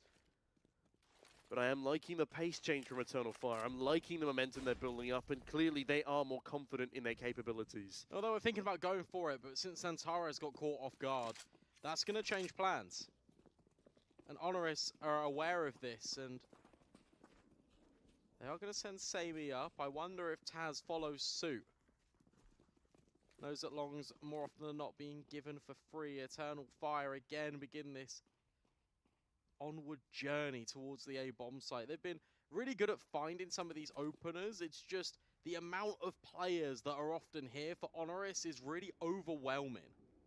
Yeah, they have correctly gamble stacked the A-bomb site a good number of times at this stage. And I reckon a rotation will be caught up quite swiftly here. Taz looks to join the fight. Calyx spots a man rotating back from Truck, and so well, that's unlucky. Anything more than a FAMAS likely would have won out that duel. xCloud, though, swift 90-degree flick as Taz is only good for a single. Sammy still lies in wait down towards the backlines. Lunatic will come and join him, but it looks like it might just be exit frags here, or maybe no frags at all as Eternal Fire, they pitch up onto 4. Will HONORIS recover things with their lower economy and replicate another 11-4 half? Or will Eternal Fire, as you suggested, put their names up onto 3 more rounds in this half? Genuinely, this is going to be my hottest take on the broadcast so far. If this goes 9-6, I think Eternal Fire just win the series 2-0. Yeah, I completely agree. They have a much stronger CT side than T. They proved that against Bad News Eagles at a 13-2 deficit. They won 11 rounds in a row on their CT side. There we go. Don't leave him hanging. Yeah, HONORIS hanging this map victory in the balance. Again, I've not been impressed by any of their T side so far. And with Overpass having one of the most complex in the pool, they're going to need as many defensive rounds as possible. And 2 rifles, 3 pistols, 1 unupgraded. It's not the best way to put yourself on the double digits. No, it certainly doesn't feel ideal. But you're going to use the pistols as a table. And Lunatic's going to stand tall and have a little bit of a boost, and that's something we haven't yet seen. What we haven't even seen is Antares just make his way out through Monster and just completely eviscerate the defense. I mean, my goodness me. Has he got any more? No, not quite. Raiko, of course he's here, and he's got an AK. This could be quite dangerous. 20th kill, swinging on out. Emor has been removed as well. Raiko has made this one a little bit more expensive than Eternal Fire would have wanted, and the USP is now transitioning in. Sobel trying to pick up an AK. I mean, he could pick up the A1S, but that Molotov temporarily denies the opportunity. Sammy ebbs his way in as well, and they've actually both made it down to the water. Eternal Fire are not going to have information on that second player. Major tucks himself in tightly towards Monster. Sammy yet to catch a glimpse of anything. Calix defending from the short side. It's a winnable retake, but less so now. Calix, a huge and important frag, and he doubles up. It's 2 lots of dastardly doubles. Santara's on the entry and Calix on the close. Now, this is what we needed to see from Eternal Fire. Their T-side starting to look a lot more promising, and I don't think they have left it too little too late. No, they haven't. They've really given themselves a lifeline here. Santares is just clinical. Really puts on a showcase in that round. Entry path in to a T, isolating every single angle, so it's a 1 versus 1. And his aim does the rest. Full buy for HONORIS. First time in a couple of rounds we've really seen that. As they look to try and make 10. Make good on their promise and good on their screams, really. Because otherwise, is that wasted energy going to all be in vain? Yeah, they were pretty invested into those yells. As now they need to be very heavily invested into this final round of the half. And they have brought up everything they can. They are missing a couple of scraps at util. The Sobol is forced to give up a couple of scraps of territory. A-Long again, almost given for free here to Eternal Fire. They expend, I think, 3 flashbangs in order to completely have it under their guise. HONORIS have a 3-man sack again towards this A-bomb site, but is it going to be enough after the resurgence in performance? This is different, though. This is a variation, a twist on the defense for HONORIS, because it's the first time that they've pushed aggressively in towards Divider. You've also got Sobel towards Toilets. Taz takes first contact here. They've got a pretty good idea that it's going to be this long push, and the execute, well, it is raining in. Eternal Fire need to stand tall and try and deliver, but Taz is doing the same. But now you've got these extra elements. Where is the HONORIS defense set up? Well, it's set up on A, but they still got Xantares lurking down towards Connector, and this could be huge. Shame he's not going to be prepared for it. Sobol playing the same angle as he has done pretty much every time he's defended A. He's good for 1, but Xantares, the rear flank is perfect. Raiko is 2. He's brought this into contention. It's another even standing, and the time is ticking away. Xantares edges his way forward. Lunatic distracts. Raiko frags. It's a 2v1. They double swing him, and Raiko is yet again the multi-fragging hero. HONORIS do at least find double digits. Raiko omniscient in the server. He knows exactly the timings, when to peak, when to swing, and again, it's that double coming out on towards Xantares. Raiko with an instrumental hold. He's really anchoring down these bomb sites. 10-5, it's a respectable half for Eternal Fire. Given the landscape of the game, right, it felt like it was 9-1 at one stage. Yeah, I think 8 or 9-1, and it was just everything in HONORIS' favor. They too finally put an end to that streak, and that puts them in good stead coming into this second half. But God, I love how many notes they're carrying here. You saw them spread across Major's desk. The HONORIS coach. Goodness me, he's fast at reading. He's already gone through about half the batch, but regardless, hopefully, HONORIS do have some strategy left for now their T-side, which is again where they have struggled so potently across not just this series, but the entire tournament and recent matches in the CCT circuit online too. Yeah, he's got the printouts. If we're 10-5 up, we're going to run this pistol. If we're 9-6, it's a completely different one. Signed, sealed, delivered, HONORIS. Overpass could be yours. However, nice. It's still really hanging in the balance. I do love a good pop culture reference. Oh, I know you do. That's why I threw that one in for you. I'm proud of you, Brendan. It was nice. But what's not so nice is this 10-5 scoreline for Eternal Fire. Look at this but util. Hello. I do love a good nade stack. Are they going to nade towards... Maybe not. I don't think they're going to nade towards the boost spot. They're just walking slowly out of the monster. Oh, no, they are. Does a chip of damage to Calyx, but in a pistol it won't be too significant. That's a lot more significant from Emor. Lunatic blinding his teammate as... Oh, no. Oh, that's fallen apart very quickly for the likes of HONORIS. That is a flawless pistol round on the B-bomb site for Eternal Fire. And now the screams in reply, they're coming through, they're confident, they know their CT side is good, and they're ready to bring it to the polls. I love this, I absolutely love all of the BM. It's in good sport, it's in good faith, but the fact that you get loud after HONORIS are there just talking smack. You went out the pistol in such a dominant manner as well. The set play was there to be had for HONORIS, but they get completely shut down before the utility really even lands. Oh, it was so clean in that round. After Lunatic blinds one of his teammates on the entry, TaZ has decided to walk into the mid-molly, putting himself down to 20 points of health, just making the task of the opposition that little bit easier. Emor, an easy kill. Actually, you know what? Not that easy. Impressive at long range with an MP9, but there was an unarmored opponent. Farms up a bit of cash. Eternal Fire looking solid here for a 7th, but maybe we'll be giving up a bomb plot to HONORIS, who have somehow made it onto the A site. Zantares will deny Samey and looks to do the same to Lunatic, sees the shadow, sprays him down. Sobol, only man left with a Glock. And, I mean, again, he's got a free B bomb site, but that means very little unless he can find this frag onto xCloud, which he cannot. And that will be another on the board to the Turks. Yeah, but that's just the Glocks, right? There's no investment there for HONORIS. They just want to get out the AKs as soon as possible. They really want to disrupt the CT side before it can really get going. You can kind of tell by the nature of the round as well, right? It just felt very bit part. A lot of these players were just in isolation. They were going just because they kind of felt like it. But now you got the investment. Now you got the Galils. You got plenty of utility. And, well, HONORIS. Oh, all right. Maybe a quicker play. They're going to reset. They're going to try and do the pistol with AK-47s. Yeah, Emor, though, very up close and personal. A little too close for comfort, it seems. As Samian, Lunatic charge on down. Major somehow recovers a frag, forced out towards the short side and potentially into the open arms of Sobol. That's exactly what happens. What a change of pace here for HONORIS. And what a floundering display from Eternal Fire. They're completely eviscerated from the bomb site, pushed out of every stronghold. Calyx and Zantares, what can they even do here?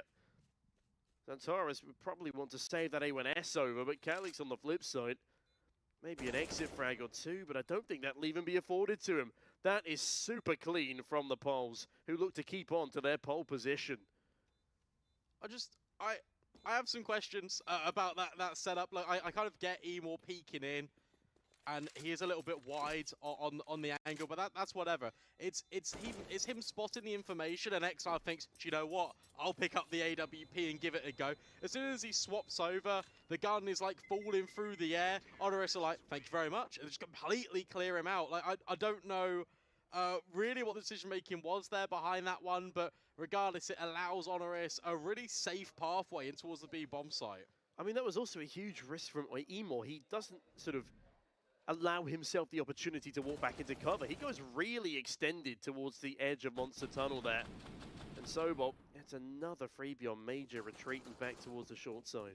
It's that smoke we just saw in the replay, that's been thrown quite a lot over the past couple of weeks. Oh, hang on, I'll be quiet. Oh, no! Oh, so close. And it not only extinguishes the molly, but it gives you a little bit of a one-way. That one is coming into fashion. It's thrown kind of whereabout Samey is right now. Thank you very much, B-Dog. Might have to start implementing that one myself. As Sobol clearly gets good use out of it. Eternal Fire make good use of their current weaponry. It's another buy round here. Getting a little scant on utility. Only with a single Molotov. Single flashbang. HONORIS look to make a bang in this round. Raiko early doors. Taking a bit of chip damage. Down to 52 points of health. Not the greatest of starts, especially on that T side. Now as HONORIS look to stack down towards long. It will be Emor tested. Misses the opening opportunity. And we'll have no idea how close HONORIS really are. I like this position from Calix though, and towards the connector. Got to keep your eye on him because he was thinking about just peeking his head just a little bit out here towards the party. And then he can kind of be the warning system for Eternal Fire. 35 seconds left. He's getting no presence. There's no information. xCloud's taking control over towards water. They know it's going to be this A hit. Yeah, they burst out along with a horde of utility and Samey. That is an important opening pick. Major the fall, but Calix at least in the backlines removes Sobol from contention. Taz though, look at his forward positioning. Does he catch Antares? No! The 90-degree flick is incredibly prominent, as is that CT defense. My goodness me. What a performance there from the A-bomb site hold. Lighting up the kill feed and not a single reply outside of Samey in the entirety of that round. Yeah, that kind of felt like we were watching Eternal Fire's T side. The amount of long executes they were throwing in, and, well, they know how to execute against it. They also know how to defend. Really nice positioning, and I like the fact that Calix waited for xCloud to get close to him before they started peeking party, because that could have all been unraveled with the player that HONORIS deliberately left in to lurk. Yeah, no unraveling here on the side of HONORIS. Or at least they hope they won't unravel, as they still have a 3-round lead. Again, the T side tougher than the opposite. As xCloud ensures that Raiko remembers. Not had as much impact on this T side as Lunatic doesn't either. It's a double there for xCloud. Samey falls to the same fate. Antares chimes in, and that's a good kill from Taz, but at a 2-man deficit. It just seemed like a bridge too far. Perhaps not, though. Taz finds another, but Emor and xCloud, they strike in tandem. It does get dicey. There's probably more deaths than there should have been allowed there, but again, another relatively solid round from the Eternal Fire boys. They keep things nice on the beach side. Yeah, xCloud's always that insurance policy for Eternal Fire.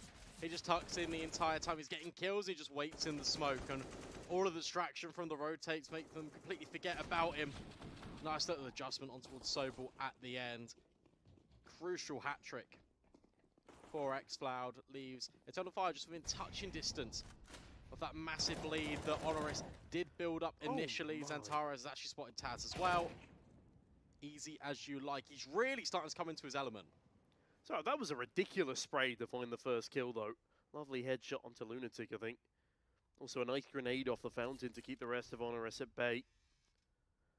He's been practicing his trajectories. Got the protractor out, mate. Is it trigonometry? Yeah. Yeah. Whips out the protractor, detracts some HP. As, wow, Raiko doesn't really stand a chance. Samey may be on for the 1v. No, gets one tapped instead. Lovely stuff from Major. Sobol 1v5. And if Sobol was to win this round, Brandon, I would eat my microphone. All right, let's see it. Oh dear. Major has fallen. Sobol has been naded. That makes things a little bit more tricky for him. However, Antares has fallen. 1 versus 3, but there are players so far away. The long range is always going to favour the M4s. And Eternal Fire, they make a snack out of Sobol. Yeah, thankfully I won't be chewing through wires. As Sobol does chew through 2 very nice frags. Our second onto Antares was as clean as you like, but the third swing was just a little too much. xCloud won't be floundering. As HONORIS, they perhaps start to themselves. They will have a full investment here. The guns are out. As Emor. Oh, he's wow. moving. He was moving, and the shot goes through the legs of his opposition. Great kill from Lunatic there, and Xantares, well, he's quick to reply, so that man advantage squandered, but can Ryko get something done towards Connector here? As he's taken a decent bit of presence, but he's not going to be pushing upwards. He could instead walk into Calyx. He could, but in actual fact, xCloud's going to take the first bit of contact. Calyx does reveal his position at the very least, so now HONORIS know that there's two players in towards short. That's why they're accelerating through monster flashbangs to allow xCloud to reposition. Taz could be caught off guard here, but in fact, it could be xCloud peeking his head up. Sobel does delete him. Now Calyx stepping in from short. Sammy knows he's been there the entire time. Really nice execute from HONORIS. Big mistake there from xCloud, pulling out a grenade as he's pressured upon. Taz does take a bit of Molotov damage, a lot of Molotov damage, in fact, but Sammy deals with the aggression of Major, and Xantares is left in a 1v3. This would really sink the knife deep into HONORIS if he was able to win this one. Taz forced to run away back down Monster Tunnel. Sobel, his position can be reasonably estimated as towards the short side, but Xantares, as much as he is aware of that opportunity, Sobel swings at the perfect time after the bomb is tapped and seals the deal. Big round there for HONORIS, and fighting back from a deficit as well. That was a half-hearted cheer from HONORIS compared to some of the other ones. But nevertheless has the same impact, right? I think what's quite scary is the fact that HONORIS, they get the man advantage so frequently, and then they just go, let's fight Xantares 1 versus 1 without any utility, and immediately give the advantage back. It's it doesn't matter. It doesn't come to any consequential effect into this round with a really nice couple of openings, and the decision to accelerate when they get the information that two players were out towards short really works because it completely catches Eternal Fire off guard in transition. And Sammy being like handed the responsibility to lock in short was a really nice detail. Yeah, I mean, Sammy had some great AWP frags in that previous round, getting HONORIS' heads back into the game, getting them some rounds on the board, crucially in those gun rounds as well. And speaking of gun rounds, that's not something Eternal Fire have been afforded here. They've got what? 2 P250s, 2 Deagles, Major on the USP. There's Emor. That's an opportunity, and by God, will he seize it, finds a double. Taz and Lunatic, the old guard removed by a classic trick. Sammy now looks to stabilize, finds one towards long, but that AK has been retrieved by Emor. Molotov as well. Tries to flush him out of position. Emor! My goodness, he's tapping heads away like nothing in this round. Ryko and Sammy left to recover it, though still very possible. But Calyx finds one more on the dastardly Deagle, and HONORIS, of all the rounds to throw away, did it really have to be this one? I mean, you talk about throwing things away, but Emor has had a weldy of a round. Do you know what? No, the USP doesn't quite finish the job. Will dink. Sammy, that's a pathway. Doesn't quite get the kill on towards Calyx. No bomb plant for HONORIS. What a round from Emor. That was disgusting from Emor. Those two 1Ds follow. The confidence on that swing with the AK towards long. His kill towards the Long Rocks player is unbelievable. I hope we see it on the replay. That is unbelievable from Emor. Finally put to bed, but then Calyx does that. Not a chance for HONORIS in the round. Eternal Fire, I think with that round alone, might just have won themselves this second map. This is going to be quick. It's going to be faster paced. You got the MAC-10s, you got the Galils. Tech 9, flashbangs over the top. xFlower, that's a good bit of util damage. Drops the Incendiary now under a lot of pressure. Gets overwhelmed. Calyx in towards the shallows. Doesn't deal with Lunatic. That's the bomb site dealt with. Major, Emor stepping in. Xantares has also come in with a kill. 1 versus 2. And they can't sustain the pressure. Eternal Fire with a very quick retake. And with that, they equalize the scoreline, Brandon. We could be heading towards, I believe, our first 2-0 of the entire tournament. Been very hotly contested so far, and this map in itself has been no difference. At least HONORIS have had some oomph on their T side.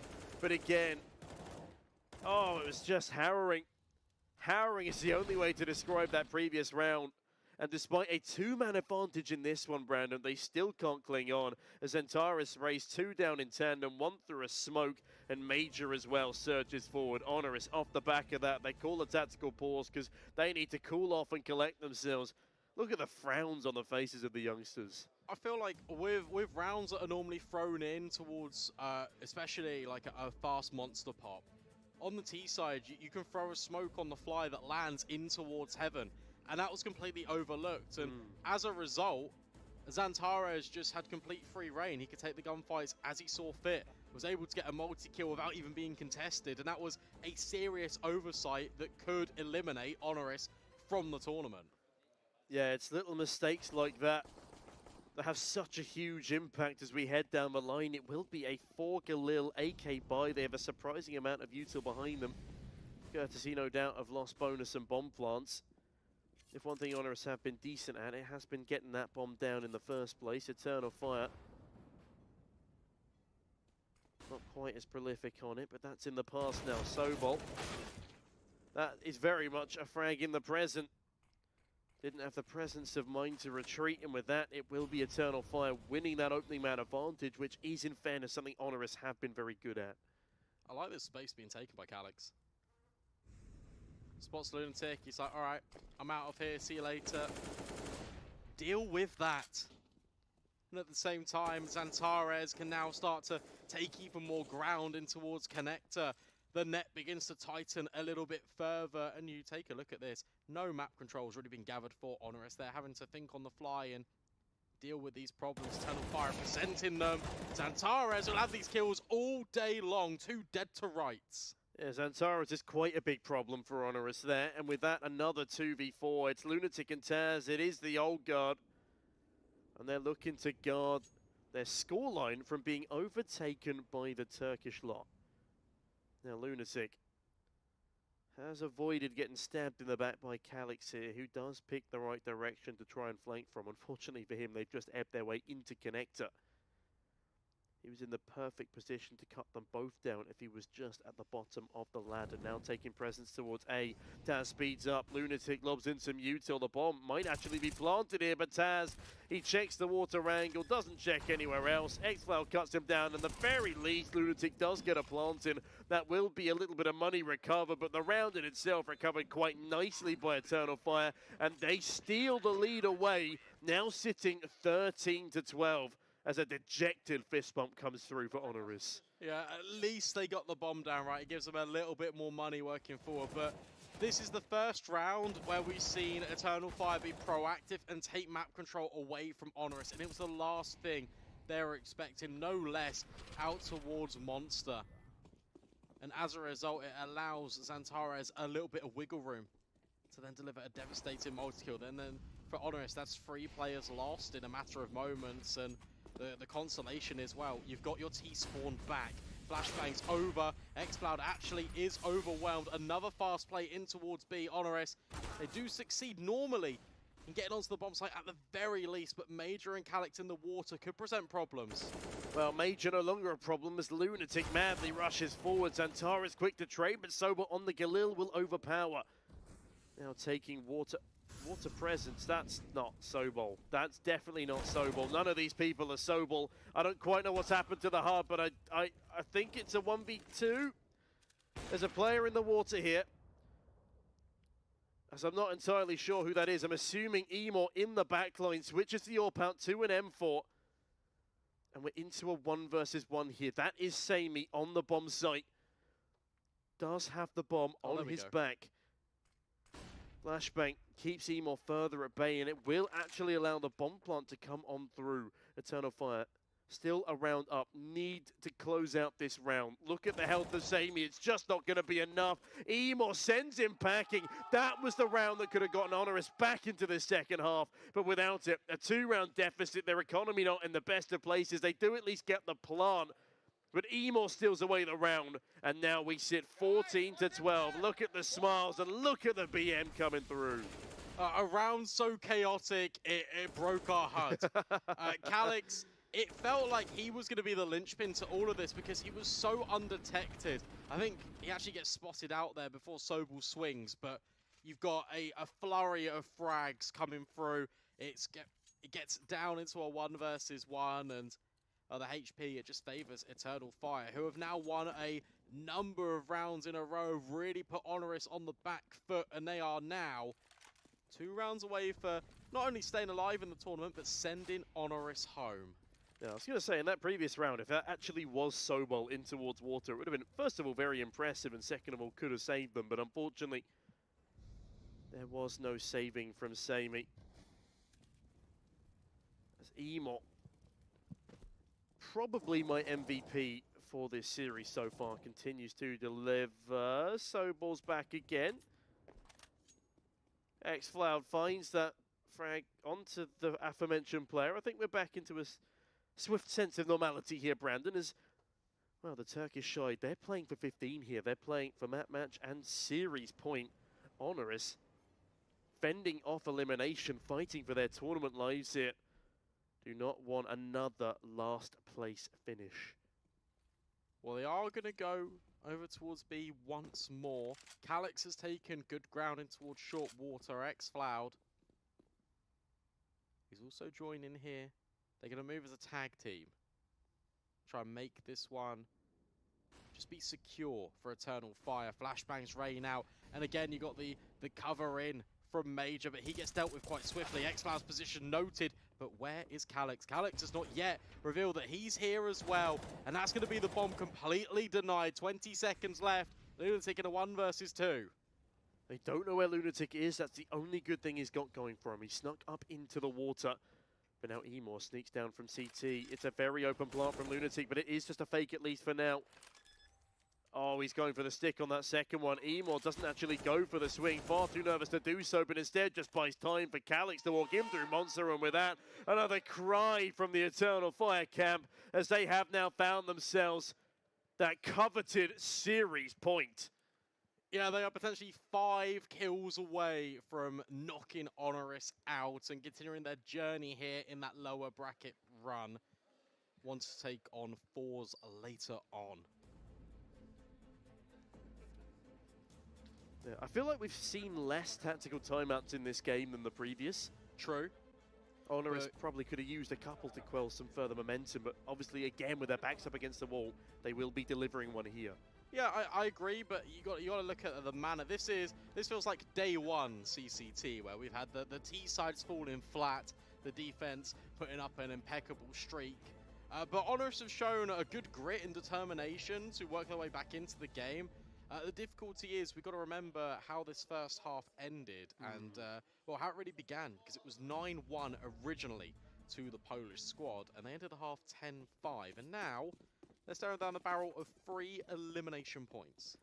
Yeah, the thing is, their T-sides have actually had substance. It's just on occasion been down to individual plays. They've not been able to win out those clutches, and by God, the round where Emor gets 2 on the Deagle, picks up the AK and wide swings to Man Rock, that was my round of the game so far. That was impeccable stuff from the Orpa, and the impact he's delivered since winning out these clutches, it's been impeccable, but Lunatic doesn't even win out the opening duel. Instead, it's xFloud and Calix. He's toying with them, dancing around the back of the pillar, but can't quite deal with Taz. Instead, Major left to pick up the slack there. Nade flies on in. That might be enough to deal with the old guard, but no, not quite. 21 HP remaining, but no more for Taz or Sammy. Sobol finds the first in now a 1v3 clutch, fakes out the plant. Emor edges in from heaven, and Emor seals the deal in an appropriate manner. My MVP of this series seals it off flat, and Sobol falls flat on his face. It was not a coherent enough performance on the first map for HONORIS, and the second eludes him again due to a weaker T-side and inability to get those clutches over the line, Brandon. Yeah, so unfortunate for HONORIS, because it looked like they were really gaining momentum and traction on Eternal Fire's map pick, but it's just too much of a high caliber opponent, and unfortunately that means we have to say goodbye. Handshakes, sportsmanship all round. Eternal Fire continue their journey on here at the Central Europe Malta Finals, but for now, HONORIS, we have to say see you next time. Yeah, and on that note, a very, very solid performance from Eternal Fire, coming back from deficits both occasions. And, well, I mean, as much as HONORIS showed signs of life in both of those maps, Nuke was already too far gone come the second half. Looking at Overpass, they had the lead. They had so many opportunities to close. And if they don't lose that round to just, what, like 3 Deagles, then in all honesty, they could have closed this one out. That would have put them onto 14, I think it was, or put them onto 13 rounds, and looking likely for a 14th as well. But Eternal Fire, they pull off the most ridiculous round we've probably seen so far in this tournament because of the impact that it has. It keeps them alive and will put them on against forZe, I believe, later on. With that all said and done, though, I mean, there's a lot for the analyst desk to break down on this one, so we will be heading back over to them for their thoughts on this one. Thank you, B-Dog and Sneaky. Yes, we have to bid farewell to HONORIS, Eternal Fire staying alive. Look, credit where credit is due. HONORIS did manage to make that first half of Overpass competitive, but then it all just crumbled. Freddie, what happened? Honestly, I don't really know. Like, you've got 9-1 up, and you're doing so well, and then you are 9-1 up, and then you end the game with 12 rounds. And I think a big part of those 9 rounds is exactly what we saw on the first day against forZe. Ryko went 22-4, I think, at one stage, if I'm not mistaken, in and around that region. But the premise is still there of he absolutely popped off, and there was no one even remotely near him. He ends the game with 28-17, and, well, I guess the rest of the rounds, that's kind of the reason why they weren't winning. Ryko was their only win factor, and normally for a map like Overpass you have someone like Sammy notoriously who is very good at helping this team push themselves over the line, and Sobel as well was at least starting to pick up the pieces a little bit towards the beginning, but then towards the end it all fell away, and yet you see Ryko just farming them, and then Sobel and Sammy were at least keeping alongside them. Taz even had some pretty good moments there. I think he was 12-6 at one stage, so he definitely was doing very well. And then you had the old man, Mr. Xantara's peak at its finest. He tops the scoreboard finally. He finally shows us what he's really made of, and it's the main reason why him and Emor were able to give Eternal Fire that dominant CT side. But Parla, I was saying to you in the green room, when they were 9-1 up, I was like, if they get 4, I genuinely think it's enough. They got 6, and I was like, well, you know what, that's more than enough. Yeah, because when we were watching it, at that point, HONORIS were so far ahead, and it looked like they were doing everything right. And I mentioned to you, wow, yeah, HONORIS have got this. We're going to a third map, or at least it's looking that way, Freddie. And you were like, look. And at the time, Eternal Fire had just 2 rounds. We're like, look, if they can just get 4, I think that's enough. And they managed to get just a little bit more than that. And it turns out they would go on to win from there. Look, let's go back to Ryko quickly. Man, shout out to him, dude. He's played his heart out. Oh, completely. I think he can really go away from this tournament and be... okay, happy's a really weird way to put it, because you've just been knocked out, and you haven't won a single map, and you've literally played 3 maps. A lot of them have gone quite far, so it's a really difficult and hard pill to swallow. But then you look at all those maps, and he's been the only player that's really done anything for the squad, and that's going to come back to the narrative we were talking about yesterday of, is this HONORIS squad just a placeholder for some of these players?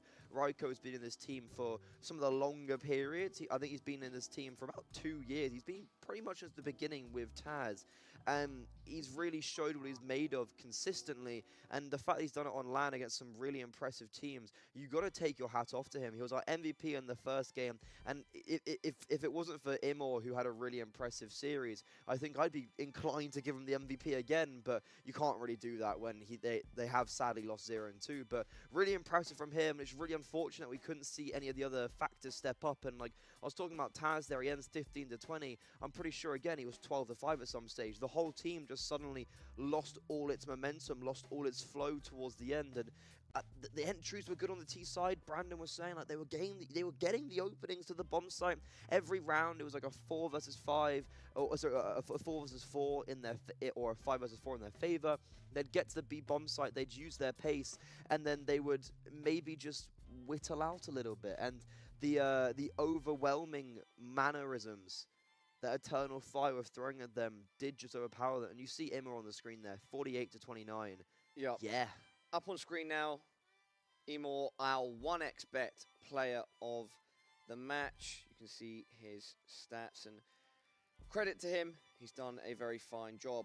If we do turn our attention, though, back to one of his teammates, Xantara's, he managed to pick up his form on Overpass. One of our questions was if Xantara's would show some of the skills that he has at the top of his ceiling, and he wasn't able to over the previous 2 maps that Eternal Fire had played so far. But then when we got to Overpass, Major, as opposed to before where he was showing out, sort of lost some of that traction, and Xantarez managed to pick it up for him. The squad almost came back to normality for a second. Like, this is the squad. You have made your normally towards the bottom of this table, and that whole placement of Xantarez and then Imor or Calyx floating in between each other, and then X-Floud, that is what the squad is like, and we've seen it succeed now. It did take them a while to get into that. We saw their T-side be very ropey, but they came back into it. Nonetheless, Overpass, 6 rounds on the T side is not bad. It's actually good, to be honest. It's the most CT-sided map pool in the most CT-sided map in the map pool right now. And then you've got them coming back from a 9-1 deficit. You've got to give them some sort of props to be able to bring it back on that T side. And then the CT side was just super clean, and especially that it was round number 23 when it was 12-10 to HONORIS, and then Imor and Calyx just hit dirty 1Ds, and that was it. There was a very small chance that HONORIS were potentially going to push it to a third map if they hadn't lost that round, and that was the biggest swing round I think we potentially have seen this whole tournament so far, Paolo. I think if we look at Eternal Fire as a whole now, during their stay at CCT, I'm not saying they're looking the best that they ever have, or that they are a team that's in contention to take it, but I have a bit more confidence in them now. Even though they lost their initial best of 1, it was relatively close, and in this best of 3 against HONORIS, I can see now that there is some potential there that they could have a surprisingly strong result. Not full surprising, full levels of surprise, but they could have a decent showing here at CCT if they continue on with this trajectory. Yeah, I agree, and the issue you have at this tournament is that there's a lot of teams like that. There's not really a clear cut. Like, I'm looking at BNE, I'm looking at forZe. That whole Group A, it's such a flip of the coin in some instances of who's going to go through, and we see like in that inaugural game between BNE and Eternal Fire, the comeback, the 8-1 down, the going back to 16-14, and it's just this really difficult position to be in. But I think Eternal Fire, they definitely have brought a little bit more momentum to the table. I wouldn't count them out, but I definitely would head into this matchup against forZe, and I would still place forZe as the favorite. But I feel like Eternal Fire are starting to give us a little bit more, and I'm really excited to see the development and maybe where the map pool might lead us. We have seen that Eternal Fire, they've done really well at Nuke, really well at on the first day on Ancient, and they did really, Inferno, and then they did really well there on Overpass. They have shown what they can do, and I think forZe, they got to be a little bit careful of what this Turkish squad can offer. Absolutely, Freddie, as always, thank you for your thoughts. All right, everybody, up shortly, it's going to be a break. Our next match is our Group B elimination match. It's going to be Sprout versus Movistar Riders, and that should be taking place at 1:20 CET. We bid farewell to HONORIS, and of course, Eternal Fire, stay alive. Don't go anywhere. Go grab some lunch or something like that. Take a break from the CS, and we'll be back very soon, 1:20 CET, for that next match. I have a very complicated job, but I love simple things so much. One move, one push.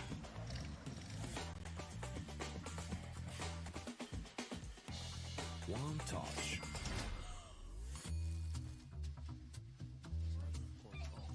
One love. One click. One X-bet.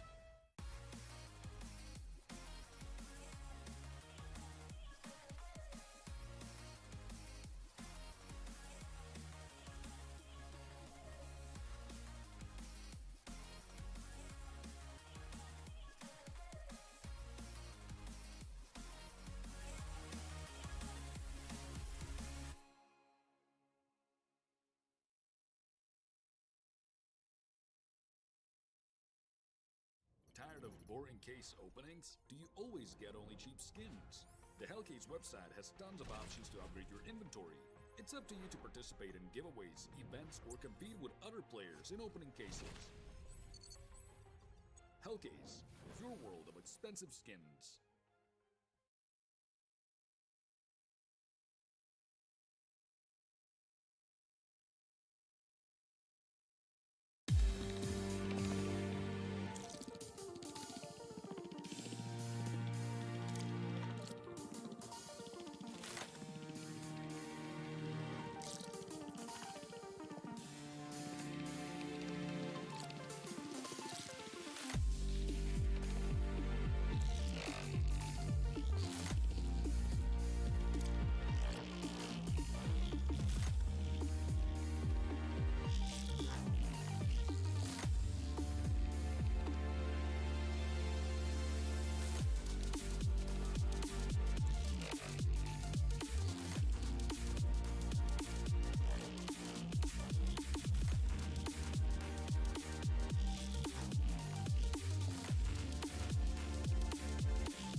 test your knowledge about Malta by asking you a few questions.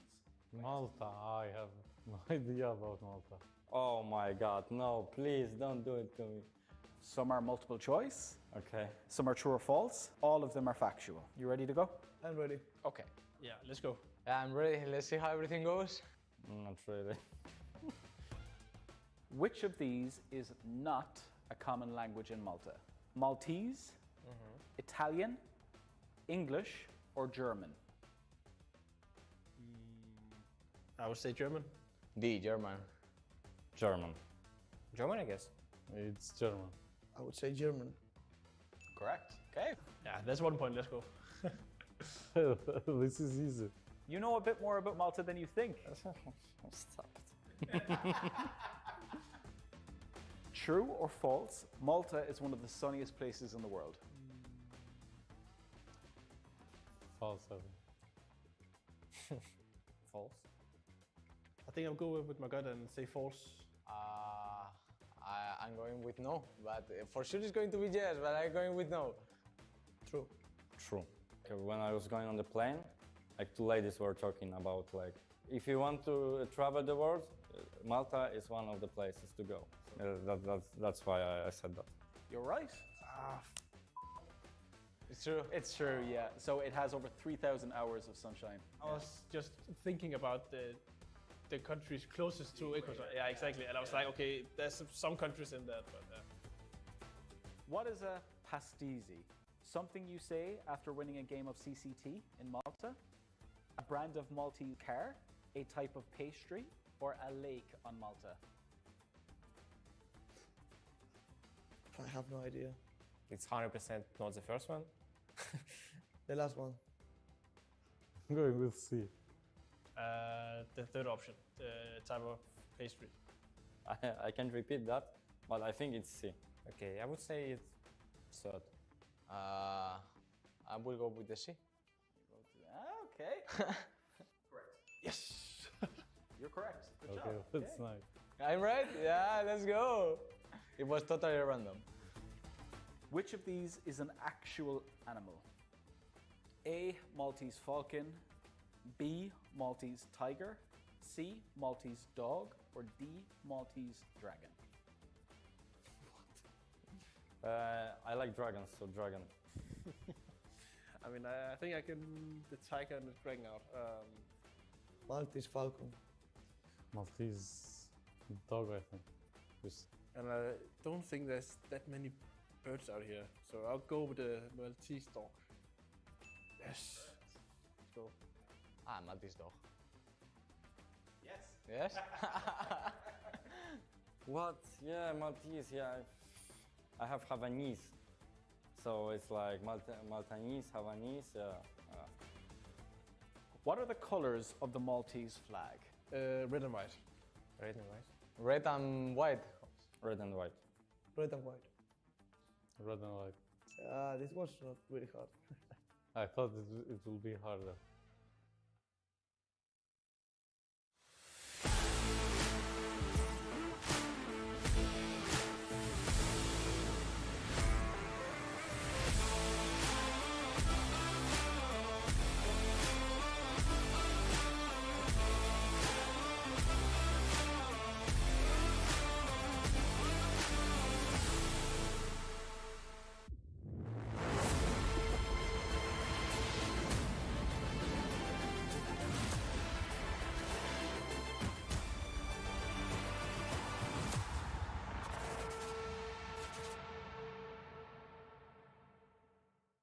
What is going on, everybody, and welcome back to the CCT Central Europe Malta Finals, brought to you by Gaming Malta. Now, we've already seen our first elimination match, the elimination match for Group A. HONORIS went home, Eternal Fire stayed alive. Up next, it's our second elimination match, the elimination match for Group B, and it's Sprout versus Movistar Riders. I should have done that the first time. I can't replay it. Anyway, my name's Parla.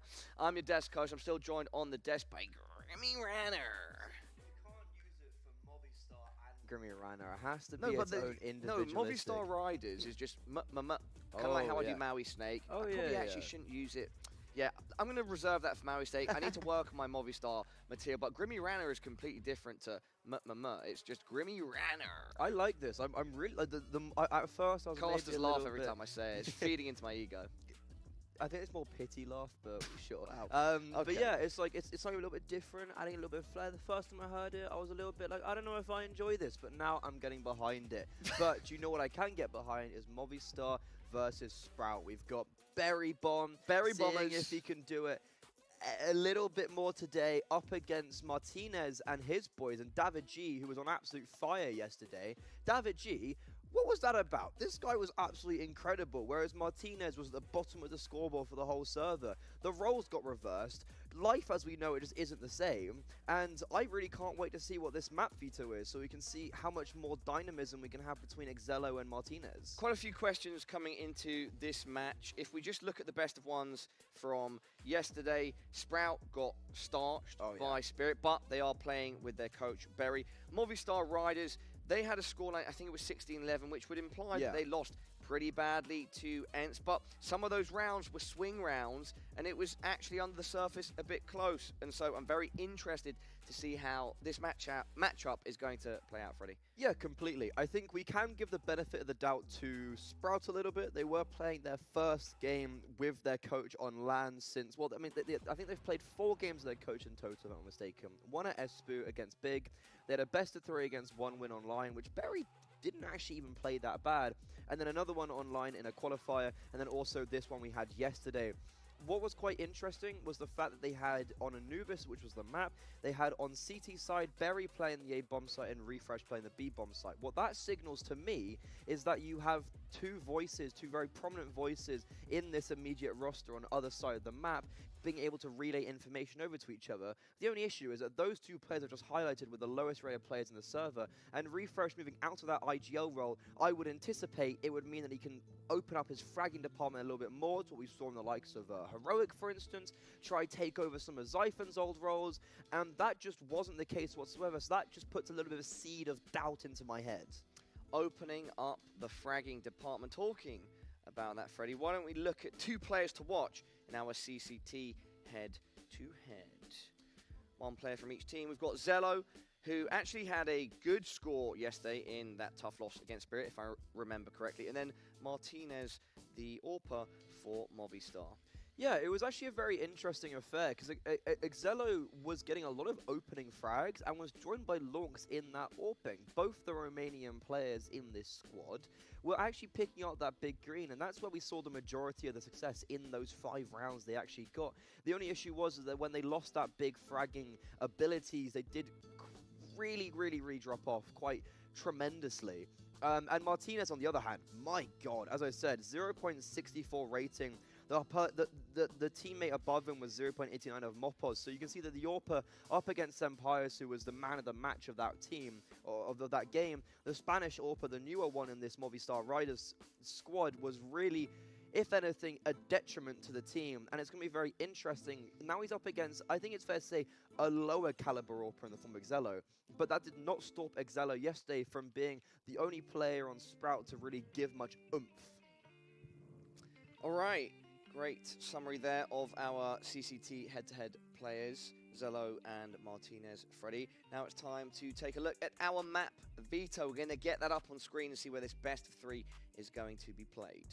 Yeah, so Nuke being banned right off the bat from Sprout is really good, because it's we saw Movistar being pretty good on it, to be honest, yesterday. And I think that's something that's quite nice to get it out of the way immediately. A dangerous map potentially. Inferno was definitely one that's going to come in. I think Inferno is a map that both teams play. Similar to Overpass, it's not too extreme. And now I'm seeing where the rest is goes. Okay, Sprout learning from their mistakes, instantly banning Anubis, not wanting that to happen, not wanting the same mistake to happen yesterday. I genuinely thought it could be a map that gets floated on the back of Sprout. They do play it. Movistar are just really good at it. I think that's the only issue. Movistar is definitely a map that they're a little bit more capable on over Sprout.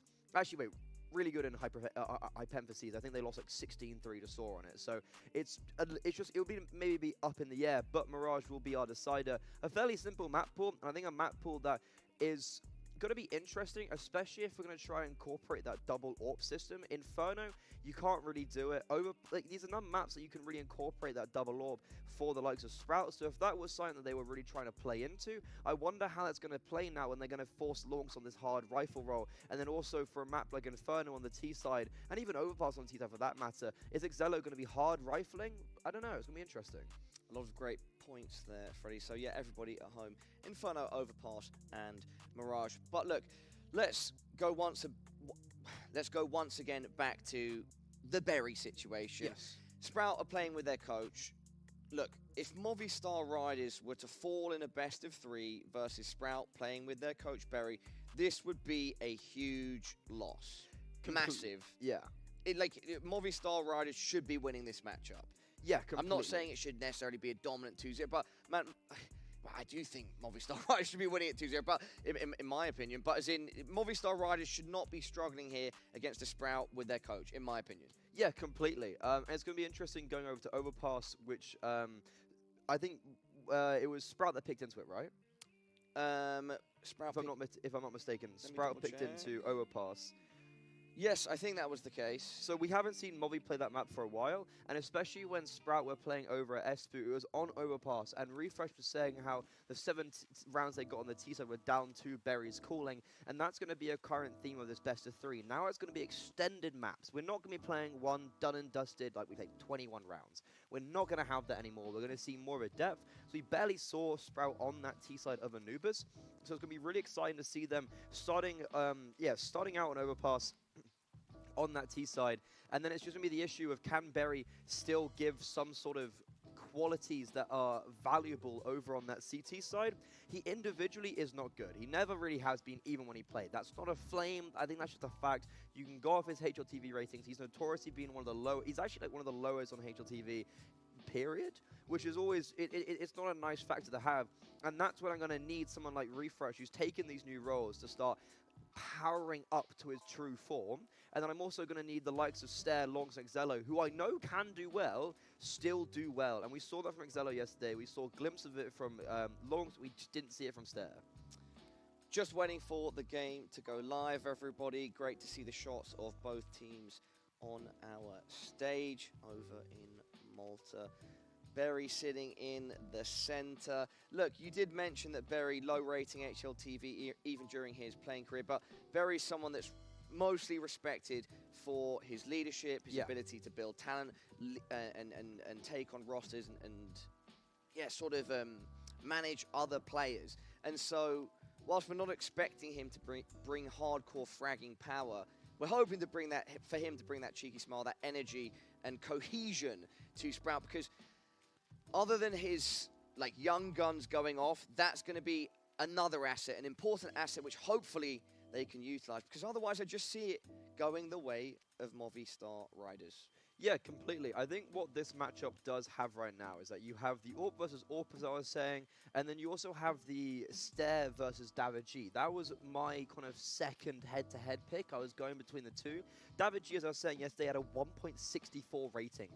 What is that about? Freddie, let me interject there quickly as well and pick up on one of the key talking points that I think you were on the desk with me at the time, can't remember exactly, but we were coming out of the interview with Mopoz, and Mopoz was saying that we think we can be better than last year, referencing when they were playing with Sun Pius, and we were sort of questioning that.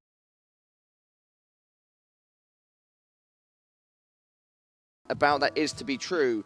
You can't be losing to Sprout with their coach. No, completely. If you want to prove that what you're saying is true, and you're not just saying things to give an appearance of confidence, then this you have to get this win if you're Movistar Riders, in my opinion. Exactly, and especially a map like Inferno, which is the first pick of theirs. This is something they want to look to stabilize as one of their better maps, and it's really a good statement to throw into the rest of this tournament to go, hey, look at it. Just let me jump in there quickly as well. Very even odds there are 1x bet match odds.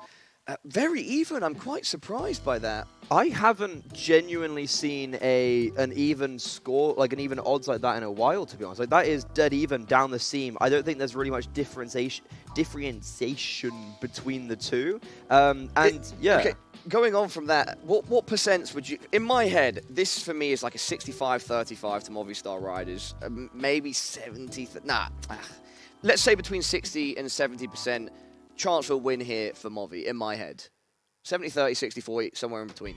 Yes, I would agree with you. I will go down that. I will go down that narrative of the 65-35. I do agree with that. I think Movistar, especially what we saw yesterday against ENCE, they looked really impressive, and a lot of rounds we were saying genuinely could have gone their way. There was a lot of flip rounds, and it's going to be very interesting to see whoever in the, because both these teams are looking to make a mark not only in this tournament but in the year. Especially for Movistar, it's going to be a great start for them, and they can't fumble against the coach, as you were saying. Freddie, thank you for your thoughts. I didn't get official predictions from you or myself, but I think it's clear from what we're saying. We're both going with I'm saying 2-1. I'm saying a close 2-1. Yeah. But both of us going the way of Movistar Rise. And everybody at home, I think this match is ready to go. This is our second elimination game of CCT Central Europe Malta Final. Sprout versus Movistar Riders. B-Dog and Sneaky, over to you.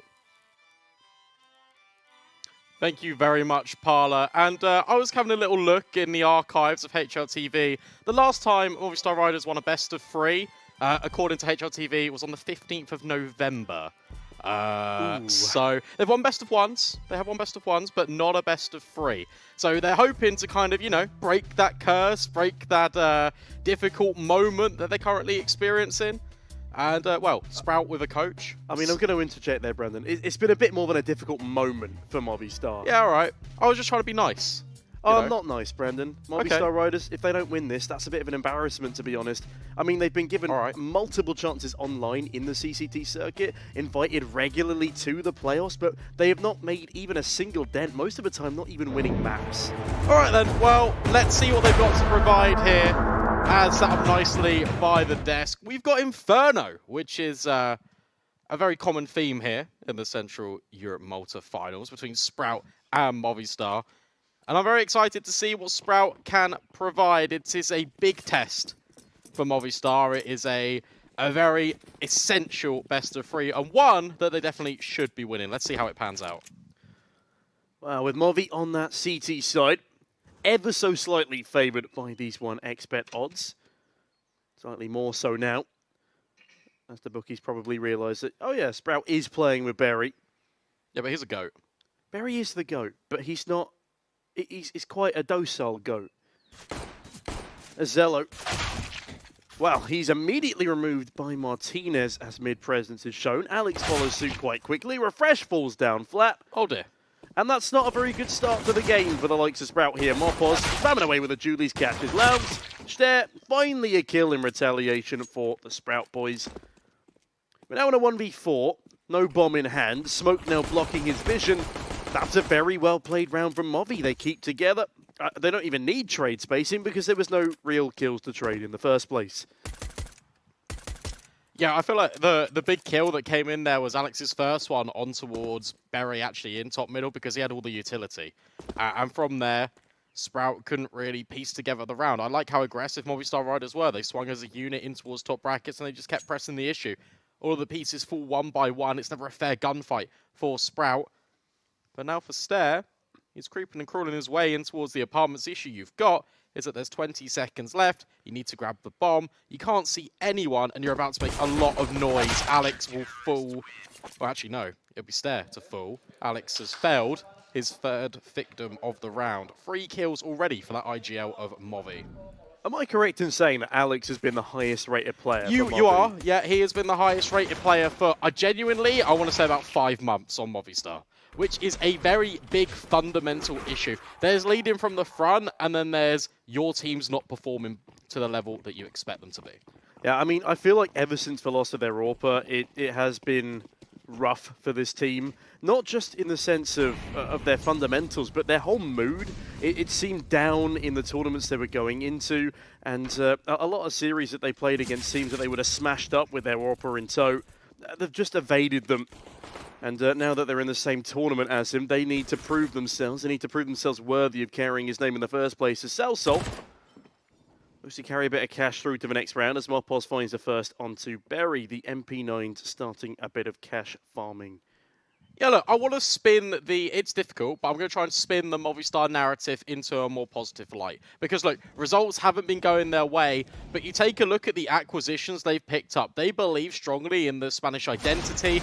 They've looked to the youth in the Spanish scene, and they've gone, okay, well, Sassol, he's got good experience playing with Emmy, who's a really, like, kind of established IGL in the scene. They feel like that he's definitely got a lot of tutelage under his belt. Comes in, hasn't played the most experience at the like higher ends of tier 2, tier 1.5 level. So he's one for the future. Also, so is Martinez. Martinez, incredibly young player, and also had a completely different play style to Sampayas when he originally came in. I remember watching some of the best of ones and the best of threes. It was for the Gamers X Blast qualifiers. Movistar Riders were playing on Vertigo. They lost to Dynamo Echolot, and Martinez was very passive. He was very reserved, felt really like uncomfortable in a lot of situations. He's now starting to find his footing. He's becoming a lot more flashier, and the more he grows in confidence, the more this team will start to blossom, as true with the case with Sampayas. Yeah, I mean, I'd still say this is a bit of a warming period, not just on Movistar, but in his competitive lifespan for Martinez. I'll get back to that point in a second. The Sprout do take a decent bit of banana control here. Berry leading the charge. That looks boosted up at the half wall. They spot no one, and they will clear out sandbags, at least for now. Mopos can't really afford to go back into this one. Could get a flash assist, but as that util rains on down, he tucks in tightly towards the close left position. Falls back behind the smoke wall as Sprout continue to ebb their way forwards. I like this setup. They've purposefully not smoked out CT so they can loop all the way around, and Refresh looks to loop through the back lines, but is shut down by Davi on the trade. As now it's a 4v4. And that's going to anchor the 8 players in at the very least. Berry does get one, Alex with a double, but the trades are good for Sprout. It's the bomb plant at the very least, and it throws it into a 2 versus 2, taking space out towards Coffins, allows a little bit of breathing room. Yeah, Zerlo waits patiently for Davi and Salsol. They'll both be coming from the same angle, but I like the crossfire they've got here. Berry, the backup plan. Zerlo might not need it. They've both revealed their positions now, but as that bomb is ticking away, his numbers start to thin for Movi. Davi has a very tall order in his hands, and Zello, standing tall, finds 3 to his tally. Refresh hyping up the team here, and that is a solid start in the first gun round for the likes of Sprout. Yeah, and that's good as well. You want to see Refresh really kind of spurring the team on. Maybe not in a leadership role, sure, but he's still got that LAN experience. He knows what it's like, and he knows that these players, they're still incredibly young. They are maybe a little bit nervous after falling into Spirit in such a dominant manner. Sassol's got a Nova as well. I guess we'll come back to that in a sec, but yeah, I'm glad that he's being vocal, because he needs to be the player alongside Berry to really just kind of rejuvenate this team into a little bit more belief in them. And now, are you believing in this Nova? Well, not at the moment, because Refresh has just darted away out of its crossfire. Oh, if he goes for the push here, though, he could actually be rewarded with Refresh. It's going to come down to a timing here. Refresh on the lurk roll, it seems. He's keeping 3 players towards A, not entirely of his own volition, but as Sprout stack up again towards this B-bomb site, it will be fairly vulnerable. Berry, that is ambitious, goes for a tap in the smoke, won't commit to the plant. Tello catches Alex, but Mopos, he spins through it. Berry does trade. That was a weird start to the B-bomb site take, but regardless, 4v3. And I have a feeling that Pistols and a Nova won't quite be enough to spurn this in Movi's favour. I love him. What a legend. That actually works out really well, because he's put the audio queue down. He's hoping for a spam on the bomb site to allow Sprout to kind of encircle in. Worst case scenario, he falls, and then the players are trading him immediately. In actual fact, it's best case scenario, because he gets the kill. Martinez, that's a lovely snap on towards Launx. Have you got any more in your locker? Well, no, because we're being shut out by Berry. And the Nova not quite finding the killing blow. Nice hold by Sprout. And I like that. Berry's being like the sacrificial lamb. What I don't want him to do, though, is just every single time he's going to be like, okay, I have to go in first. And then you kind of waste the opportunity and the timing that you've already got. But considering like the best of threes and a little bit of the tail of the tape that we've got from him already, that hasn't really been the case. So I don't know. Freddie said yesterday that he believes in the Berry bomb. I mean, yes and no. I guess his playstyle at the moment is going to be a little bit like Sanji, just sacrificing his economy, sacrificing himself for the team. But then again, he's also got the weird weight on his shoulders of IGLing at the same time. I suppose he's like the all-round support player here. Yeah, ultimately. What I really like, and one thing I just want to comment on just in general throughout this entirety of the tournament, is I've really been appreciating the tactical timeouts being called in. And the fact that Movistar Riders, they know they're going to invest into this one, so they just want to take 30 seconds. Okay, Sprout, they've got the rifles out, they've been winning. We now have the reinvestment ourselves. What are we going to do to stop this before it snowballs out of control? Top bracket's looking to be established as well as top banana. This is really aggressive from Sprout. They're setting the tempo. Yeah, I like this sort of double swing across the map coming on in. Movistar have no idea where the brunt of the blow will follow through. And again, 3 players are kept on this A bomb site. Martinez possibly beckoned into a rotation, instead ebbs his way towards brackets, and maybe Movi, or maybe Sprout, sorry. We're hoping that Movi would gamble rotate over towards the B site, but no, they're keeping me guessing as much as they're keeping the Spaniards in confusion. It will be Mopos and Alex towards the back of this B site. The bomb is still stacked up there. Martinez forced off the angle, narrowly survives Refresh, charging him down. Will he be able to readjust in time? Doesn't need to, as Refresh kills himself. Not ideal. But he was going for the hero moment, trying to get the AWP knocked off the palms of Martinez. And now he feels a little bit uncomfortable. But in essence, by forcing him back in towards Arches, he's allowed the rotation to be a little bit faster. Jello not ready for Mopos in the back lines. Berry's fully blind as well. Mopos with a nice double up. Martinez with the support. Stare on the swivel. Not quite working out. This is still very doable for Sprout. Ball could be picked up. 20 seconds left. Stair needs to punch in the digits, but he needs Launx's support. But there's no utility to help him cross. Yeah, that's the main problem here. Already low, and Taffy G lines them up, sprays them down, and pulls a gun round back for Movi. It was a bit of a messy one on both parts. Not entirely sure what the full game plan was there for Sprout. There we go, that's nice. Let's talk a little bit more. Convert what you're seeing, give over the information. You found a catchphrase, Brandon? Say what you see. Yeah, I do like it. My dog actually howls at the buzzer, or he used to when he was younger, but he's deaf now. Aww. But that's a really tragic end to what I thought was a cute tale, Brandon. He's fine. Yeah. Falling on deaf ears. Oh, would actually be that reinvestment. Oh dear. Mac 10, Galil. That was a howler. Yeah. I'm sorry, we've got to move on from death dog jokes. Martinez and Mopos. I like this. Martinez taking first contact. It's not really utility focused. And there comes the swing. Mopos does actually get one. Martinez, well, he has missed another opportunity, but regardless, it's still the man advantage for Movistar. Keep your eyes on Launx. Yep, there he is. In towards CT spawn. This can get a little bit weird because Sassol has got no idea. And as a result, Martinez and Alex, I don't think they really know either.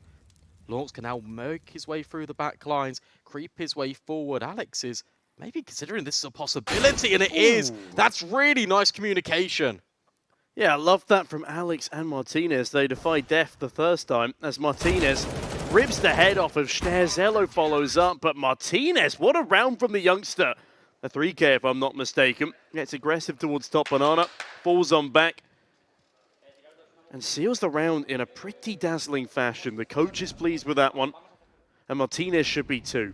As much as it was just refreshed on the Deagle, it was refreshing to see the youngster with a bit of confidence.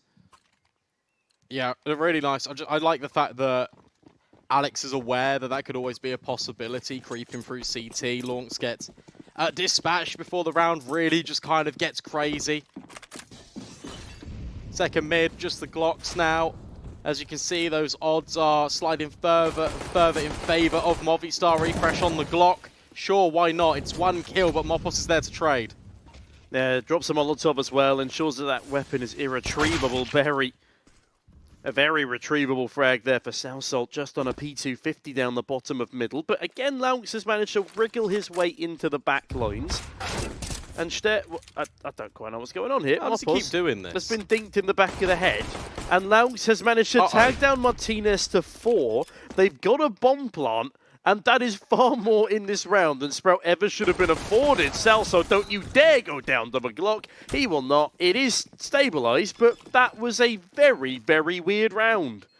Yeah, that was unbelievable. I mean, the fact that, again, Launx has hit this nutty timing where he's just walked through long, and that's a danger. That is something that Movistar really need to address in the gun rounds coming forward, because if Sprout recognize that that's a gap in the defense, they're going to try and continuously exploit it. And the fact they even get a bomb plant here is absolutely absurd, given the fact that it was full Glocks out from Sprout. Yeah, that's like a pretty decent amount of damage done in the round. Dinking up the AWP, Refresh gets a kill, the bomb is planted. Their money is in a good place now. As far as I'm concerned, that's a round win, right? Absolutely. Although, if I'm not mistaken, Berry could have afforded an AK there. Hopefully we don't see Berry's lack of confidence in his own personal ability get in the way of him attempting to take these duels. As much as he isn't the most prominent of fraggers, he can still deliver when needed. daviG, though, delivers a painful present to the boys in Sprout. That does a good spread of damage across 3 players, making 3 of them very one-tappable. In fact, make it 4, because Stairs chimed in with that as well. A solid A bomb site defense here for now, though. Good utility usage and a nice crossfire here from daviG and salso. But Sprout, they've pumped the brakes at least temporarily. Will they even ever go to this A-bomb site? It would have been the better of the options, it seems, but instead, Mopos, a rotation drawn off from B, and now this gunfight towards top banana goes in favor of Alex. Great stuff for Movi. Yeah, and as a result, that's going to force Sprout back in towards A, but they've kind of done what they set out to achieve. Despite not winning out the gunfight, they've brought over Mopos to the bomb site. So now A is, I was going to say, less heavily fortified. Alex finds Berry. And Sprout, well, now they are going to have to be committed into this apartment's play. Sassel just playing under the balcony. You've got the crossfire with daviG. This feels very comfortable right now for Movistar. Yeah, Refresh will have to do something nutty here. They have at least again split the defense further. The flashbangs begin to rain on down, and Molotovs clear out pit. There are some isolated duels here, but daviG doesn't give a damn how much of an island you put him on. He's going to find 2 ENCE VS dinked by his own teammate in that engagement. Doesn't give a damn, seals the deal, and Movistar a very clean and convincing round. And perhaps I underestimated this squad coming up against the likes of Sprout. Yeah, for sure. Look, I feel like daviG and Mopos, they are the star players for this team. You can obviously throw Alex into the mix, but he just inherently shouldn't be the guy putting up the numbers as well as calling for his side. And daviG, I feel like for me, he's the X factor. He's the star player. He's the one that can pop off for this Movistar Riders side. Thriving in the environment right now, 10-2. Feels really good. Double layers of Molotovs in towards Banana. Is now going to be aggressive, as well as that flash in for Sasso. Tech9 does overwhelm, but Mopos is going to potentially run through the smoke and be on a quick flank. I don't think the flank is going to be fast enough, though. And Laus, that's a gorgeous kill onto daviG. Martinez has a lot to do from the pit angle, and up against the pistols, this is possibly the worst weapon to have. Misses the opening opportunity. Continues to dance around the backline. Neither no scope won't be afforded one. Lounge, by God, it's a 3K. All of them with the Tech9. Mopos now in from short side. Knows this needs to be a round win, but I just don't think he's got enough to do it with. There's not enough time. There's not enough manpower. And slowly he attempts to fall away, but I'm not even sure if he'll be afforded the save. Does deal with Launx, and that was the only AK being brought in. Alex wants to give this a little bit of a go, and well, Movistar, they can see if they can steal this one away. You've got to get Shallow in the back lines, dealt with Stair at the back of the site, but Refresh is also in the pit. Movistar probably should have saved, but they have got the finances behind them to reinvest. They want to try and take as much rifle power away from Sprout as they scavenged off the floor. But in actual fact, Refresh with the AWP will carry that over and drop to Zello. Yeah, but look at Lounce in this round, though. Absolute madman. 2 with the Tech9, 1 entry on the rifle. That round was all his. He turned the A-bomb site into his playground. A much-needed round for Sprout there. And I do believe that puts their tally to 3-1 on gun rounds. Movistar have equaled that blow. Now Mopos looks to deal another killing one towards Top Banana, but instead tickled down by the nade damage, forced away from an opening engagement. A Sprout, a bit more of a passive setup here, and Salso narrowly misses a timing onto Lounx. But his presence alone could still really disrupt Sprout's intentions, especially if Refresh thinks about pushing out. Right now, he's really passive, waiting. See if there's any forward aggression. There is, but it's right under the nose. Double setup, doing some really good recon. Berry could be caught off guard, and Mopos was thinking about pushing, but actually retreats back. Yeah, Salsor, though, doesn't retreat, won't be afforded the opportunity. The man who started it all in the previous round looks to spiral things into his favour come number 10. Ebbing our way to the close stretch of this first half here. As Davy edges his way towards middle, a three-man setup towards long, and Martinez holding down from short side. Martinez could well get overwhelmed here if Berry pushes out the apartments. Laux, though, he's the man to deal the first blow. Zello follows suit, but Martinez and Alex keep it alive. Martinez seals the deal, and the young Orper again keeps the Spaniards' dreams alive. That was actually really nice from Movistar, because what they're doing is they're making sure that they're swinging with reinforcement. There's quick trades. You don't allow Sprout to overwhelm. Launch tries to do most of the heavy lifting, gets really good progression with those entries, but they are really stuck in a vacuum in towards top brackets. And Movistar, they're swinging from short, they're swinging from long. They cannot catch a break, Sprout. And bear in mind, that was with the opener as well. Launch tries his very best, but there's just simply too many players, and they don't account for Martinez. That's a deep smoke thrown in. Second mid push, it's perfect. Mopos and Alex already deal with 2. I'm loving the change of aggression here from a CT side. They played a very passive setup, but Davy wants to do anything but sit on his laurels. Stair cut down, bomb is foul. Martinez on the backside, looking to not let anything else past him. One has slipped in through CT, but Berry, that is ambitious. Should have cleared the site first. Zello, 1 versus 5 now, and I don't think he was spotted in towards Coffins, but it's not going to matter. Davy G will fall. Martinez too, but Alex puts a stop to that, or will be picked back on up. Fist bumps go to the teammates, and Movistar Riders, well, they're just riding through this first map like no one's business, Brandon. Yeah, looking good. I like the fact that they're being so aggressive. They're really catching and preventing Berry from really making any of these T-round calls.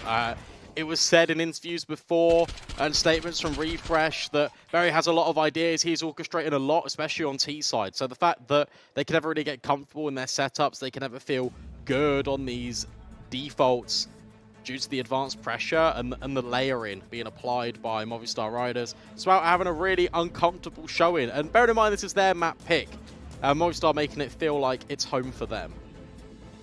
Yeah, I mean, Sprout, when they did have Zyphon on the lineup when Refresh was calling, it was one of their better maps here. I mean, if you look at the online series of CCT, they were putting up some fantastic numbers.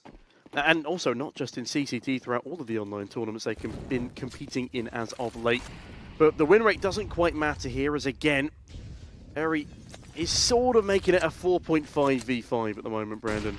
I remember when Sprout first kind of came together and they were playing in the RMRs, kind of the first showing with the new lineup, and it was Inferno, the opening best of 1 against forZe, another participant in this tournament, and they went down such a deficit and they clawed, and it was they brought it all the way back to overtime and won out the map, and it was because of those T sides they were having really significant impact on. Right now they are being shut down at every single moment.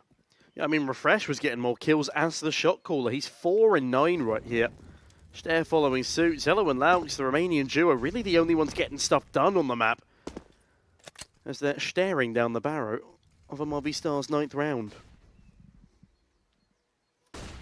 The puns only keep on coming. Chicken Cam. It's not quite David Attenborough just yet, but Mopos, oh, he's an absolute beast in towards CT. Launx will immediately tranquilize him, and suddenly that's a rifle that can be recovered.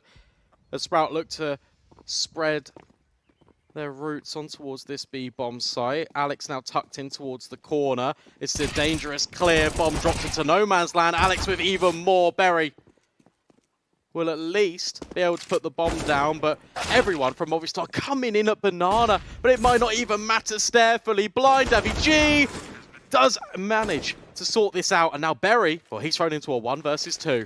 Come on, Berry, this is your time to shine. Edges his way through CT, and unfortunately is cut down by the FAMAS. He had the right idea. If that had been a headshot, Martinez would have been fell, but Davy G on the full HP likely would have cut the round through regardless. Either way, bomb is defused. Sprout do have a bit of money off the back of this plant. And it will be another full buy round, but again, it doesn't matter the amount of buys you have. If you're not converting the rounds off the back of them, it's... Well, we just need to see some signs of improvement from Sprout, and their T side has been fairly flat. I think it's just the main thing is they've noticed that there's a gap in Movistar's defense. It's out towards long, it's getting onto these B wraps, but by the time they make it to the bomb site, they've lost the majority of their entire attacking roster. And that's the biggest thing, that the trades haven't been there for Sprout. They are losing to angles which normally are one and done, but Movistar Riders are getting multi-kills in scenarios that, I'll be honest, quite typically they shouldn't. Yeah, and it's actually Movistar Riders to call the tactical timeout here, just to let, I guess, Sprout wallow in their inconsistencies, in their inability to win out these duels. I reckon that's going to be a consistent theme throughout this best of three, Brandon, just the inability, outside of Laux and Zello, in fairness, to be able to win out some of these tougher engagements. Also, their economy's been blunted plethora of times at this stage. But I mean, there's a lot that we need to see from Sprout. I don't know how much they will be able to deliver on. On the flip side, though, very impressed by Movistar. I'm looking forward to seeing one of their own T-side, so we have some frame of reference. Yeah, David G, since calling him out and saying he was doing well at 10-2, he's gone 3-3, but you know what? That's still fine, because at the end of the day, Movistar Riders are still winning rounds. We've seen a number of rounds in which they drop these double incendiaries deep in towards Banana. Mopos will then spray the smoke, because he is demonstrating quite clearly for a visual aid. And then they'll retake Banana a little bit later on. This is the variation. Martinez is repositioned over, going to take the first point of contact, and Stare could be first up to the chopping block. Barry expends a bit of util though. Are they going back for the wall setup? That's potentially. Nice. Good flash. Forces them back behind the utility. Ishtar looks to maybe force his way forward, but they are just letting things simmer for a moment. A minute left on the clock. They've got time to work with, and Refresh is back to his old devious ways, lurking in the apartments. But this time he's got help. Laux is pushed down short. Little do they know there's a two-man setup towards Pip, though. In fact, Salsa's not in pit. He's on the balcony. And he's on form for another frag. Refresh, oh my god, how the hell is that not needed? A 180 catches Refresh off guard. What just happened in the apartments? I do not know. I do not want to know. As Movistar, they keep themselves alive in this round, and Sprout are made to look foolish. Sassol's got away with murder there, and things go from bad to worse because the entirety of that B defense has pushed Banana. So that's the bomb dropped. Barry, 15 seconds. There is no chance. I don't think he even gets away with his life. Does find Alex, and now he can run away and hold on to the AK-47 potentially. Okay. Or even the AWP. No, Sassol will end things. How on earth does he get that kill onto Refresh? Can we get like a slow-mo replay of that 180? I don't know. I hope we get a replay at the very least, because that is bonkers. That was ridiculous. Great first kill onto Laux. Laux wasn't looking his way.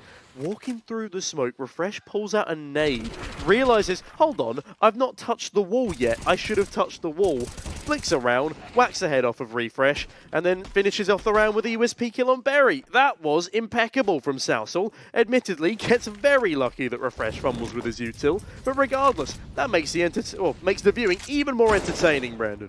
Oh, Lawrence got legged. Martinez, so much easier to AWP on the CT side of Inferno. You can really dictate the pace. You go for aggressive stuff if you want to, or you can hold angles. Mopos stares right beneath you. And in fact, Alex falls to the same fate. Now you've got Martinez rotating through. This looks a lot better for Sprout. Oh, it's 2 rounds in a row, Brandon. The kissing in smoked as Martinez, wielding the new AWP, will not be able to show it off in this round. That's going to be a 4th on the board for Sprout as Movistar Riders promptly call a save. But one thing I do want to point out is the money behind Movistar right now is not fantastic. This is an absolutely warranted and necessary save. They've been winning a lot of these rounds, but they have been a little close at times.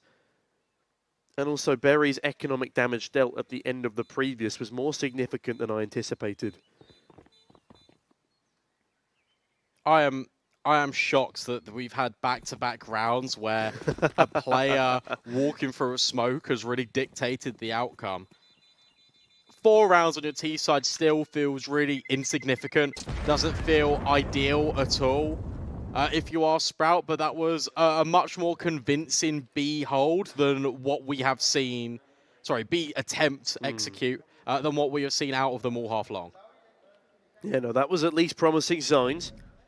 And we've already had an 11-4 comeback today.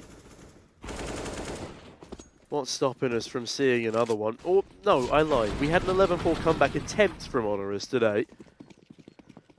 But again, the CT sides continue to dominate. Wouldn't want to rule Sprout out of this series just yet. It wouldn't be doing them justice. Davvy. Oh, he does not do Laux any justice either. That is just cruel. Again, the second mid-aggression. It's the second time they pulled it out, and it's the second time it's netted them a critical and clinical advantage. Refresh, again, absent from the game. 4 and 11, fragging below Berry. Just hasn't found anything on his lurks.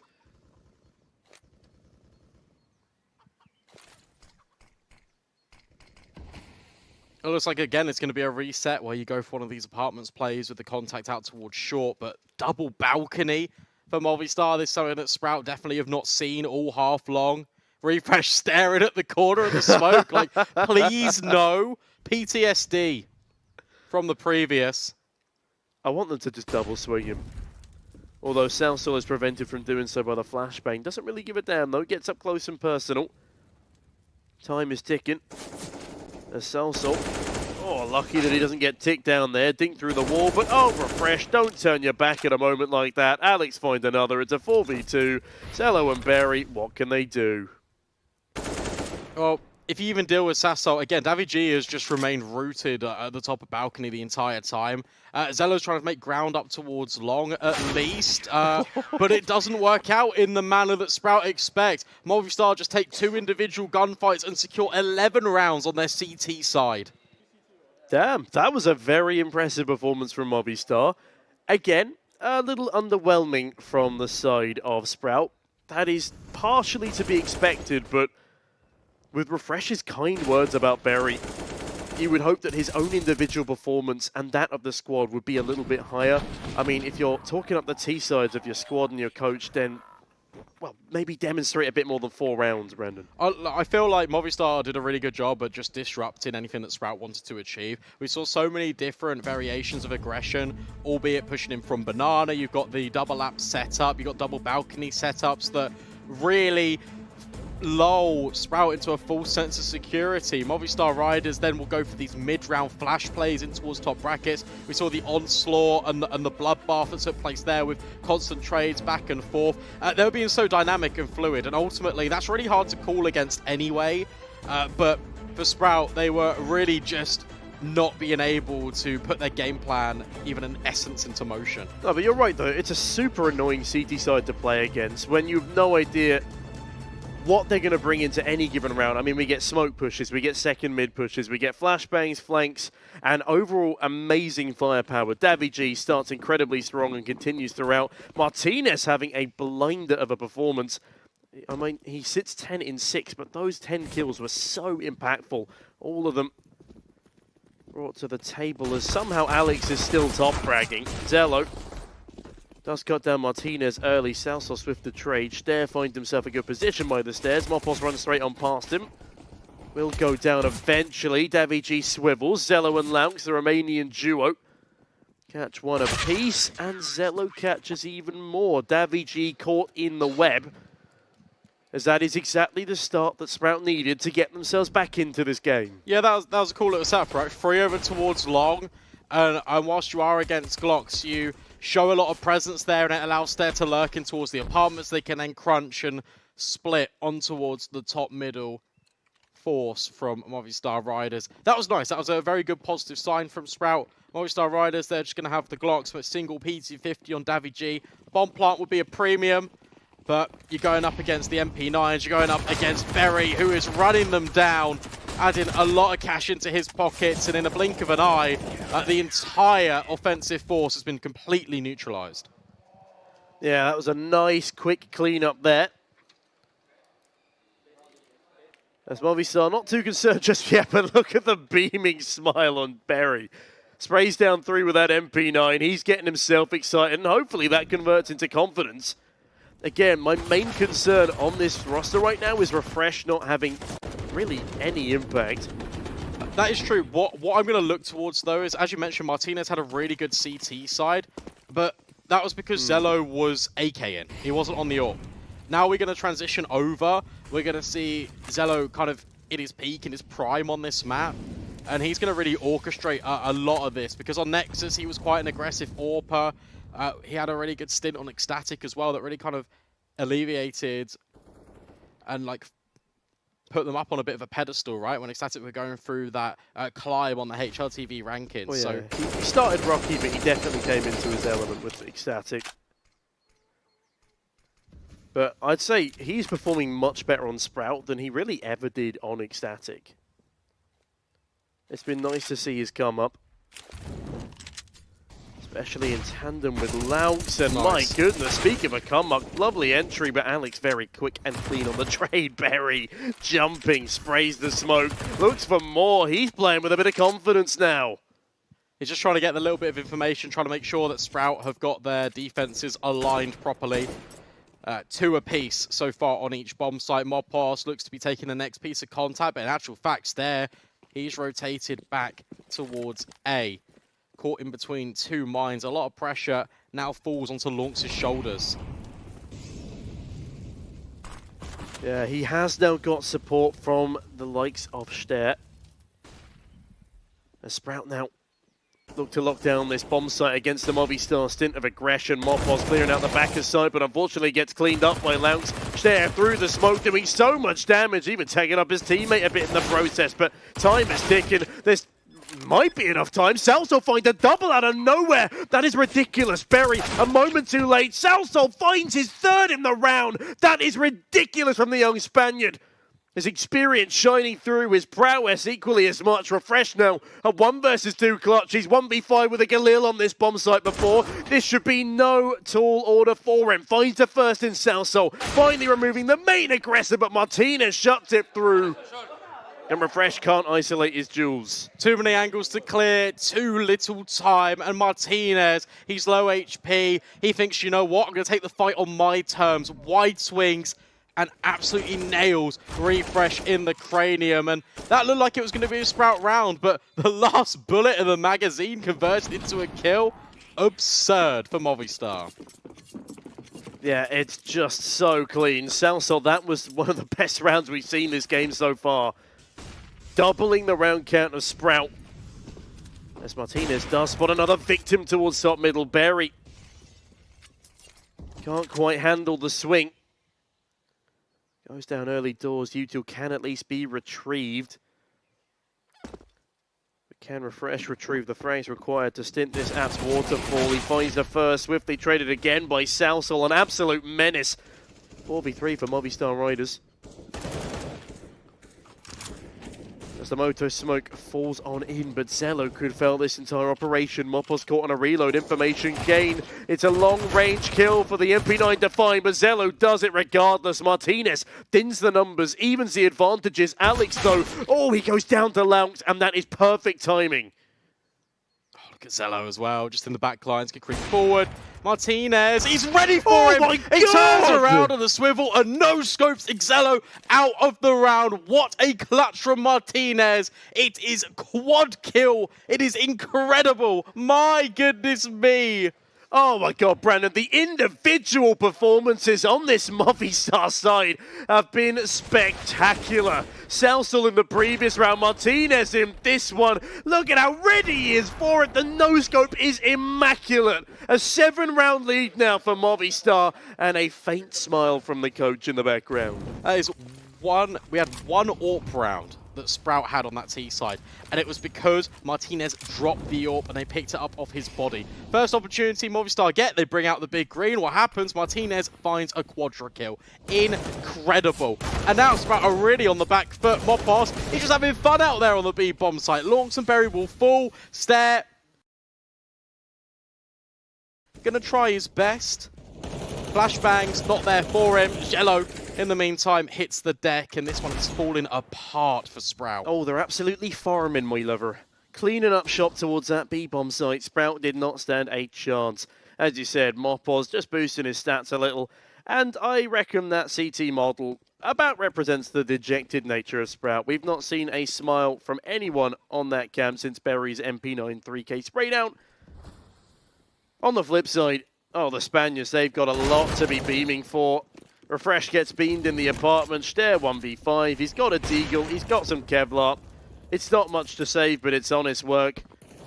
But there's going to be a significant amount of work required for Sprout to even remain competitive in this map, let alone the series, because this is Sprout's map pick. Yeah, this is rough. Looking very unfortunate indeed. Stare just trying to hold, not so much the Deagle, it's just more Kevlar, right? You're trying to make sure you put your best foot forward. There's an MP9. That'd be quite nice. Even got the sticker, repping the organisation. That actually works really well with the top of the MP9. Look at that. That is quite clean. We've had a couple of nice stickers today. Didn't expect to be seeing a Titan Holo, but here we are. I think the current value is about $60,000 US, Brandon. Emor brought that into the into Vitali with an AK Vulcan. Speaking of tallies, that's 14 on the board for Movistar. An 8-round lead over their opposition. And this is some of the best cohesive team play I've seen from them in a long, long time. And they're out here doing it on LAN. I guess the caliber of this tournament is somewhat similar to Valencia. Yeah, no, I'd say that's a reasonable take. I feel like, look, Movistar, they were always coming into this one the favourites, especially against Sprout that are going through a transition period. The fact that this is the most dominant we've seen them is genuinely a really good sign, because maybe this could be the catalyst, the spark that we need Movistar Riders to kind of get back to the form that they were in. Berry, though, is causing a little bit of chaos. That's the AWP now dropped, and he knows there's a player's under. Alex looking to retreat. Yeah, Berry's making me eat my words a little bit, but the point still stands, right? I mean, Movistar Riders, they look very good, and it's not just one player kind of stepping up and really grabbing the game by the scruff of the neck, dragging Movistar Riders over the line. It is everyone. I mean, can we just talk about the workhorse of Alex again? His kills have by no means been the flashes, but he sits 17 in 14. He's got the same kills as the top fragger of Davy G.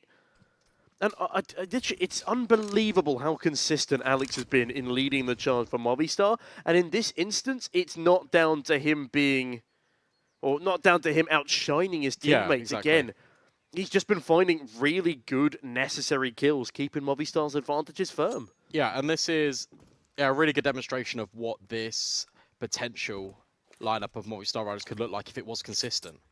And you have to obviously give time to these players to integrate fully in. I think for Sassol, he's been there around about 3-4 months now. Martinez, I think he joined in August, so a little bit longer. But trust the process. That's the message from Movistar. And Berry looking to believe in himself as he goes through this smoke, waiting for a flashbang. There it is. Berry will actually fall as 2 will launch. So suddenly this is a 3 versus 2. Again, the round turned on its head. Digits punched in at the last possible moment. Movistar Riders, it looks like they are going to secure 15. Yeah, Movistar have come a long way since Iberian Family, their original banner with the core of Davy G and I believe MOPOZ.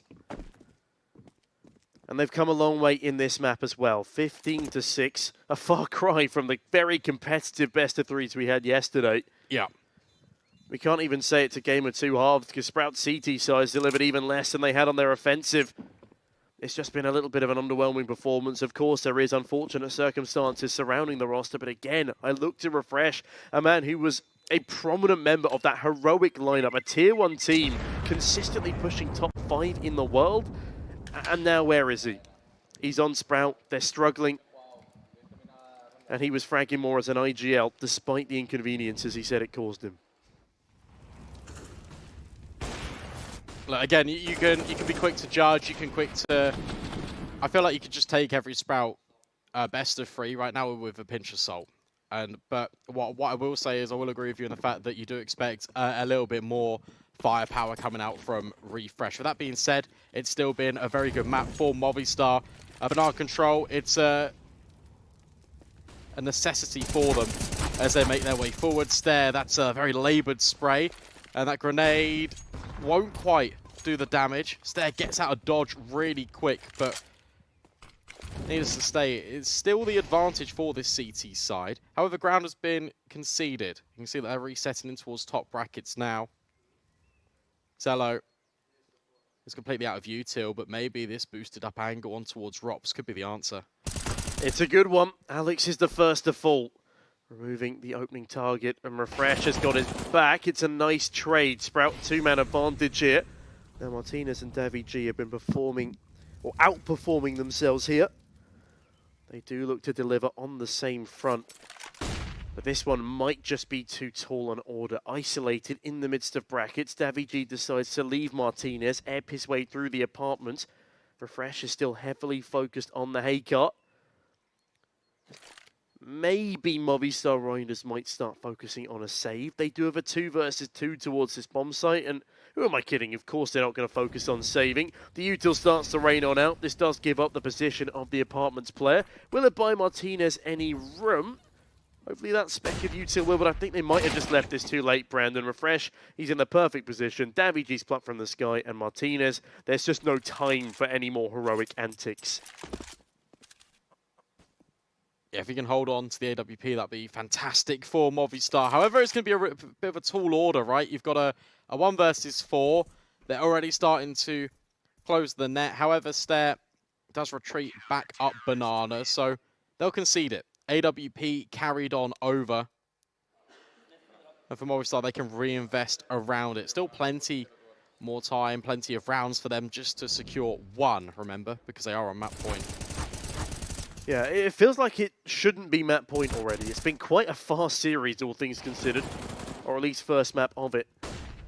Oh, nice to see Refresh stepping up in this round where needed. 2 prominent kills onto both Southstall and Davy G. That doesn't evade the fact Movistar are just 1 away from clinching this. Zello early in towards Boiler again, but Southstall ready to receive Refresh. Yeah. That's just not the start you need. And Davy G, look at that. No util, just walks straight through a smoke. And Laux goes down to Mopos. It's the beginning of the end. Stair and Laux to frag a piece. But Berry, who's been spotted by Southstall, immediately removed by Davy. There was actually another kill in the midst of that. But yeah, now we're staring a 1v3. I have a grim feeling that this might be it for our first map, Brandon. Yeah, it certainly looks that way, right? And Martinez is even holding for him to push down Banana. So Movistar Riders, they will take Sprout's map pick of Inferno. Look really comprehensive on the CT side. T-sided rounds for Movistar having a little bit of stumbling blocks, a little bit of lack of cohesion. Sometimes the spacing wasn't quite there, allowed Sprout to try and get a foothold back into their map pick. But ultimately, it doesn't pan out as anticipated. And as a result, they are on the brink of elimination. In fact, they're 1 map away from it. Yeah, it's a rough spot to be in, but I mean, the spot they're in right now is possibly due to Martinez's 180 1v4 clutch. Yeah. Like, they could have definitely gotten a lot more done on their CT side in the form of Sprout if they hadn't have lost a round in which they had such an egregious advantage in. But, Brandon, I mean, is there any closing remarks you'd like to add before we throw back to the desk? I feel like, look, Sprout were kind of making inroads back into that game, right? They were doing things correctly, but fundamentally what happened is Refresh was overextending in that final round, trying to be a little bit more of a hero. And when you kind of just rely more on your fundamentals, you don't try and make these outrageous mistakes by overextending, feeling like you have to do something really kind of out of left field to bring your team back in. I think that's where Sprout are going to shine because, let's be honest, they've been a roster together, these 4 pieces, for such a long period of time. Berry knows the structure. Berry knows the strategy. I mean, he's the coach, for goodness sake. So you can rely on your weaponry, rely and believe in your crossfires a little bit more, especially on that CT side, because it was working out. But anyway, that's just my opinion, Tom. I'm interested to know what Parla and Freddie think about that one. Thank you, B-Dog and Sneaky. Yes, 16-7 to Movistar Riders. A theatric performance. They were looking super solid, Freddie. Yeah, that in the end, there isn't loads you can say about this because a lot of the worries we may have had yesterday about someone like Martinez has been very much silenced. He was incredible. The 1v4 Tom was mentioning about, it's the awareness of that last no-scope to turn on a 6pence and instantly be looking... On a 6pence? On an 8pence. On an 8pence. No, just as in... I'm wondering how many of our audience know what a 6pence is. I'm surprised... Well, You're probably surprised that I know what that means. It's a small coin, I guess. It was Small coin. Yeah. He's like turned around. Okay, on a swivel. on a dime. On a dime. He's turned around really fast on a circle. There we go. And, Literally, yes. And he's had the awareness to acutely understand where the last player is going to be coming from. And then on top of that as well, you just had Movistar with all the pieces working, especially with the likes of Mopos, David G, Alex, everyone getting a piece of the pie. And then on the other side of it, you have the duality of not many fragging potentials. And it's the fact that I want to pick up on pick up upon the point that Brandon said about Refresh trying to force the issue. And I think a big part of that is the fact that he's changed this role. And we were saying he's going to have more fragging potential. He has to, fundamentally, but he hasn't. So he's tried to do something maybe a little bit more extreme to try and force the issue and try force the play. And what that's just done in the end has caused detriment to the squad. And overall, Sprout are looking really weak, really timid, and a shell of their former self. Let's not forget as well, this was Sprout's map pick, and so to only come up with 7 rounds on it, it's not looking great going into Overpass. No, I think you'd expect to see. Yeah. Once again, we have to reiterate they're playing with their coach, but yeah, you'd expect to see more coming out of them on their own map pick. I think, Freddie. Well, we're talking about playing with your coach, and then you look at how the coach is holding his own alongside the majority of the team. So you can't... There's only so far that narrative goes, to be honest, and especially when your coach isn't just some random player. He's just really intelligent that I think Refresh backs him as one of the main reasons for his help and his development as an IGL. He's come into this roster, he knows the setups, he knows how it all plays, and you're looking at a Sprout who was playing in the major, you're looking at a Sprout who was doing so well at the end of last year. They kicked Slacks or removed him from the roster, and they've brought in Exello. And that roster change in itself is mind-boggling. And then now they've ditched Zyphon and are looking for a 5th. And they had MOUZ for 2 days of practice, 3 officials, and they kicked him. Or actually no, it was 2 days of practice and 2 officials. They kicked him, and then it's there just like, okay, we're coming to this LAN, and you haven't yet given this youngster that much of a test, which Snacks actually hyped up. At the HLTV award shows, he was like, MOUZ, you learn more from listening to a youngster like that than giving him feedback. And I was like, you know what, that's quite high talk from someone like Snacks. And then you brought Barry in. He's done better than Refresh there. He's got 1 kill less than Stare, 3 less than Lonks, who are supposed to be his hyper talent 17 and 18-year-olds. That's not a hyper talent. You look on the other side of it, Movistar, 19, 19, 17, 17, 16. I love what... Look, all I can say is when there's a kill spread that fine, something very satisfying about it. Yeah. It lends to the idea that this team have really played as a team and that they've spread the way. Anyway, yeah, we just had that scoreboard up on screen. Freddie sort of talked us through it, but Movistar's just overall, they looked fantastic in map 1. Let's quickly talk about map number 2. So Overpass, yeah, Movistar Riders pick. I can't imagine they're going to take their foot off the throttle here. I think they're just going to keep pushing and potentially might just roll over Sprout completely. Yeah, and an advantage that Sprout may have had going into this matchup on the like of Inferno is that they actually would have had capabilities to anti-strat. You go over to an Overpass, and they haven't played this map since, I think it was November? So, even later, sorry, October, I think it was actually. So they haven't played this map in ages. It's a map they have played, so they are confident on it, and they've obviously picked into it knowing and understanding what they're doing, and Sprout, I think they might have not anticipated this like I didn't anticipate. I saw Overpass and was like, Bobby picked that? I was like, did they? And I think it's going to be really interesting. It's adding more to their map pool, adding more to their fuel, and it's giving a map which is very AWP heavy on the CT side. Martinez is going to be able to just run around and farm. Freddie, thank you for your thoughts. Everybody now Sprout their backs well and truly against the wall, because if they lose Movistar Riders pick map number 2 of Overpass, they are out of CCT. I have a very complicated job, but I love simple things so much. One move, one push.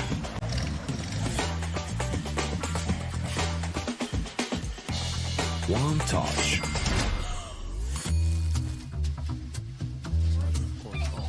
One love. One click. One XBet.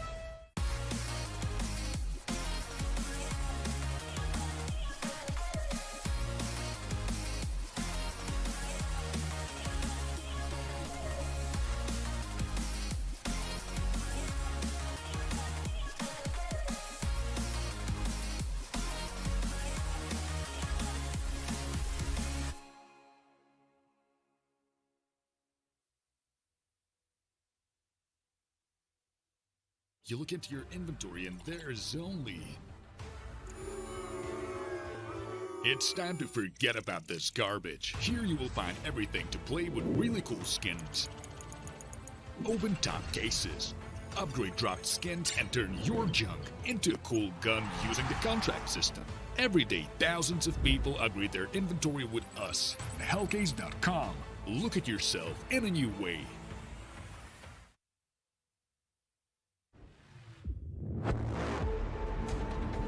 And let's introduce our second guest, Regali, formerly of Game Agents or Fnatic Rising, now playing in Copenhagen Flames, absolutely tearing up the scene right now. They've been playing super well. They've won some of our tournaments.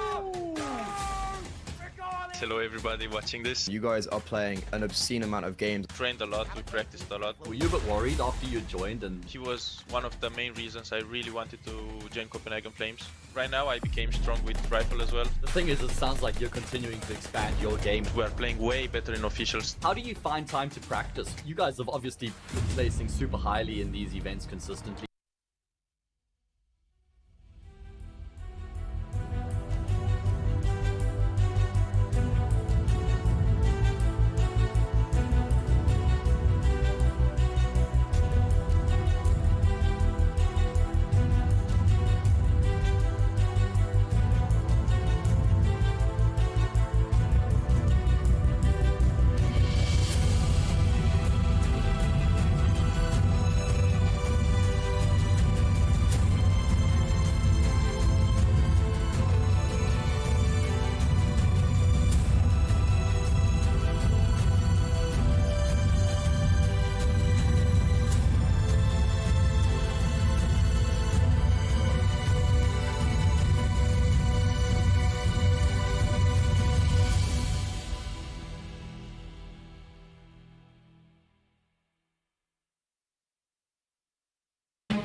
Welcome back, everyone. Here we are then, second map of this, another elimination best of 3 between Sprout and Movistar Riders. We're now looking ahead at Movistar Riders' map pick of Overpass, right? Sprout, we started on that CT side. That's when it looks like a lot better compared to that T side, in my opinion. And Overpass, obviously, most CT-sided map in the pool. I don't know. Potentially, they could try and come back. I think Overpass is the best map to do it, especially because they start on that defense. Yeah, I mean, again, the most CT-sided map in the pool, as you've alluded to, it gives them a bit of time to warm into the game rather than being thrown straight into the depths of what is a very ill-rehearsed T-side, I reckon. I feel like that's going to be a similar story for all of the maps, but actually, we're going to be jumping straight into the game here. Let's go. We'll have to wait and see what either side can deliver. Movistar, I mean, they had a couple of small hiccups on the T side, but otherwise it was fairly clean. And the individual performances, when they did make those more egregious errors, were enough to win them a lot of the rounds anyway. Look at this utility just being distributed across. Alex bought all of it, basically. Mopos with a smoke. But that's it pretty much. Movistar Riders looking to set their sights on Connector, making their way down silently. Look at this setup, though, from Sprout. It's 3 players here, all tucked into little nooks and crannies of Connector. It's going to be a head-on collision. Yeah, Martinez, Devi G, first to leave a charge. Refresh and Lounge, it's a convincing crossfire, but Refresh can't even find the first. Oh no, it's been completely dismantled, and Martinez chimes in for one more. Apparently, it's not going to be enough to start on the CT side, Brandon. They have just been walloped out of position. How on earth have they not found a kill? That's actually appalling. That is appalling from Sprout. Perry is the man to find the opening frag, and he's looking for even more on his pistols, but bless him, Martinez shuts him down. I'm sorry, that is... I am in disbelief. Fair play to Movistar. Look, at the end of the day, the Glocks at close range are always going to overwhelm the USPs, but there was no sort of, like, attempt at a trade. It was really baity, and in actual fact, I mean, Stair could still do it, but no, Davy G answers the call, puts that round back into contention for Movistar. But my goodness me, the fact that there is not even like a lick of damage onto any of those players coming up Connector, I am very surprised. Look at this again. Here comes the first one. Ready for the second one? Yeah, sure. Here we go. I agree. Disbelief is what I'm feeling too.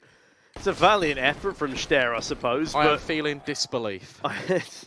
I'm feeling thank you. As that round is wrapped up very swiftly, and Movistar Riders get off to a dazzling start on their T side. Stair will not be able to land that first shot. Zello, neither can he. It's 2 scouts. It's not something you see too often, but Overpass is one of those maps where it is prominent. 2 Eagles and an MP9. There is plenty of opportunity for them to cause damage here. But those 4 make that 3 AKs and a MAC-10. They're looking pretty menacing for Movi.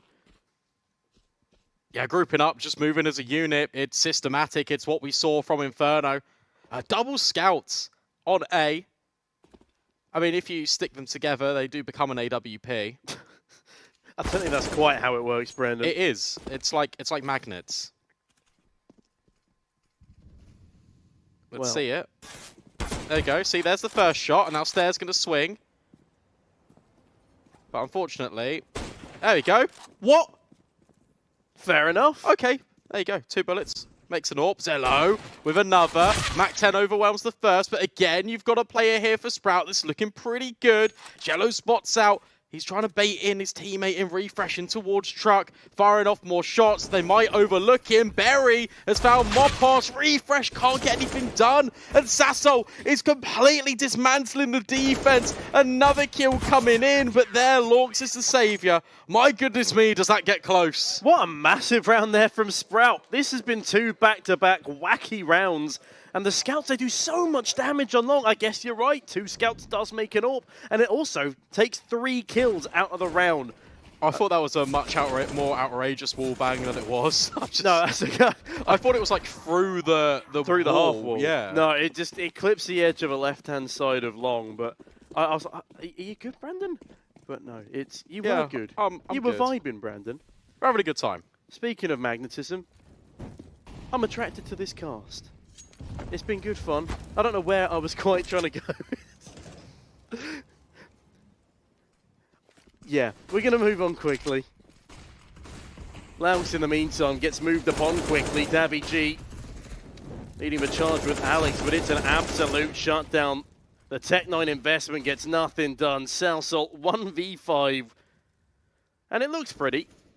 An Icarus fell. That's not an Icarus fell. Same skin designer. Can't remember that name though. Ooh. That's a blinder onto Berry, but unlikely for much more to be netted. That's the Tech9 Isaac. Tech9 Isaac, that's the one. Yeah, very religious themes going on in these skins. You got the Astralis. 6 on there as well. Hang on. We can circle back to it.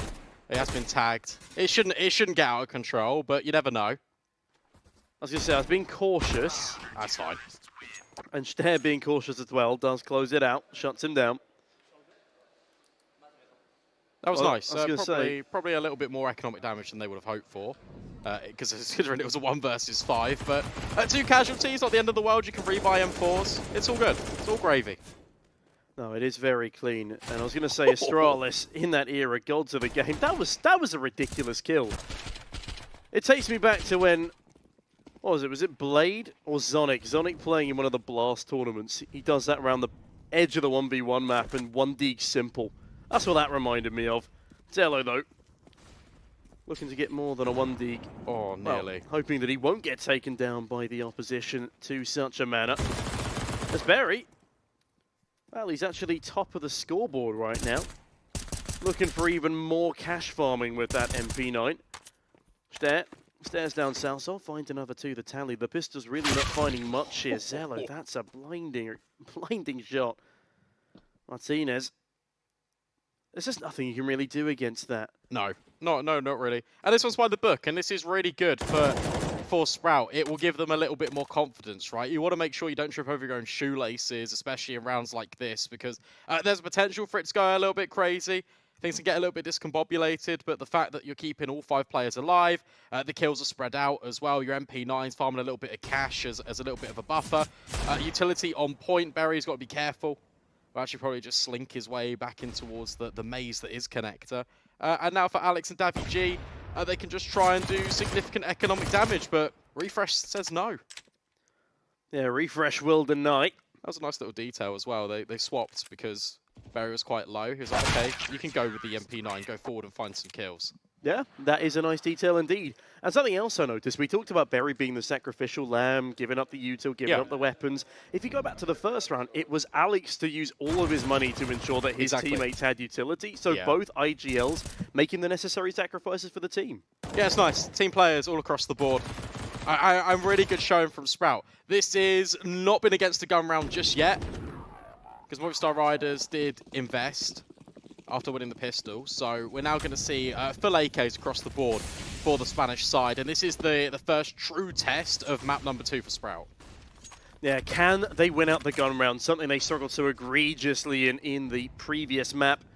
Whether it was on the defense or the offense, they just couldn't get themselves into a rhythm outside of a few small exceptions. Now, they've blown the door off of Connector here. That keeps Salsal trapped in its depths, at least for now. As slow but steady fountain and mid presence is taken. Nice. Berry, how the hell do you win that engagement? Mopos cut on down by the MP9. Promiscuous plays there from the IGL, from the historied player.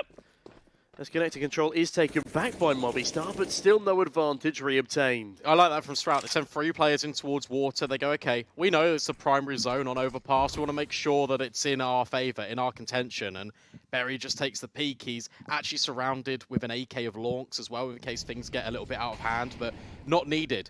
And they concede the space. They waste time off the clock because Movistar now need to retake this position. Dropping utility over. A boost can be formed as well if they want to go for it, but with 35 seconds left, and with Stairs advanced position in towards toilets, Sprout got a pretty good idea of where this one's ending up. Yeah, Salsalt unfortunately makes a dropping noise and can't find the headshot either. Connector is under pressure, both top and bottom.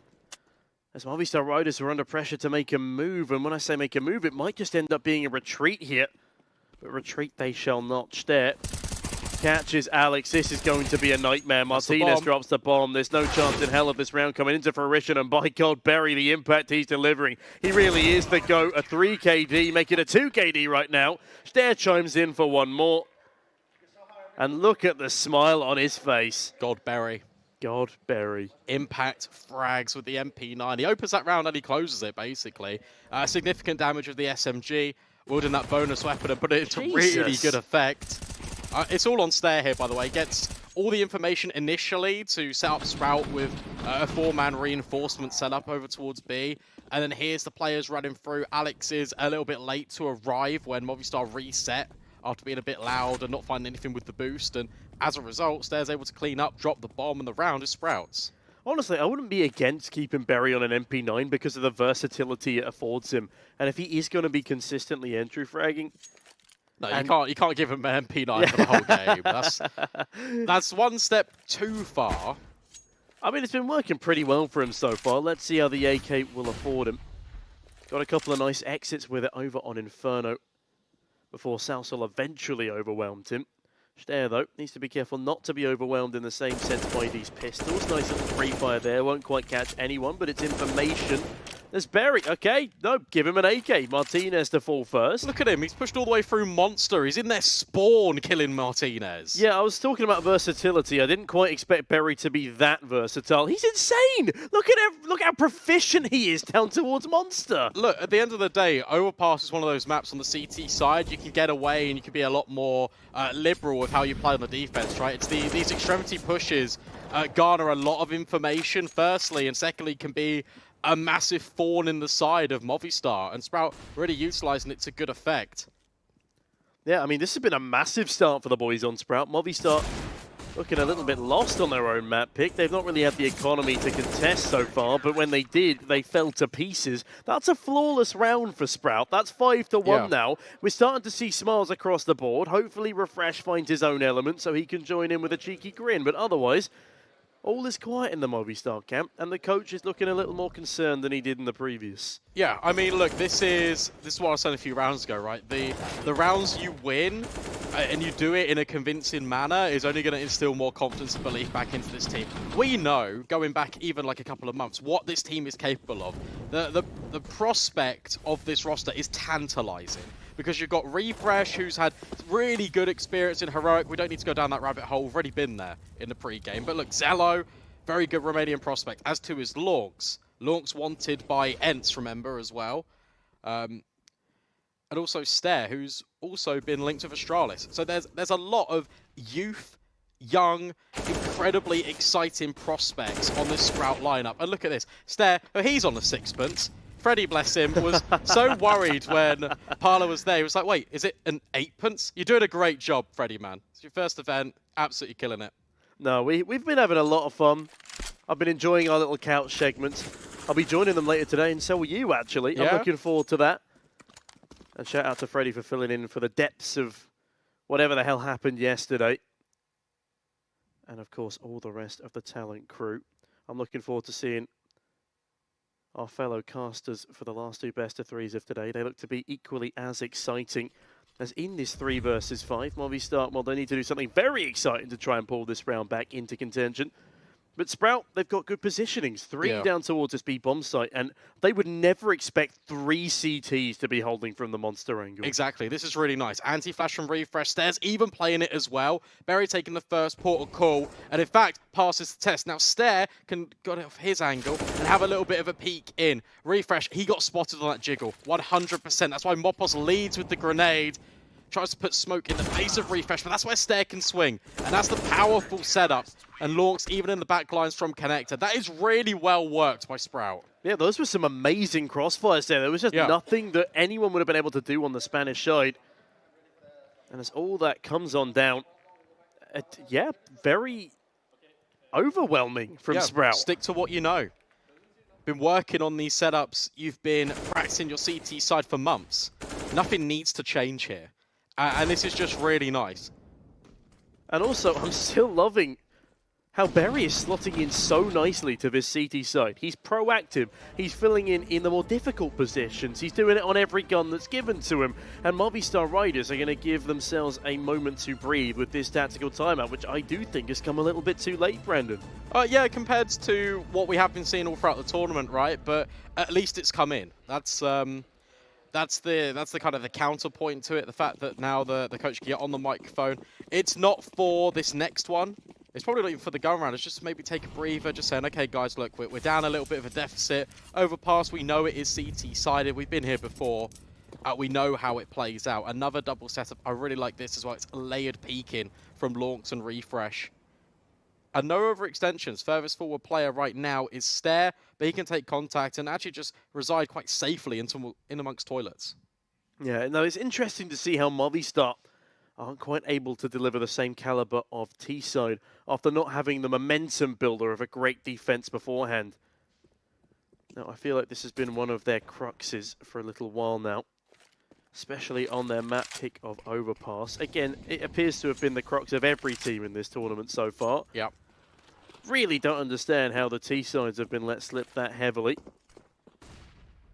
But a flashbang rains in towards the tunnels as Movistar look to rain chaos on the B bomb site. Continued Util flies on in. The Tech9's taking a lot of space, and they've been afforded so much of it. But that Molotov is fantastic. Mopos, he doesn't know what's going on, and Refresh kills 2 of them through a smoke.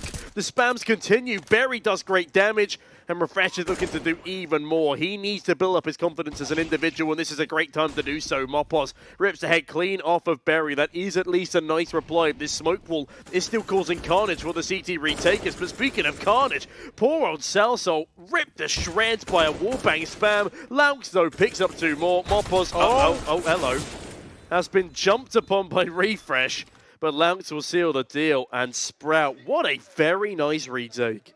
Yeah, that's really good work by Launx. I hope we get to see a replay from his POV, right? So we can just see how all those kills come into fruition. But solid stuff. Fair play to Movistar in that round, right? The fact that they get the bomb down. Here comes the spam. Follow-up headshot. Oh, that's clean. And yeah, rest is history. 7-1. Looking a world apart from what we saw on Inferno. Yeah, I mean, Inferno, pretty damn dominant for Movi. Yeah. But we found ourselves at another 7-1 scoreline. Another reoccurring theme of at least the games that we've been casting. That's true, yeah. I think it's the 3rd, 4th time in a row we've seen this. Hello. Oh, dear. Opens up onto Mopos. It's a little bit disjointed, but it does pull attention away. Davy G with an immediate rebuttal. Launch gets deleted, but Refresh tucked in towards the sandbags. His position completely unknown, and this is where he can thrive in amongst all this chaos. A boost has been assembled in towards CT as well, which will provide a nice bit of distraction. Stare tucking his head down under. No, doesn't spot a thing. The audio would have been relayed over as well. The thing that impresses me the most there is Daviji was full blinded and still pre-fires and lands the one-tap onto Toxic. That was a ridiculous play, and this is a very clean round for Movi. I say that, Davi pulls out utility at the worst possible moment, now down to a 2v3. It's certainly winnable. Stare on top of the boxes of sight will go down to Alex. Refresh, though, still alive in the 1v2. Great movement, but it's not going to be enough to move the round in their favor. Sprout 7-2. They lead by 5, but they do let a gun round slip through the cracks. Nothing to be concerned about yet. They just need to ensure that they aren't strung together. That was a lot better from Movistar because although the short play comes in, it actually just does the damage here. G, yeah, full blind. That's so clean.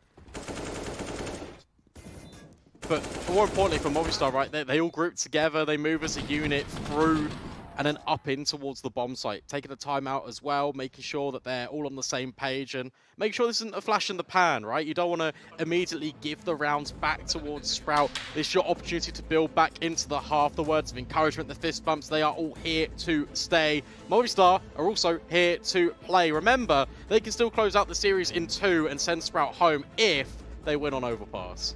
Yeah, that is a bit of a bigger if at the moment than I anticipated. A poor start to their T side. They're able to win a ridiculous pistol, but then are mown to pieces by the scouts. And I genuinely feel like that knocked their confidence.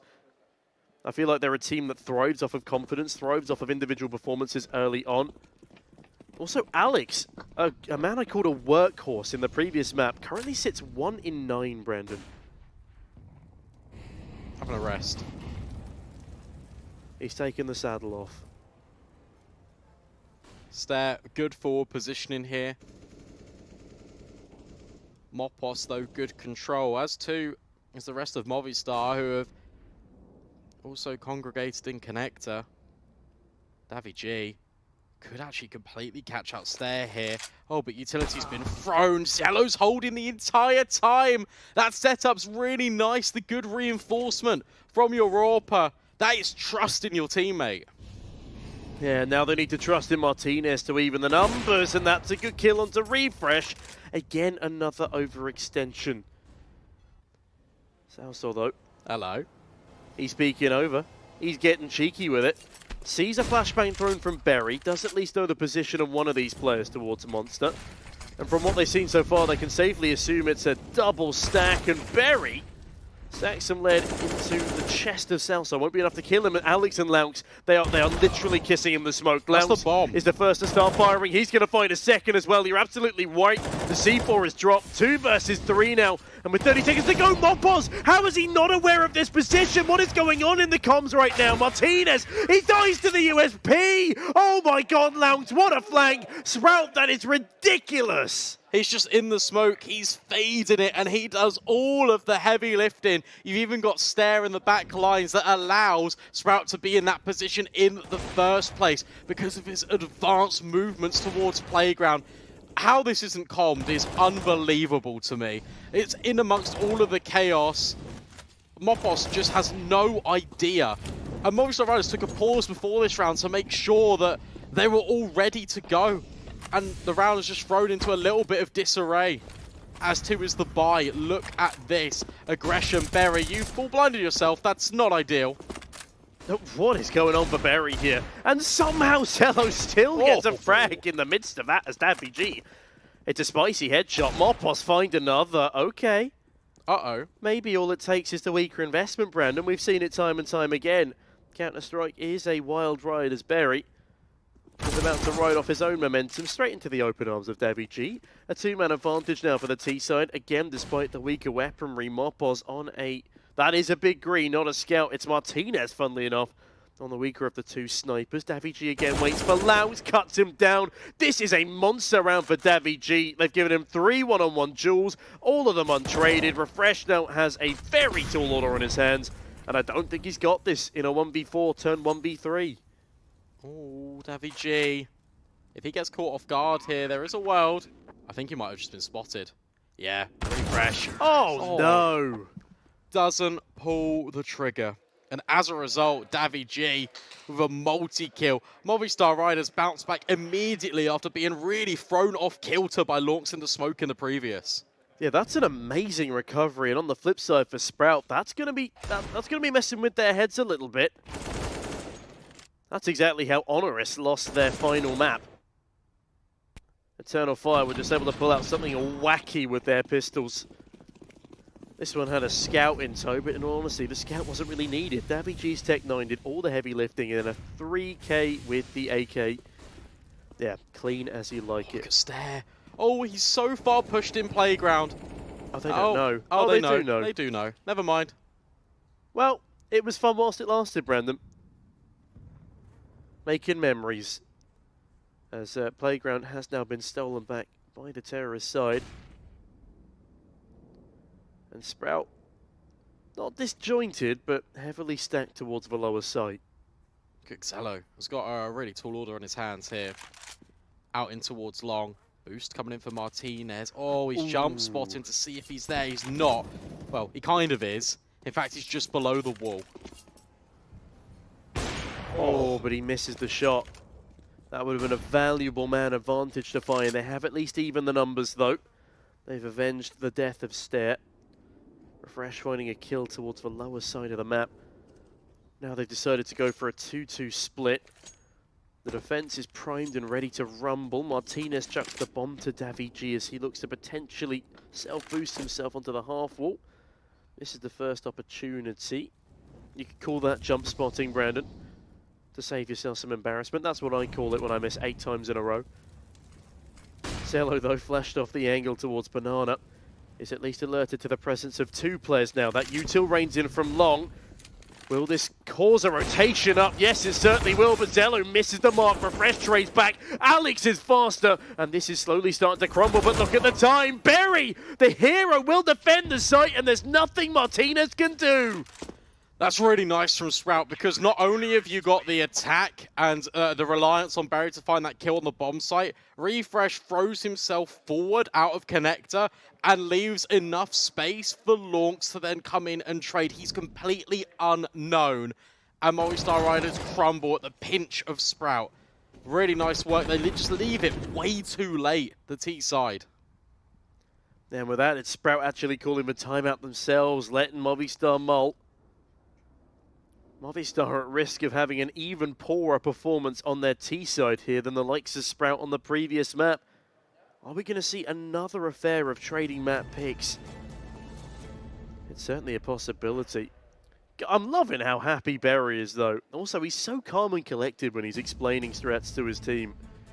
On the flip side, again, you can tell there's a bit of tension in the air here. Salsa looks like he wants to stab someone. He's just in the zone. Hopefully that person is the opposition. It's fine. It's concentration faces, game faces to the ready. Again, 6 rounds here for Movistar. Looks pretty good, really, when you think about the landscape of Overpass, the battleground we find ourselves in on. Stair. Oh dear. There's had a couple of those now in the series, and this map alone, where it feels like he should get the best and have more kills than 13. To be fair, he's doing a stellar job, but at the same time, that's an advantage. Conceded Launx. Well, he trades onto Mopos, but Berry has pushed even further.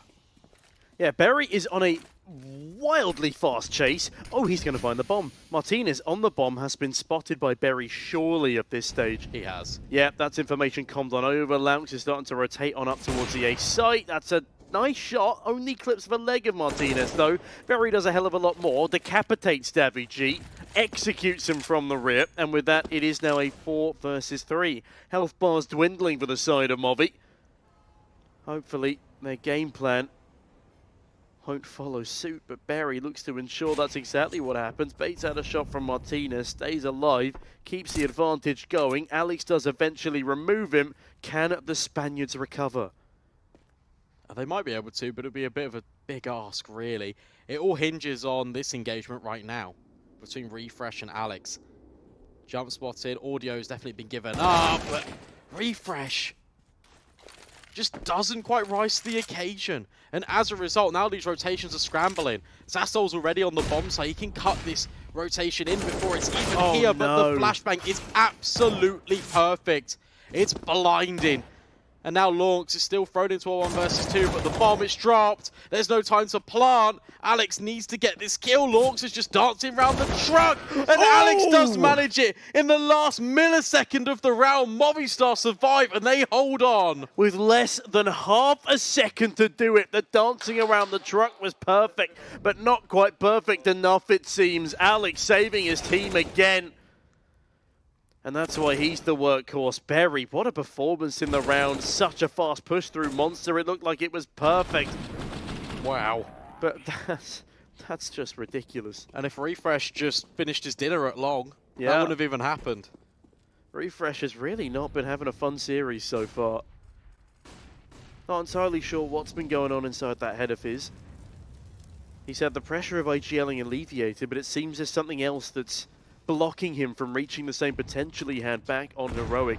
He didn't have the nicest of roles on Heroic, and admittedly doesn't always have the nicest of roles here, but he's at least one he's picked. It's at least one he's comfortable with. But yeah, it's a shame we can't quite see that comfortability on the server, Brandon. No, it is unfortunate, but it is a requirement, really, for Sprout.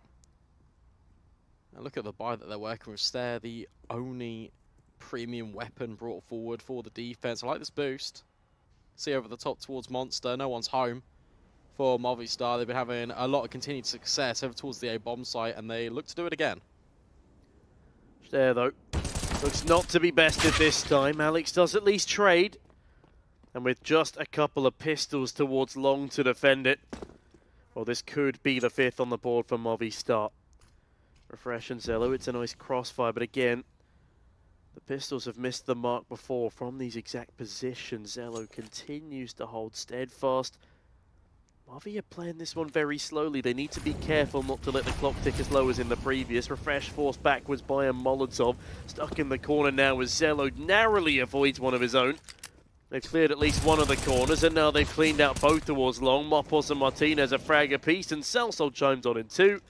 Leaving Berry in a 1v4, but I reckon he'll just not save the Galil. He's still going for this. He wins these. He does win these. Or maybe not. No, he saves these. It's a consolation victory. It's a morale victory if he holds on to the Galil. We love a moral victory. We love a morale victory as well. Where's he going? He's going walkies. There might be a gun in connect for him to scoop up, maybe. Maybe a Martinez to steal away. That would be a really big morale victory. You can hear him. Alex. Martinez just no-scopes him. Sure, fair enough. Already hit one of those this series. Yeah. In this series, I'm going to say, or at least in this map, Berry has not been dead weight at all. No. Really prominent fragging. And the presence he's been taking towards the lower side of the map, his initiative in taking so much space behind the aggression from Movistar, he seems to always be behind them, but unfortunately for Sprout... Oh, they hello. thought about it. That's the second time we've seen that boost fail today. Yeah, that's true. It's a shame. I really want to see it. Let's should peek over towards the heavens. It's land jitters, Brandon. Land jitters.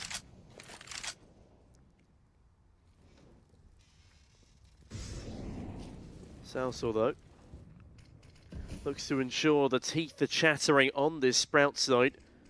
They've gone for, well, all they can. It's Deagles with a bit of util. P250 and a 5-7. Cello's forced out into an engagement. Almost lands the one tap, but Alex ensures he gets nothing done. And this should realistically be a stick for Movistar here. Again, we've seen wacky stuff with these pistols, but Mopos finds one more. Berry, yeah, he's just closed out. Stare gets lucky, does find an AK. I still don't think that will be enough. Movistar with 6 on the T side. I tell you what, that's actually quite good for overpass. Yeah, considering this was 7-1, right? The recoverability of this T side has been really impressive because Movistar, again, we talk back to the same old conversation points, but they're worth bringing back in right now, given the context of this game. Not won a best of 3 since November on HLTV. And the fact that you are down such deficit on your map pick, but you got the mental fortitude to build back in a LAN environment, no less, when the pressure couldn't be higher, you're facing elimination if you lose this series. I'm impressed with the mental fortitude from Movistar Riders here. 6 rounds gives them more than enough of a lifeline to translate success over on the CT side. I mean, the fact that they're even showing up to work at this rate after so many brutal losses is a testament to their drive to win, a drive to get back to their former form. I did mention that initially after the loss of, well, friend and prominent Orpa Sunfires, they looked dejected as a squad. Martinez was meant to come in, be a refreshing or a breath of fresh air for the roster. But the rest of the team weren't performing up to a respectable level at that stage. And as much as things are looking a lot better now, this is still against a stunted team. I'm looking forward to seeing what Movistar can deliver against one of the other teams in this tournament who have a lot more to lose than Sprout. Yeah. It's very interesting. I'm excited to see the potential journey out of either of these teams moving forward. As we get a little black and white photo. Is that going to pan it? Nice. I love that. Clean. Nicely done, observers. We see you. We appreciate you. Tell you what, we've had some great observing this tournament, if anything. Hello up in the production booth. You guys are all lovely. And those are lovely odds for Movistar Riders, according to our partners over at 1xBet. Not set in a while, but use code CCT for up to an €130 deposit bonus with our partners over at 1xBet. But please do remember to gamble responsibly as Berry irresponsibly in the midst of nowhere. But Laux will save his life with a double. Salsel claws one back on in. Needs to find one more to equalise, and he does so in ease. Oh, and Alex deals with Berry. What a spin around, Brandon. That was a double entry, right? That is a very quiet 19 kills for Launce, by the way. Good lord, he really is. He's fragging. He do be out here fragging. Round's not done. Pushing towards bank could yield success for Stare. Oh, and it does. My goodness me, that Glock is worth its weight in gold. 2 quick kills. Sasso thrown into a 1 versus 2. Can scavenge the defuse kit at the very least. Smoke on the bomb is a potential. Might just even stick this. I think that might be the right call. Just injured. The Glocks are unreliable at that range. Shalsol, oh, it's risky. He probably had a better chance if he just stuck it. Yeah, I think what happened there is where he went to turn, he did it too quickly, and as a result, the defuse got cancelled. And he was like, well, I might as well try and get another kill. If he had just stuck it, though, I reckon there was a very good chance that Movistar Riders could have secured that pistol. Oh, I felt like he was holding W there. I felt like that was intentional. But regardless of the intention, bloody hell, what a... Who was it? Stare with a 2K coming up the staircase? Oh, unbelievable. That was stupid. Stare on the stairs. Stare on the stairs. Staring down the barrel of defeat, Brandon. But he doesn't give a damn. He comes on through, he delivers in droves. And Movistar now. Well, I mean, Davy D's done it with a Tech 9. Can he do it with a 5-7 now? The CT side equivalent. As it is a 4-round deficit they will be fighting back from. Berry is taking connector control. Spam. Oh, nearly connects. As that door swings open. Sasso unhinged with the amount of bullets he's firing in towards the connector. But it's a very patient round from Movistar. Trying to catch off Sprout. Trying to do damage early on. Flashbang through. Berry jumps for his teammates. Launches already in towards the waters. So good map control being acquired by Sprout, but what can they do with it? Yeah, well, they're letting the time tick away. And as much as map control is nice, so is a round win. But you got to get to the bomb site or find some kills for that first. Berry's the only one to take damage so far, but as I say that, lovely entry from Lanx onto B. Doesn't know about the position of Mopos just yet. And Mopos reveals himself, as does Alex. Lovely stuff from the Deagles here. Mopos has actually changed his position, and Martinez positions his crosshair perfectly onto the forehead of Lanx. Zello again is there to trade, but 14 seconds bomb. Pushes its way out of short, and in the process, takes a lot of damage. Mopos, another 1D to Vitali. Can he find the last kill? Does it through 2 walls! And that is a way to pull things back after losing your pistol. Movistar, that was a ridiculous display of Deagle prominence. It's the way it just immediately converts for Movistar. Look at how this started. And the kills were coming in thick and fast for Sprout, but I tell you what, the force investment, they are shunning Mopos. That is an outrageous round. And then what on earth is that? I've never seen 2 wallbangs come through. No less for a round win. Movistar steal away on that round off the back of investing in. And now it's going to be the force by wars. Back-to-back rounds for either team will break the economy of the other. God, we've seen some nutty shots today, Brandon. I've been thoroughly enjoying this. Not had a LAN of this caliber under my belt just yet. It's good to see that the teams are delivering on all fronts. Now, Movistar, again, not the best of T-sides. Not the cleanest of rounds in this one either. But they get it done with what little they have, and they look to do it yet again. 3 MP9s, 2 M4s up against a similar buy to what they brought into the previous, this time in the hands of their opposition. Nobody checking the bathrooms here, instead only towards the long side. Zello misses a trade opportunity, flashes rain on in, but Alex and Martinez, they're good for all of these kills. Yeah, that was really nice by Movistar. The fact that you've got the crossfire, but it's also an SMG supporting a rifle. So if things get a little bit dangerous, close range, the SMG can swing, and Martinez can also just spin round and help out if Long is under siege. But no, they both combine, they anchor in the Long toilet's position, and the round completely falls apart due to their crossfire. Yeah, that's actually a flawless round there for Movistar. And not only that, their economy's allowed to build it up by the nature of the amount of MP9 frags they got. So Sprout, whilst they're down in the doldrums, some creative investing on the CT side is going to work wonders. And with a full Glock round coming in here, they dart their way down towards the short side, run through the... Oh my god, Salzal, Davy as well!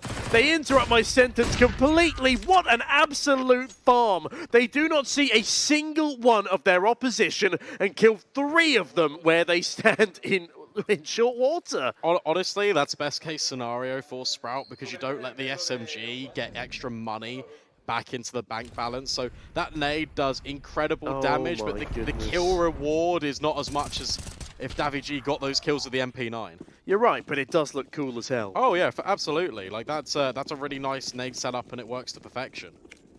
Although unfortunately they've squandered that on a round where they are full eco. I'm the accountant man, I like min-maxing. So the fact that they fall to nades rather than the SMG is pretty good. Positive for your Excel spreadsheet. Let's see if Sprout can spread out a couple of these T rounds now. Oh, look at this push. This is really weird. Launx is here, deals with the first FEG. Oh my god! A sickening spin around. Great decapitation of one of the prominent riflers here for Movi. Not having quite the same degree of performance that he did on the previous map. Salzal fumbles his nades, but Launx does not fumble that opportunity. Refresh, a nice kill to his tally too. Been a while since he's put one up on the board. Martinez, well, he's found a 4K clutch in the round before, but can he do it 1v4? Not on his signature big green. It's a tall ask. There is money on this Movistar side. Every frag dealt to Sprout here is crippling for their own bank balance, but I think Martinez might well be deciding against this, slowly edging his way back up towards A, and it appears he'll be saving this rather than saving the day. Yeah, let's be real, like that. This round's never happening for Martinez. He knows that as well. It means he can also just drop an M4 and invest into an AWP if he saves. So it's really not the end of the world. You're also holding on to the bits that add up for the CT side, the diffuse kit, all of the utility you need to kind of prevent map control being acquired by Sprout in terms of your smoke grenades. It's if you take away the rifle, it is like over $1,000 of investment just in his pocket. So you might as well just hold on, especially in a 1 versus 4. Yeah, solid stuff. I mean, it's $2,000 if you include the full Kevlar. Yeah, that's true. So all in all, solid stuff. No, not too much concern from the Movistar camp just yet. They are going to let one gun round slip through the cracks, and that was mainly off the back of Launx doing ridiculous stuff. That 180 flick towards the monster player, pristine. Chef's kiss. This Movistar look to return right through with a kiss of death towards this middle side. The nades don't quite land. And Sprout decide not to push through a Molotov this time, which... reasonable decision making. Alex is forced back out of connector, but no early contact at least for round number 21. And as soon as I say that, poor old Refresh, having a rough series, is down to 64. Interesting to look at Martinez and how he's going to set himself up with his AWP. Currently peeking in towards connector, flashbang. Doesn't reveal he's got an AWP. Instead repositions in towards toilet. He's been quite aggressive here. If he gets caught out here, the closest point of contact is Alex, but he's by the sign. Well, Alex, yet to see the signs of life for this Sprout camp. Refresh just jumping up behind that smoke. Martinez, will he be jumping the gun, or will he be finding an entry here towards Banana? Ashter slips on past him. Util expended towards long. A peek comes in from Alex. Martinez edges his way backwards. 40 seconds remain. Slowly but surely, the push comes forward. Nice flashbang. Fully blinds the AWP. But speaking of blinding, a blinding shot comes back out of him. Launx, a swift and speedy trade. He's looking for more, and he's going to find it. Alex walks straight into his doom. Straight into the open arms of the most prominent fragger on the server. 25 kills to only 10 deaths. And this should well be a 12th on the board for Sprout. And yeah, now the money is definitely a factor for Movistar. What a round from Launx, right? The trade onto the AWP And then the immediate swivel on towards Alex. Alex was trying to wide swing him, and he just gets one tapped out the server. And that's really nice. And it's the individual stepping up. It's that core, right, of Launx, refresh, stare. Stare and Launx are really providing a lot of answers to Sprout's problems right now. 12-9. As they're in touching distance of sending this one to a decider. However, this is the same scoreline we saw in the HONORIS game earlier. A 12-9 lead over the likes of Eternal Fire. There was Eternal Fire to win that one out 16-13 with a monster CT-sided comeback. Well, that might not be afforded to them if Launx keeps performing like that, because frankly, that was ridiculous. 25-10 is where he sits. As you said, Stare not too far behind. Even Berry's been chiming in. That's the Movistar crew. Ooh, narrowly avoid losing Martinez early doors there. Alex comes out of connector as Salsalt. He's the one to take the preliminary damage, but thankfully for him, thankfully for Movi, they've not lost anyone just yet. Double setup for Movistar out towards Monster now. Looking to give Sprout a taste of their own medicine, perhaps. daviG swaps on over to the same side as Mopos just for a moment, but then resets back in. This could be a devastating setup if Sprout elect to go here, but instead they look to make inroads out towards Long. Xalo leading the charge now. Long-range gunfights dictate the tempo with the AWP. If he can maybe find Alex on this jiggle, that would be a good start to life in round number 22. Issue you've got is there's 50 seconds left, and that bomb needs to make its way to a bomb site. Yeah, the bigger issue, though, is there's 3 players on the CT side towards the lower side. Launx could very easily keep them in place. But a smoke will at least keep him in place for now. Alex behind the smoke. We've seen this angle a couple of times today. It paid dividends for Sobel on occasion. And will do nicely for Alex too. But guess who it is? It's Launx again. And Launx is finally... No, wait, that's Refresh who's felled by Salsalt. Zello now pushes the bomb site with an orb. Very clean kill. Bomb will be planted, but at least Martinez thins the numbers. And I lie about the bomb plant. daviG and Salsal, they come out of the back lines, come out of nowhere. And Sprout could not have seen that one coming. Yeah, that's a little bit rough. I feel like for me, if you want to leave a lurk out towards B, don't let it be Launx, because he's been finding so many entries for your team. He's really been the spearhead of Sprout's attack. And it almost just feels like he's kind of wasted in that moment. Yeah, sure, he's anchoring those players on the bomb site. He does get a few kills, but in the end, it's not really impact. You would have much preferred him here instead of Berry, for example. So yeah, for me, I feel like it's a right idea for Sprout, but you're putting the wrong pieces in the wrong places, really. Yeah, it's like trying to move in chess when you've been checkmated. This doesn't really work. As you say, Berry's actually the king of Monster, as he's already proven in this map so far. So he definitely wouldn't gonna miss down there instead of Launx. Movistar, though, very thankful that it wasn't him towards the top side. Instead, they get a rather easy kill onto Refresh, who still hasn't really stepped up to the pallet. Yeah, he's got a 0.5 KD. I don't know what his rating's been this series so far, but it's not going to be a good one. As his stats continue to tank. And it's not all about stats, it is about team play, but when you're not really chiming in on that point too, I'm going to get interrupted by Stare and daviG, and Stare will be finding a double opener for himself this time in. Oh, good nade. Really nice nade. And the spam as well, Mopos. Oh no. Incredible. And that was going to be the boost, but it gets completely shut down. Sprout now can pick up the bomb towards Monster. It is a 3 versus 3. Smokes in towards Heaven, and it looks like that's where they're going to try and end up. But guess what? Everyone from Movistar is here on this lower bomb site. Yeah, also, look who was on the receiving end of that blow, Brandon. To add insult to injury is Berry. Looks to deal some damage himself, but Martinez playing an Orpa's favourite spot on this B bomb site, dancing around the pillar.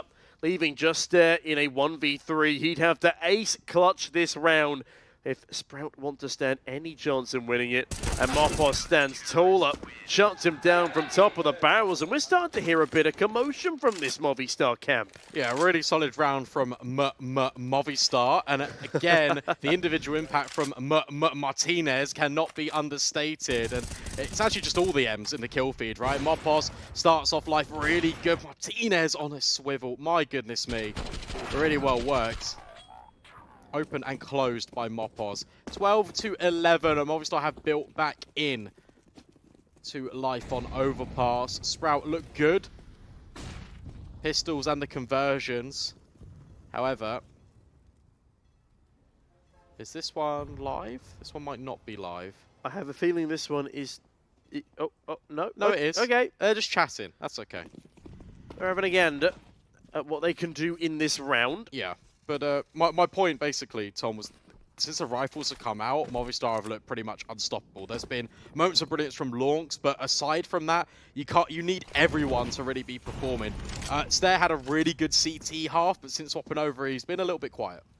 I mean, yeah, when you have Refresh on 3 times fewer kills than Launx, it's I need to stop pointing it out, but it's hard not to because of how detrimental it's been to the T side for Sprout. They were all right on the CT. They did a pretty damn good job. Again, Launx was omnipresent. Berry was wild towards Monster, but Alex looks to go wild on a couple of these eco-frags here. Salsol actually takes the rifle out with a collateral kill. Refresh does at least get one, but his frags not particularly impactful. davidji seals the deal, and that is an equalized scoreline, my friends.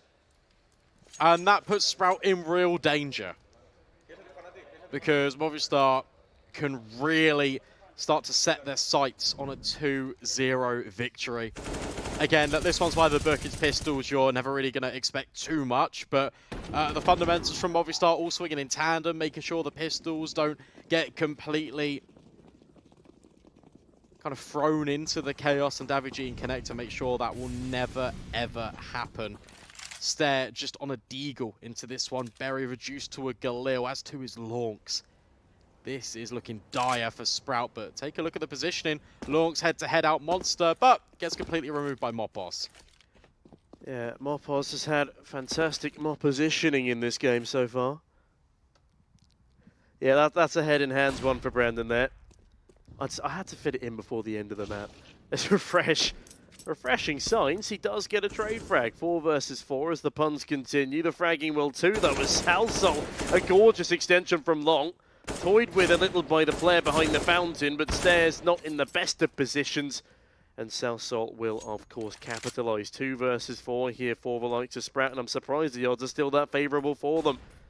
I put them at a much greater deficit. Let's refresh.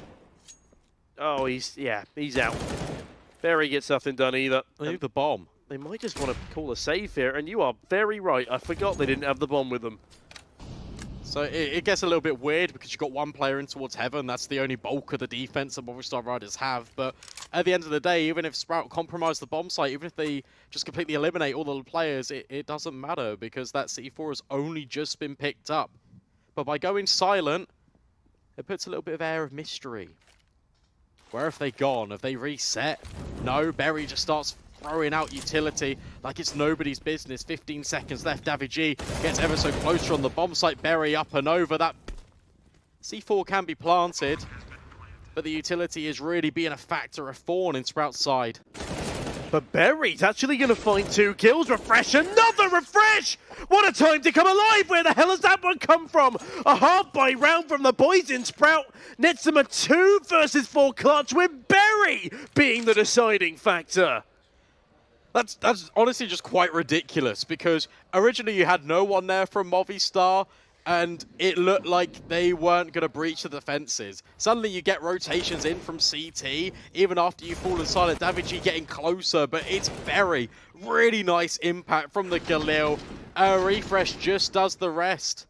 Really nice adjustment to account for that Heaven player. Sprout throw themselves back into contention of taking this map away from Movistar. If Movistar had won that round, I think they spiral that into an entire game win.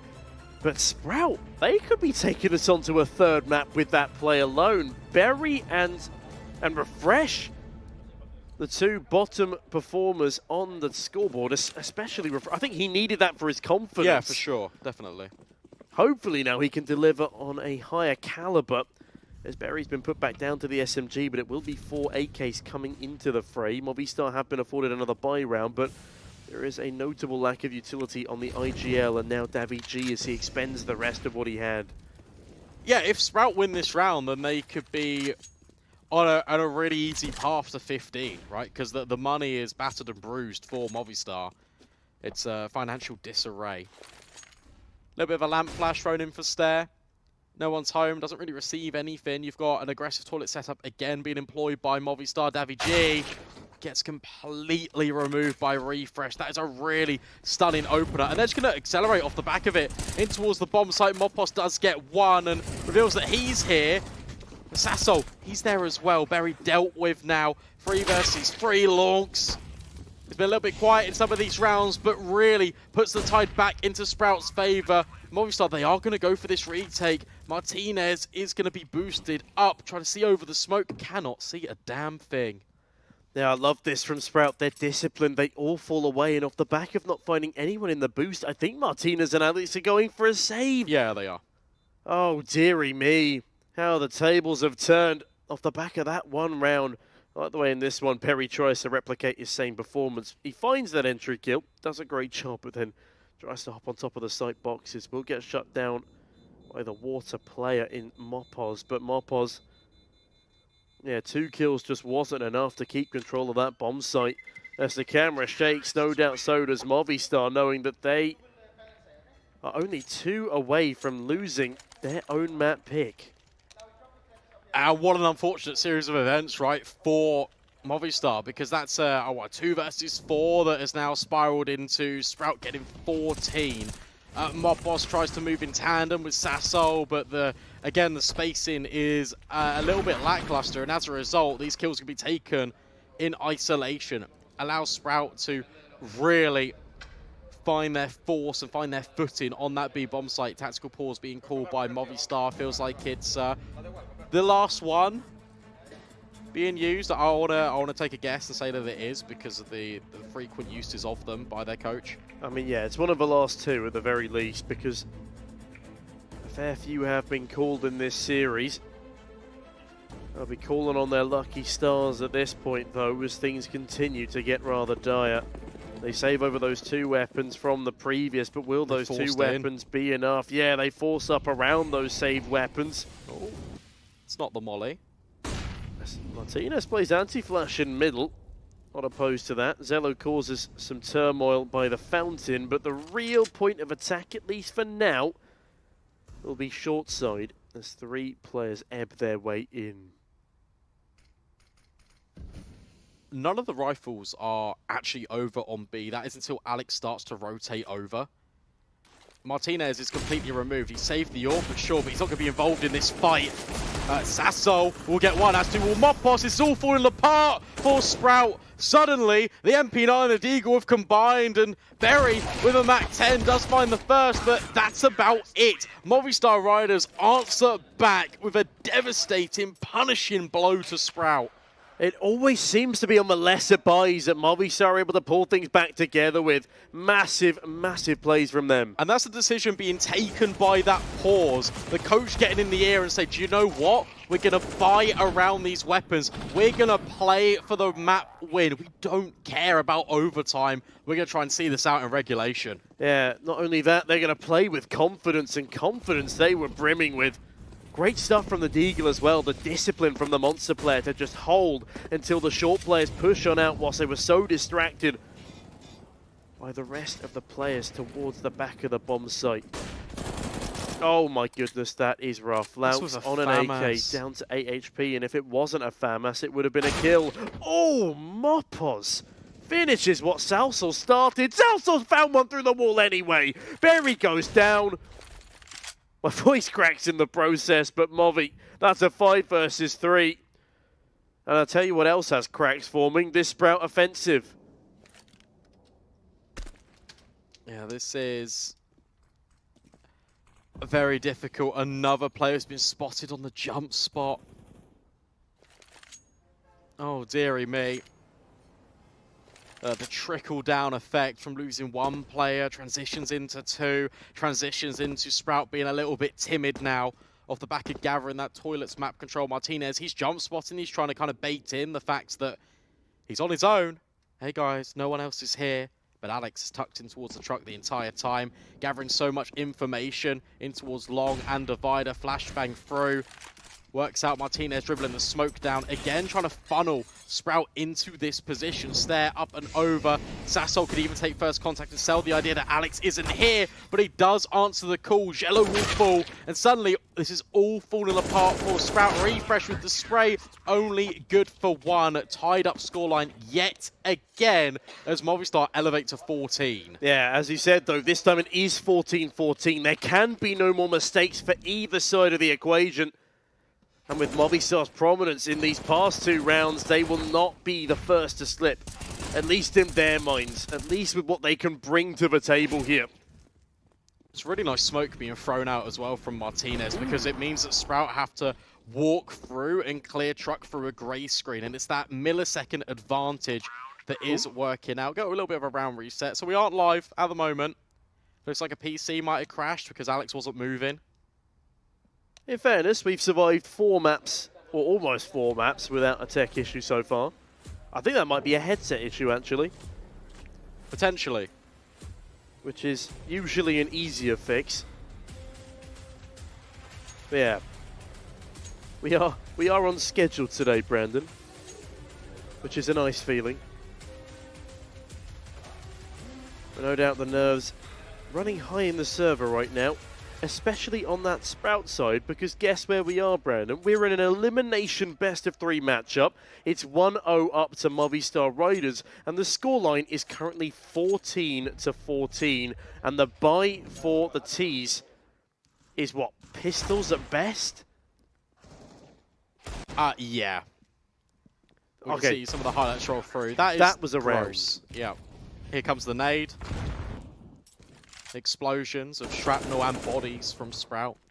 But Lawrence has been genuinely just such a beacon of hope, really, in this series for Sprout. But the heavy lifting he's providing, it simply just isn't enough. Not enough of a talisman to kind of boost Sprout through. There's still time, there's still opportunities, but you're going to be still battling on the back foot. Tech 9's 1 AK, and that one's on stair. Yeah, it's all or nothing. It's do or die. I thought they would have just taken the brunt, taken the hit. I suppose their loss bonus isn't fantastic, but regardless, this is such a risky play. Stare on the rifle, already taking preliminary damage, forces his way down Long, forces his way into an early grave. Martinez whams the nail into his coffin there, and with this, a man disadvantage, only the pistols. And I think Sprout may have just thrown it all away. That rifle is at least retrievable, at least I thought so, until Alex denies the cross on over to pick up that fallen weapon. Martinez can just scope on it as well. With the AW. Yep, there you go, Lorks. Next up to chopping block. Refresh does manage to secure it. Now a boost coming in. Is that being held? Well, it will be now, potentially. But regardless, you still got a 2-player advantage in favor of this CT side. Sprout reduced to just this toilet control. And Sassol's thrown a smoke in their face. It just acts as such a deterrent. So uncomfortable here on Divider. There's a divisive round. A nice flashbang thrown. Sassol fully blinded, but even better fragging from Alex. It's a 5v2. It's all over. Sassol another. Oh dear. Even poor old Barry, he might be our hero, but I don't know if a P250 is enough for heroics to come on out. And with that, Movistar Riders first to 15, and that is the first cry we've heard from them in a little while. They've been very reserved, they've been keeping it clean, and they might just be able to clean up here in the final round. No bomb plant and very little money for Sprout. They know the state of affairs, right? You saw a pistol, you saw an AK, a couple of Tech 9s. This is what Sprout are working with right now, a Mac 10. In fact, 2 Mac 10s. Call that one a Mac 20, but it's literally... That's your most expensive weapon. That is really difficult. Really, really difficult. As Sprout were looking to build in, it was a 7-1 lead. Can they force us to overtime? Well, Alex looks to put a stop to that dream. Early doors, misses the nade though. That could have done good damage, but the AK does even more. Plucks a man from midair. Martinez in the back line. My God, what a readjustment. But Laux and Berry, they're not done fighting yet. AWP has been retrieved. Berry still on that MAC-10, has the bomb in tow as they start to split their way towards A. It's a risky strategy, no trade opportunities, but I suppose it's a little bit late for trading. Laux, the B-hop's very impressive. And that kill onto Southsol even more so. He's looking for an overtime. It's so close he can touch it, but 2 HP. It's a tall order. Mopos has a blinded Laux just centimeters away from him. They're ever so close, again within touching distance. Just as is their opportunity to find an overtime here, but Mopos, he surges forward on the bomb site now, has his teammate coming up to assist, but Berry's not covered as he plants. Bomb does at least go down. It's all up to the 2 HP Laux here. Has 2 targets to find Brandon. Edges his way through the bathroom. Stavichi's up close and personal! Laux, what a shot. There is still hope here. Stavichi round the corner, but no scope misses. And Movistar Riders, by God, is it close. But they get it over the line in the end, and it will be our second 2-0 of the day. The Spaniards, they give me a heart attack in the process.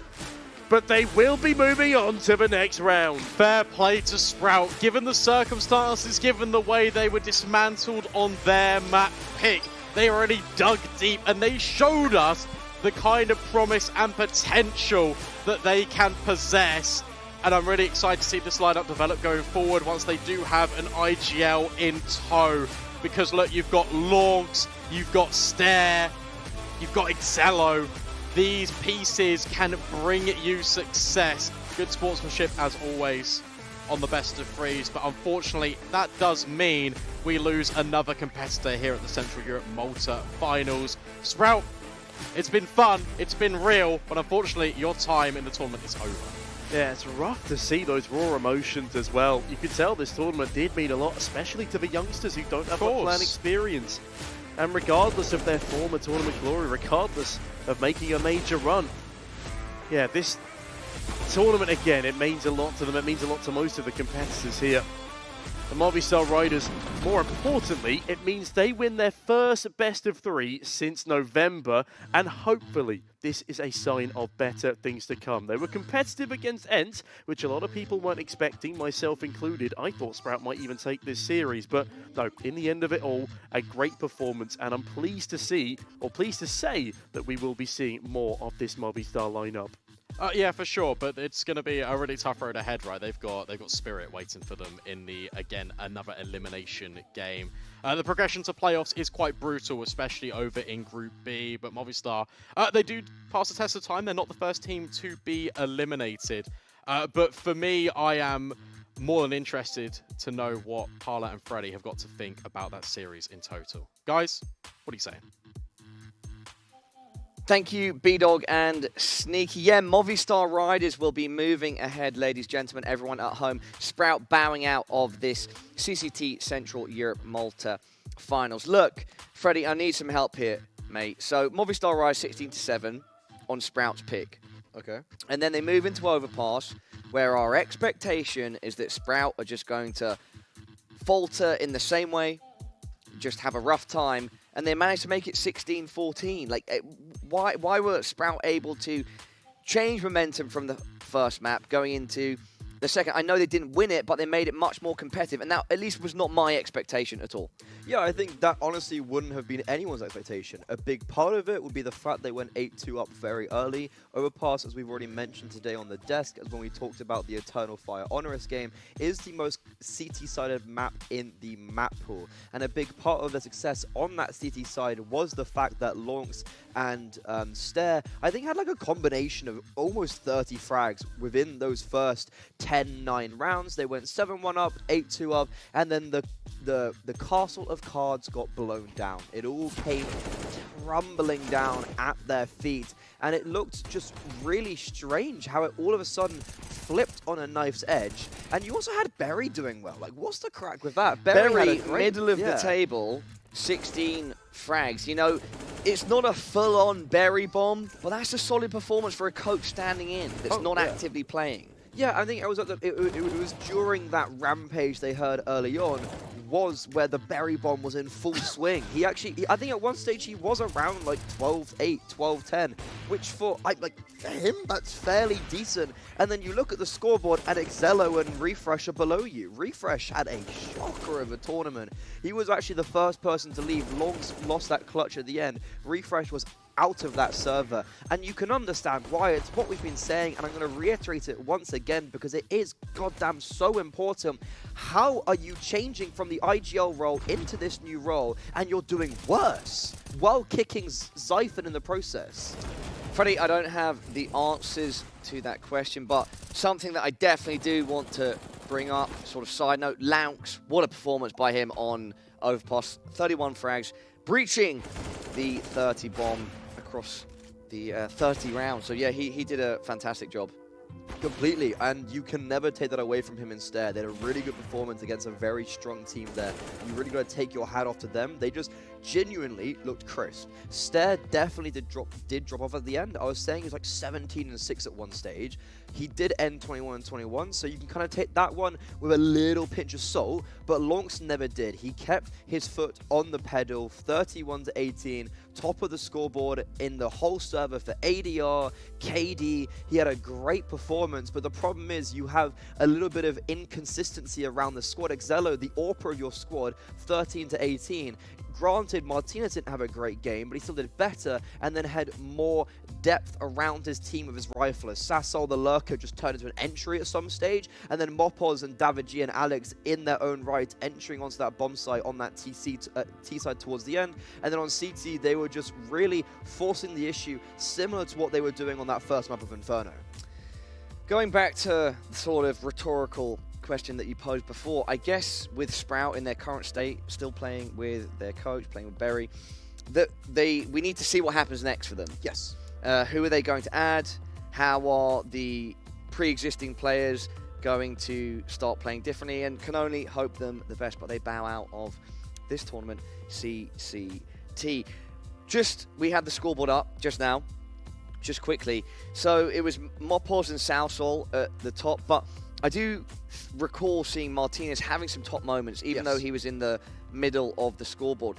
You know, he's pretty nifty with that AWP when he really needs to be. Especially towards the end there. I think there was one round when he was really close on toilets in like the last 5 where he had a shocker. And then the next round he gets a 3K on the B-bomb side. And it's like, you know what? He's just made up for it there. So especially towards the end when we're closing out on the CT side, I think he had a very rough T side. That was maybe one of the main reasons for his lack of kills, was that he did fail to warm up at the beginning there. And then on the CT side, he was very consistent, plodding along, getting 1 or 2 kills in a lot of these rounds. And that's definitely a very strong element to have in your squad, where we were comparing him against Sumpires, which is sometimes not a fair comparison, but you are having in terms of roles, you know, it's a direct comparison. Yeah, well, yeah, it's a direct comparison, and then you have Martinez, the new Sumpires. Yesterday, he was bottom of the scoreboard with a 0.64 rating. Today, especially in that map 1, was really impressive. Map 2 didn't bring the same level of flair, but still had some really good silver linings. So especially going into these next games, I feel like this squad is really plumping up. And as well, Tom did mention, first time since November they've won a series. First time since November. That is absolutely huge. With that being said, up on screen now, our 1xBet player of the match, Sausol for Movistar Riders. Top series for him, 42 frags.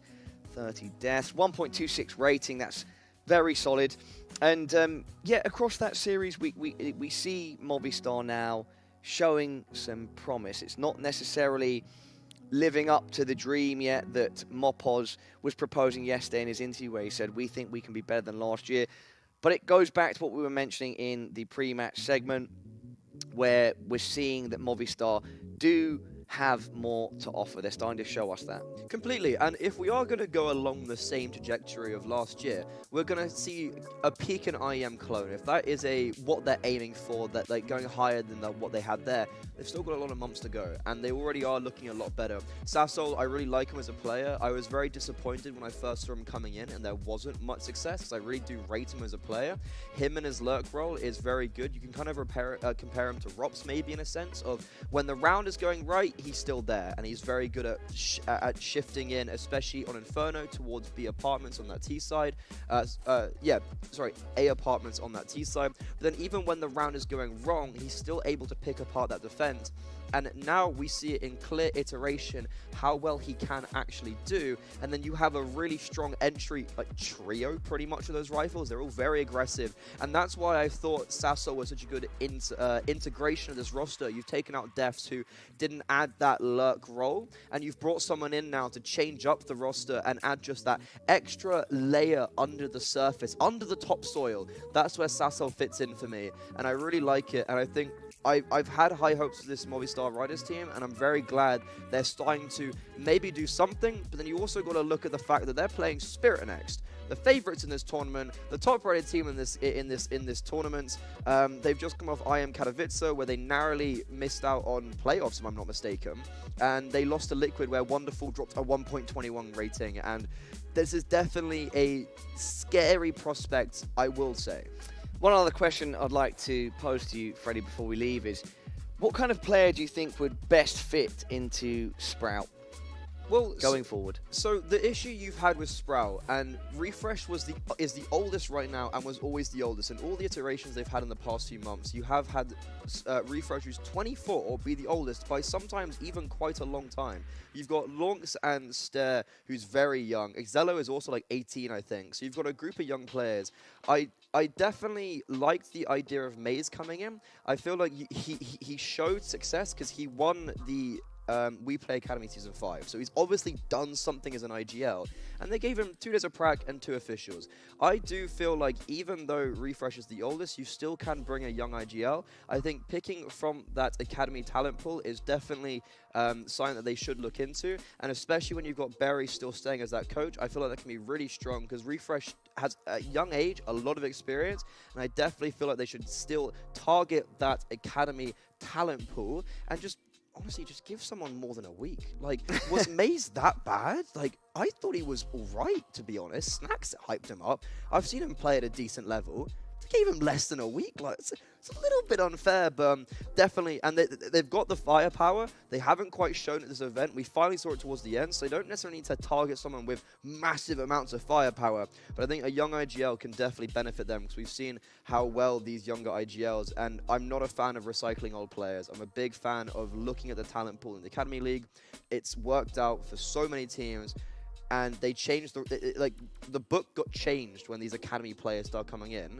Go with it. Go with the flow. And that is what Sprout had done, and they should continue doing that. Freddie, mate, thank you for your input as always. Is there anything you'd like to say before we head off? Honestly, I think with Sprout, we need to see. We definitely see something new. Like that was a tragic performance. Even though you're playing with a coach, you've got players like Exello and Refresh not performing like they should. Definitely need to be looking at that. And then also with Movistar, I'm really excited to see their development. I feel like I'm not going to put them in the favorites against Spirit, but I definitely will give them a fighting chance, and that's what I want to see. I want to see them prove something and come away going, you know what, that wasn't awful. But we've still got 2 best-of-3s left to go, and those 2 games will be dictating who goes to playoffs. Indeed, Freddie. So over the course of the rest of today, we are going to have forZe versus Eternal Fire up next. The time for that is not absolutely certain, but it will be sometime within the next hour, I think. But just keep an eye out. forZe versus Eternal Fire. And then after that, best of 3, we will have Spirit versus Movistar Riders. Thank you, everybody, for joining us and supporting so far. Sprout and HONORIS now out of the tournament, but we've got a lot more action to look forward to. I have a very complicated job, but I love simple things so much. One move, one push.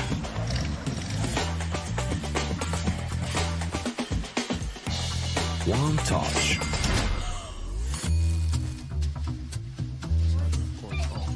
One love. One click. One XBet.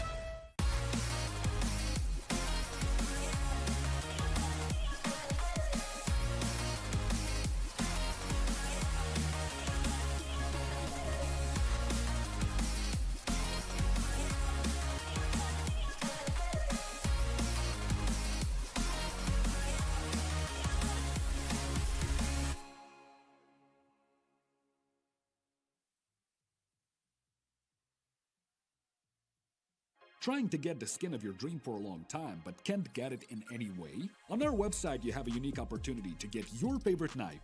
Users on our site can hand out skins themselves, and participants need to fulfill some simple conditions. For example, watch a video or buy a case on our website. After that, you automatically become a member of the distribution. Go to the user giveaways tab and do what you like. Hellcase.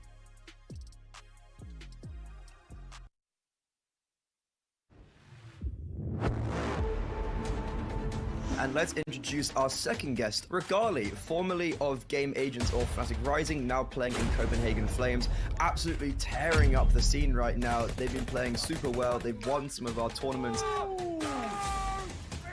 Hello everybody watching this. You guys are playing an obscene amount of games. Trained a lot, we practiced a lot. Were you a bit worried after you joined? And he was one of the main reasons I really wanted to join Copenhagen Flames. Right now I became strong with rifle as well. The thing is, it sounds like you're continuing to expand your game. We are playing way better in officials. How do you find time to practice? You guys have obviously been placing super highly in these events consistently now.